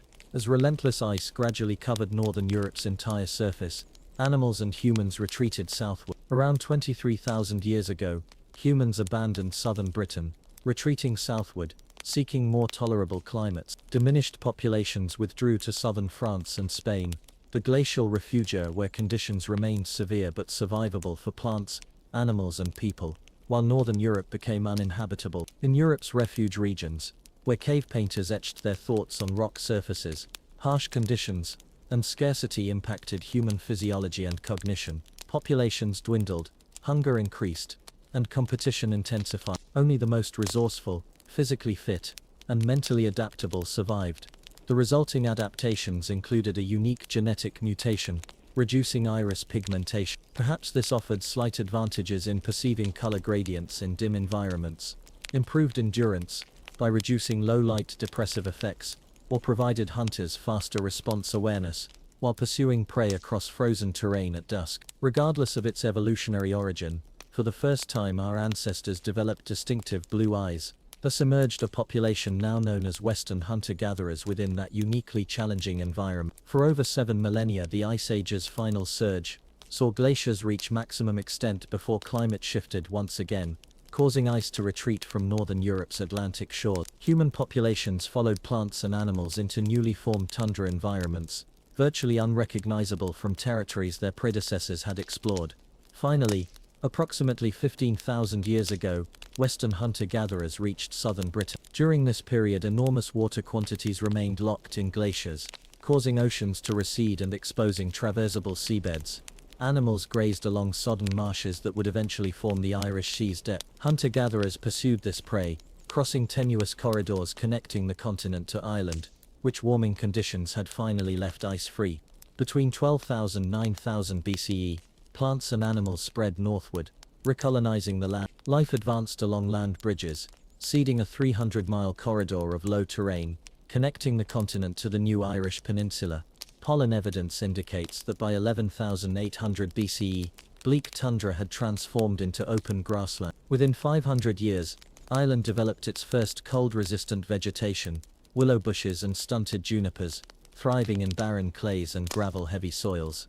Vegetation spread from south to north, suggesting that life-bringing land bridges extended directly from continental Europe. Small grass-feeding animals arrived first, including prehistoric hares.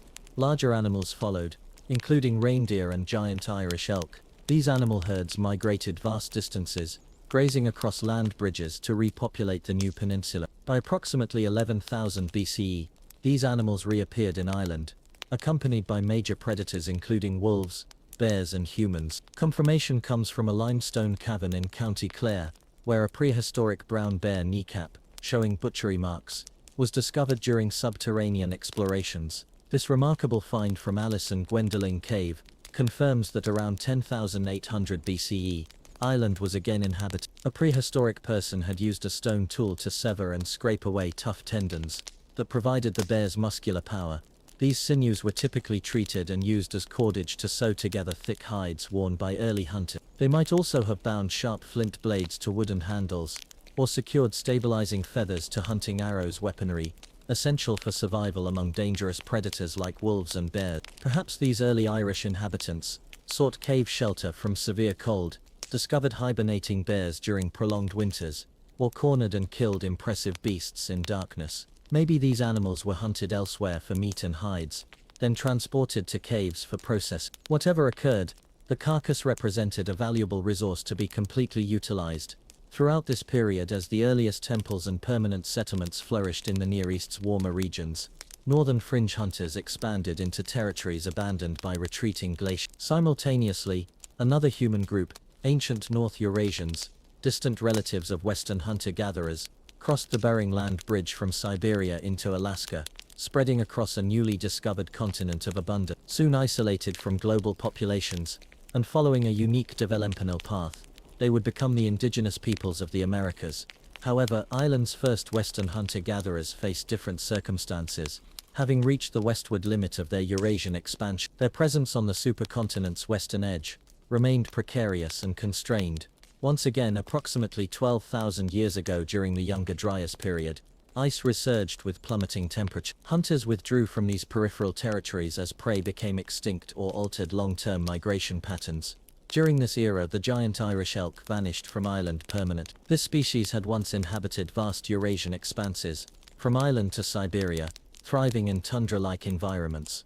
However, during the Ice Age's final phase, they couldn't adapt rapidly enough. Their physiology couldn't sustain the enormous antlers required for combat, and display. Victims of their own anatomy and nutritional deprivation, the species ultimately succumbed to environmental pressures. The massive skeletal exhibits prominently displayed in modern Irish museums testify to this prehistoric struggle. Recovered from ancient bogs, these enormous skeletons reveal nature's power and the potential consequences of severe, rapid climate transformations. Throughout another millennium of harsh winters, glaciers reappeared on highlands in both Ireland and Scotland. Though brief, this final ice encroachment sufficiently removed most animals and humans from the region. When warmer conditions permanently returned, Ireland remained connected to the continent through broad land bridges supporting vegetation. From approximately 9,500 BCE at the Holocene's dawn, birch trees appeared, followed by other ancestral species forming the foundations of native Irish forests, surviving today. When the Ice Age finally concluded, retreating glaciers melted into vast swollen waterways, releasing immense water quantities back into oceans. Globally, rising seas encroached upon land, submerging low-lying regions, and creating new islands. The disappearing land bridge between Ireland and Europe initially became expansive salt marshes, sandbanks and mudflats. These wetlands gradually submerged as Ireland's climate improved, allowing new biodiversity to flourish. Irish ecosystem restoration became a race across sinking landscapes, with few species completing the journey. Mice and pine martens were among the first small animals reaching Ireland. Recent genetic analysis suggests these animals arrived directly from the continent rather than neighboring Britain. Many species never completed the crossing. Ireland still lacks certain burrowing creatures like moles and common shrews, small mammals unable to survive marshy conditions, or tolerate frigid temperatures during migration. Ireland also has fewer amphibian species than Britain, and some ecological barrier apparently halted snakes and other reptiles. Perhaps St. Patrick wasn't responsible for banishing snakes from Ireland. The Ice Age followed by rapid land bridge flooding may have been the actual cause. Consequently, at the Holocene's dawn, with fewer native plants and half of Britain's mammal species, Ireland lacks its neighbours' biodiversity. Crucially, encroaching seas prevented red deer and wild boar passage, the western hunter's principal prey. However, as warming climate enabled grassland expansion and forest growth, the island became productive. Seeds, nuts, and fruits arrived by wind or water currents. Lakes and rivers thrived as waterways received migratory fish, including salmon, trout, and eel. One calm morning approximately 10,000 years ago, a small hunter-gatherer family prepared for the western crossing. From the low expanse of dark hills on the far coast, blue eyes surveyed the horizon across the narrow sea. At the Ice Age's conclusion, Atlantic coastal habitats submerged beneath rising tides. One territory lost was Doggerland, a large boggy region between the Thames and Rhine in the north sea. In its prime,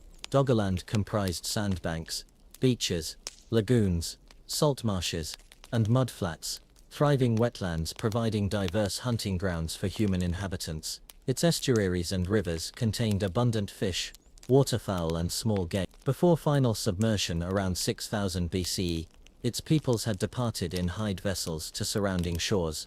By 9000 BCE, Ireland emerged as a distinct island resembling its current configuration. Perhaps a similar prehistoric habitat existed in the Irish Sea Basin, over one-third of which lies less than 100. Peat deposits recovered from seabeds nearly 70 feet below current shorelines reveal ancient forests, as do Welsh beach. Like Doggerland, this environment was likely destroyed by rising sea levels, displacing populations onto surrounding coastlines. At the Irish Sea's centre, the Isle of Man might represent all that remains of a submerged greater landscape, once a highland plateau, overlooking low plains. Ireland's earliest inhabitants probably made the short but daunting sea crossing in hide craft, or large dugout canoes, fashioned from single tree trunks, resembling umiaks constructed by modern Inuit peoples. Watertight skins stretched over basic wooden frame. Though capable of carrying large hunting parties or entire families with possessions, these crossings would have been brief, because intervening seas hadn't yet risen to current dimension. Due to shifting shorelines and coastal navigation practices, earliest prehistoric evidence has mostly eroded by tides or submerged in sediments. The earliest evidence of Ireland's new permanent occupation comes from inland sites dating to approximately 8. However, before interior regions could support significant communities, an extraordinary development was necessary. Ireland needed a wild pig population. Across northern Europe, hunters pursued large game, particularly red deer. Although Irish rivers contained salmon and eels, the grassy hillocks and forests lacked large prey like deer. Prehistoric deposits at Sutton Cross near Dublin revealed early land snail collections near the coast. These mollusks may have been introduced by seafarers visiting Irish estuaries. Possibly these visitors also introduced other species, including oak trees producing acorns to sustain squirrels, mice, badgers, wild boar, and deer. When conditions proved suitable, these early settlers apparently captured wild pigs from distant shores, releasing them into quiet Irish woodlands. These Mesolithic proto-horticulturalists may have completed what nature couldn't achieve, deliberately shaping a new landscape in preparation for permanent settlement. Eventually, rapidly propagating pigs provided meat for coastal hunters, allowing them to venture further inland. Eventually, they abandoned coastal migration entirely, favoring permanent inland occupation. These people became the original Irish. In modern Poland and Belarus, wildlife reserves like Białowieża Forest have preserved ancient habitats resembling prehistoric Europe's primeval forests, offering scientists glimpses into the Middle Stone Age's lost world, while providing evidence of early Holocene animal population. Bone remains from Mesolithic Ireland confirm the presence of hare, wood mouse, red squirrel, otter, pine marten, wildcat, lynx, and wolf. However, bear remains appear only later in the Mesolithic, at occupation sites like Moynag Lough in County Meath. Possibly people deliberately introduced this species for its fur, releasing captured bear cubs into Irish woodlands.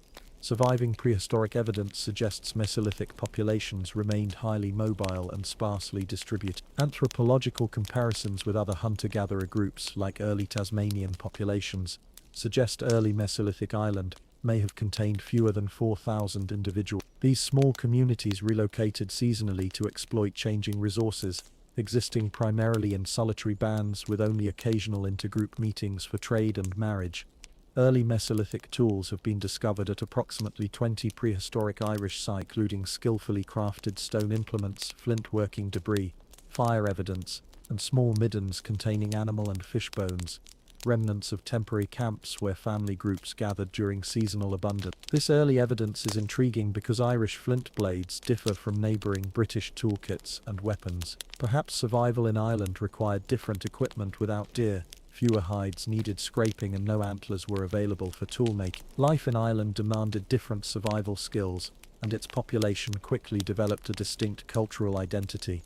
Most Irish tools are microlith, tiny flint blades fashioned into geometric barbs slotted into wooden arrow, harpoon or spear shaft. Other microliths are needle-shaped points showing microscopic wear, indicating fishing and sewing uses. Larger implements include flint axes for butchery and adzes with perpendicular blades for woodworking. Though we know little about their symbolism or religion, Mesolithic hunters evidently spent considerable time polishing stone axes to create aesthetically pleasing smooth surfaces, likely serving as decorative ceremonial items. At Mount Sandal near Coleraine in Northern Ireland, habitation evidence appears in excavated huts, radiocarbon dated to approximately 7. Post holes reveal a slightly oval structure about 18 feet across, formed by bending hazel rods or birch poles into a domed frame covered with brushwood or hides. A central hearth showed repeated use. Interestingly, the structure underwent multiple reconstructions during extended occupation periods, likely spanning several generations. Ethnographic comparison suggests this dwelling provided seasonal shelter for a single family, perhaps one of many huts clustered on Irish hillsides during abundant seasons. In Kilgreeny Cave in Waterford, remains of 2 Mesolithic Irish individuals were discovered from the same era. 2 additional cremation burials were recovered at Castle Connell in Limerick, one grave pit containing an adult male's cremated remains, buried with a polished stone axe, and 2 microliths marked by an upright post. Several centuries later, another solitary cremation was deposited in a second nearby pit. Perhaps this represented a resting point along seasonal migration routes along the River Shannon toward its broad estuary. The Irish Mesolithic era lasted over 4,000 years. For 4 millennia, Western hunter-gatherers remained Ireland's sole inhabitants.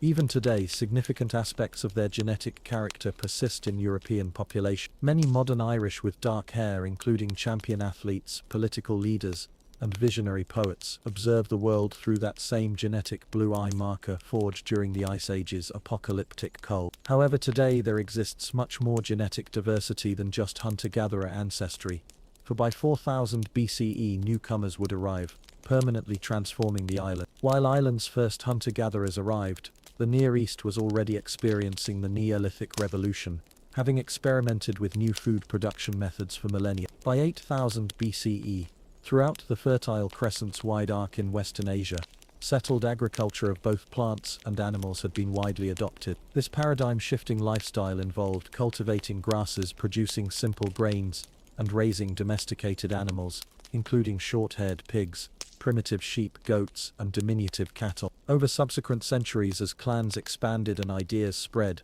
farming practices from Mesopotamia and the Levant moved northward to Anatolia, the large peninsula extending into the Mediterranean and along the Black Sea toward Europe's eastern edge. From ancient times through recent history, Anatolia has represented a communication nexus between continents, and prehistory proved no exception. Gradually, during the 8th millennium BCE, Anatolia's previously hunter-gatherer population abandoned or adapted their traditional lifestyle, beginning to farm the land. These Anatolian hunter-gatherers, builders of Neolithic metropolises like Tetalhoyuk and Ashiklehoyuk, would become Europe's first farmers, though establishing crops suitable for Europe's northern climates required time and effort. When they first reached European soil around 6500 BCE, these Anatolian farmers must have appeared strikingly different from indigenous Europeans. Genetic markers reveal that Anatolian farmers possessed tanned skin, brown hair, and hazel eyes, unlike the native hunter. However, farming adoption by Anatolians dramatically increased their population, allowing expansion from Europe's eastern periphery across the entire continent relatively quickly. Settled communities produced more surviving children born in closer succession. Population pressure encouraged descendants to establish new homesteads on unclaimed territories. Consequently, farming spread remarkably rapidly across Europe, sometimes adopted by hunter bands, but largely introduced by descendants of the increasingly numerous Anatolian peoples. By 6500 BCE, Europe's first farmers spread into mainland Greece. Their settlements remain visible at sites like Sesklo and Dimini. From Greece they crossed the Mediterranean, colonizing various coastlines and islands. Within centuries they expanded beyond Italy, settling islands including Sardinia, where the modern population retains genetic composition remarkably similar to their Neolithic ancestors. From the Mediterranean's edge, they continued northward along Europe's Atlantic coast through Spain and France, transforming landscapes by clearing old-growth forests, while acclimating to new territories. They spread agriculture through their crops, livestock and population. Meanwhile, another Anatolian farmer branch gradually expanded westward into Europe via the Danube and Rhine river systems.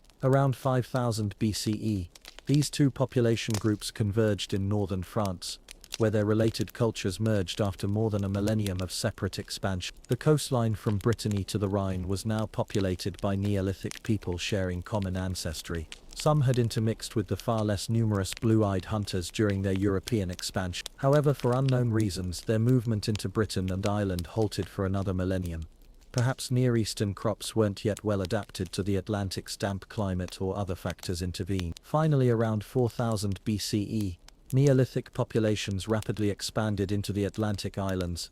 Perhaps the Western oceanic environment had changed to benefit farming exceptional summers, or climatic shifts producing prolonged drier winters. Maybe these communities simply developed and propagated dampness-resistant crops like barley.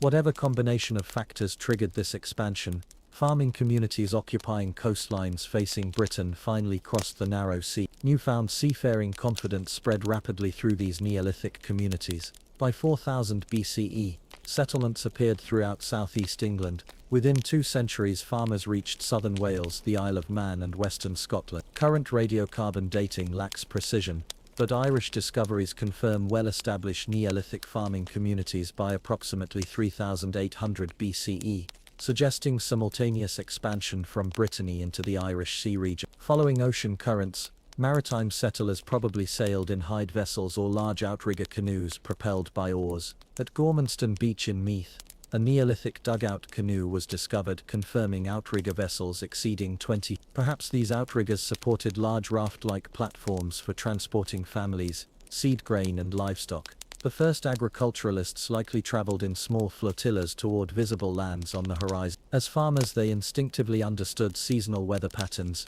and more distant lands could be reached by observing solar paths or stellar positions. The Mourne Mountains and other prominent peaks provided clear landmarks for those entering the enclosed Irish Sea. Most crossings required only days to complete. Once an overseas community was established, continual movement of people and surplus provisions occurred between homelands and new settlements. This migration stream rapidly spread the Neolithic lifestyle throughout Britain and Ireland. Genetic analysis of Neolithic Irish suggests a vibrant, healthy population resembling modern Sardinians. Recently, a young Neolithic woman's grave was excavated at Ballynahatty near Belfast. Her genome sequencing revealed Mediterranean appearance and general health, apart from hemochromatosis, a condition causing excessive iron retention.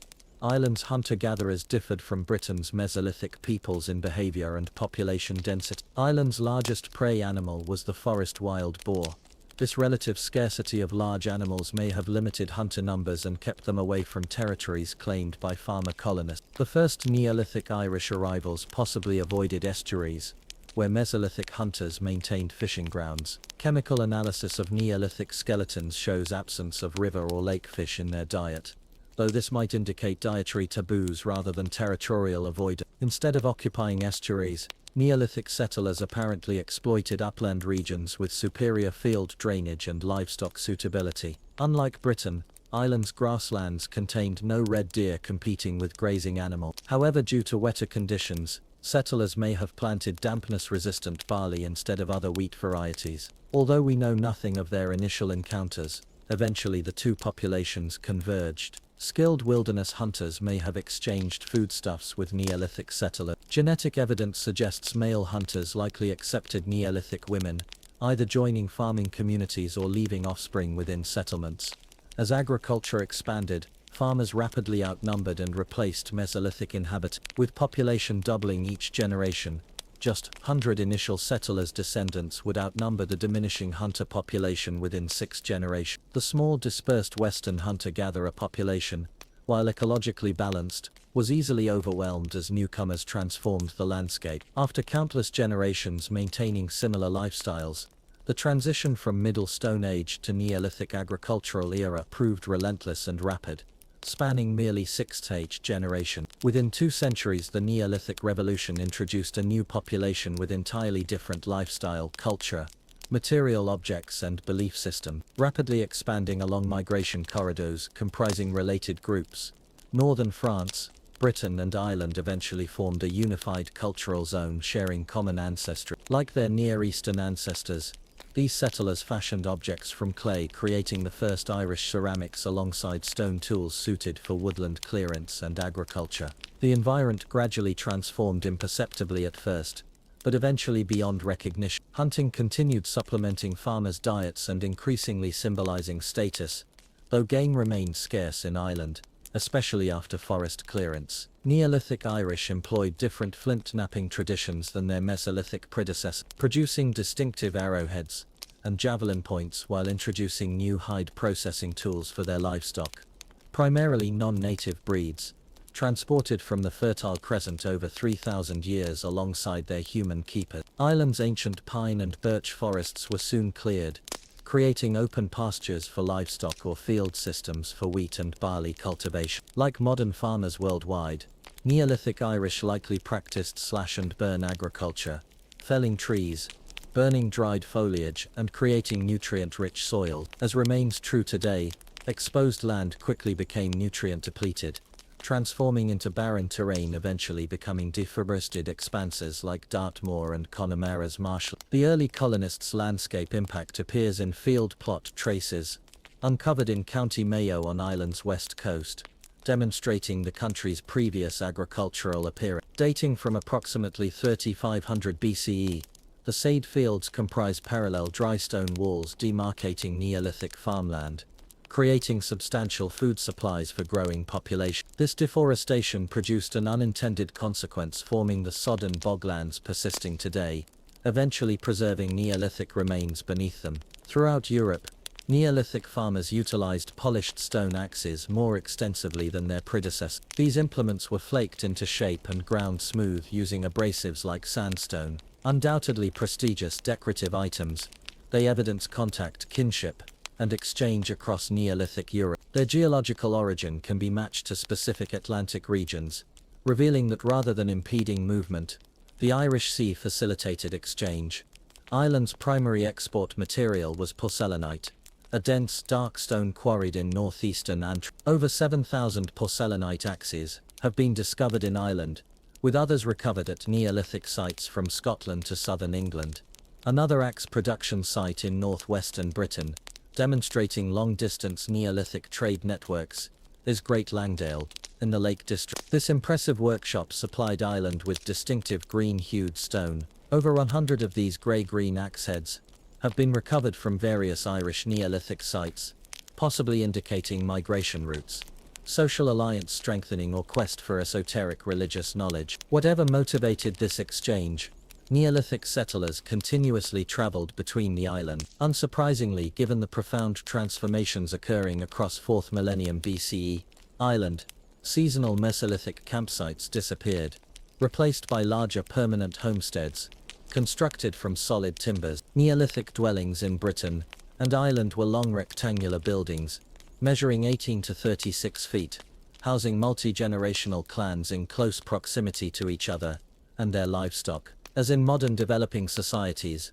large families provided advantage through child labor contributions to farm work. Nevertheless, important regional differences emerged in first farmer practices. On the continent, where agriculture proved more productive, Neolithic dwellings expanded into small villages. In Ireland, Neolithic populations typically remained in isolated farmsteads or small dispersed housing clusters. This settlement pattern perhaps encouraged greater emphasis on ritual and religious centers, serving as vital community gathering places for otherwise scattered populations, sacred sites that eventually evolved into some of prehistoric Europe's greatest monuments. As the 4th millennium BCE concluded, One of Irish prehistory's great flourishing periods began. On the winter solstice's shortest day, the god king observed dawn's first rays penetrating the long stone passage of a great earthen mound. Squinting into growing sunlight intensity with sky-colored eyes, he recognized that abundance would return, warmth and growth would revitalize the land.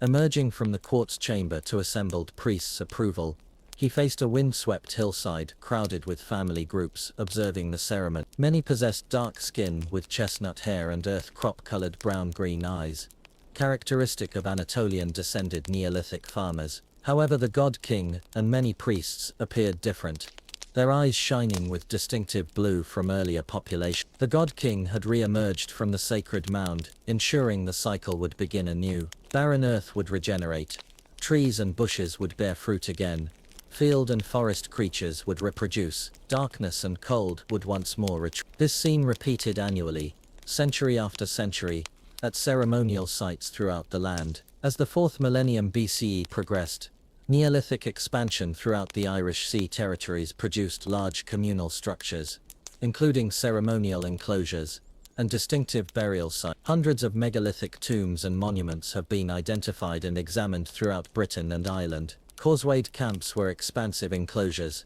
typically surrounded by several non-continuous ditches and banks crowned with timber palisades. These internal spaces were accessed via breaks or causeways through the outer circuit. Like Britain's similarly massive Cursus monuments, these enclosures contain cattle remains, domestic refuse, ceramic fragments and occasional human bones, with little evidence of substantial interior structures. The archaeological record suggests these enclosures served ceremonial functions, focusing ritual activities or seasonal gatherings.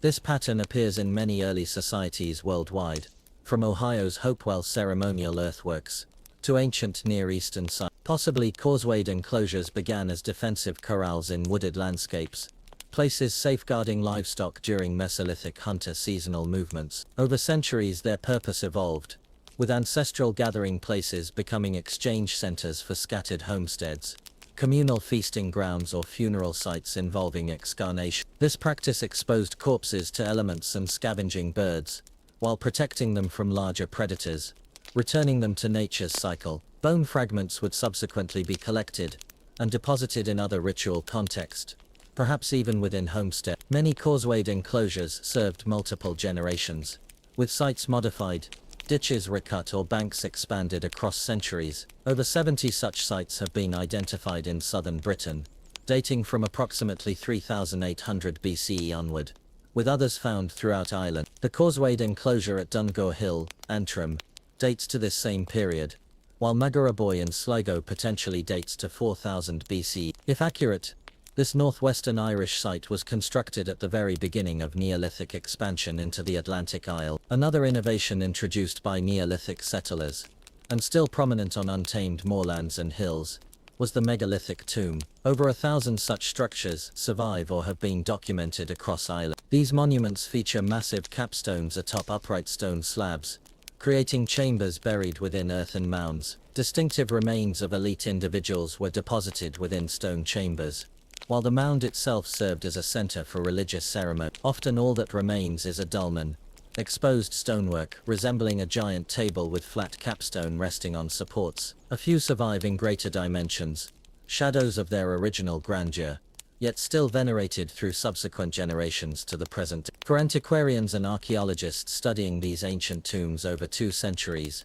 megalithic construction and internal designs help reconstruct the builders' religious belief. During the monument's active use, inner passages were repeatedly accessed for offerings, ceremonies and additional elite burials. In this afterlife existence, ruling classes were preserved symbolically, joining ancestors as minor contributions to vast collective entities, embedded within the landscape, embodiments of identity, place, and community for the living. Here, venerated ancestors could be consulted during troubled times, and selected individuals might join their exalted rank. Megalithic tombs reveal Neolithic society's scale and cooperation levels, while suggesting emergence of social elites capable of mobilizing broader communities for substantial projects.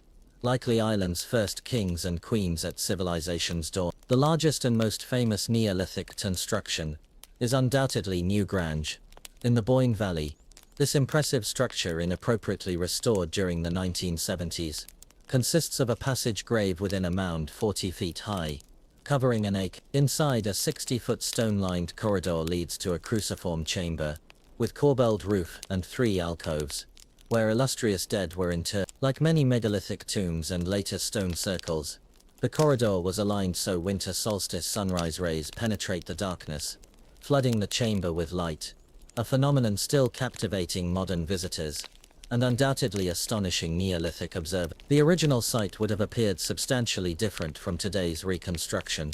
Quartz stones were transported here, possibly forming a dazzling facade.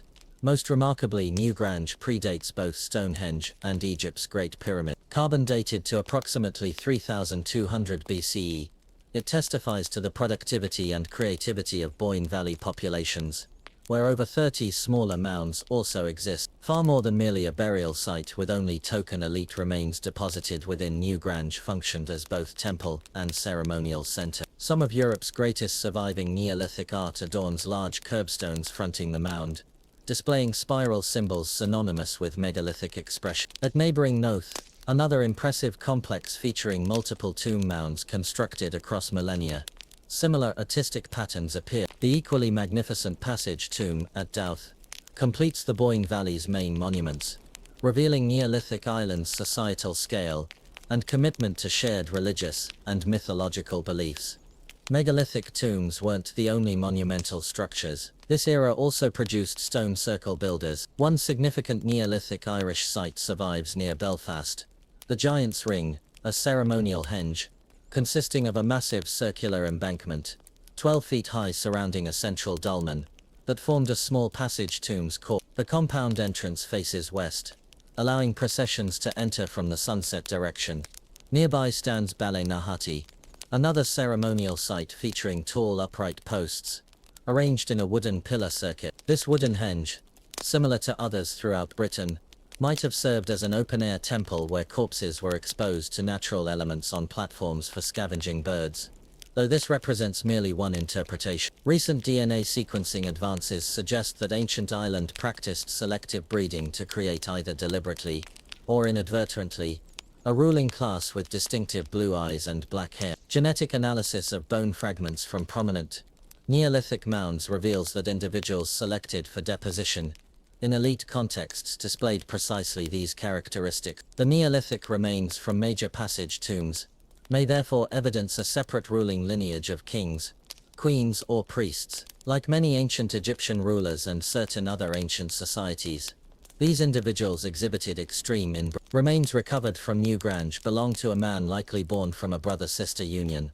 resembling Egypt's god-kings, where religious institutions sanctioned royal dynastic incestuous marriages, otherwise forbidden in broader society. A 6-month-old baby interred in Pullenbrone megalithic tomb in County Clare possessed skull proportions characteristic of Down syndrome, confirmed through genetic analysis. The parents were siblings, and their child died young. Similar remains at Orkney's Tomb of the Eagles, where disabled children received care before burial in megalithic chambers, suggest these individuals may have been considered spiritually significant, divinely touched, and potentially incorporated into shamanic religious ceremony. Possibly the ruling caste attempted to preserve unique Neolithic genetic elements. If their cults emphasized ancestor worship, as evidence indicates, they might have strived to maintain the vanishing physical characteristics of the original Mesolithic hunters, Ireland's first inhabitants. If so, their efforts proved unsuccessful.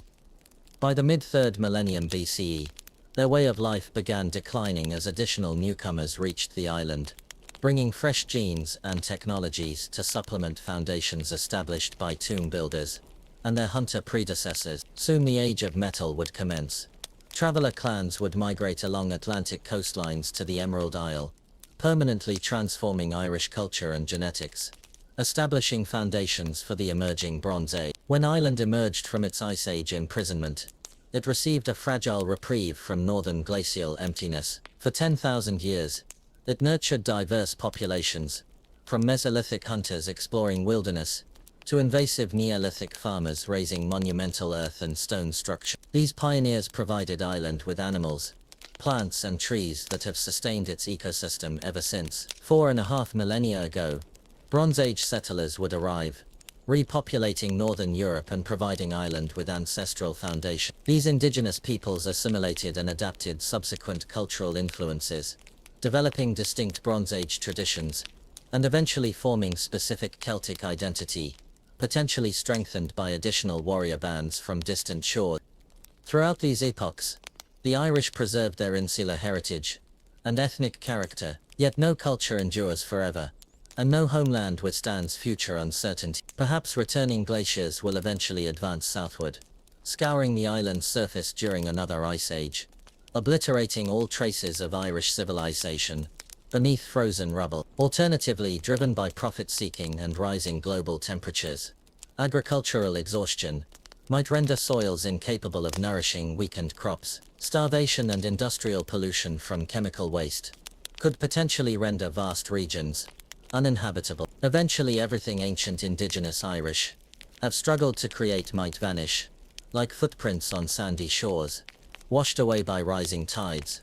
This nation and all others similarly erased from Earth's surface. But for now, the legacy of these earliest pioneers, the Western hunter-gatherers with their piercing blue eyes, the Neolithic farmers with their monumental ambitions, and the metal-working people who followed, continues to shape the island's cultural and genetic identity. Their story reminds us of human resilience in the face of environmental challenges, and our persistent drive to transform landscapes into homes, wild terrains into sacred spaces, and scattered bands into complex societies, capable of architectural wonders that still captivate us millennia later.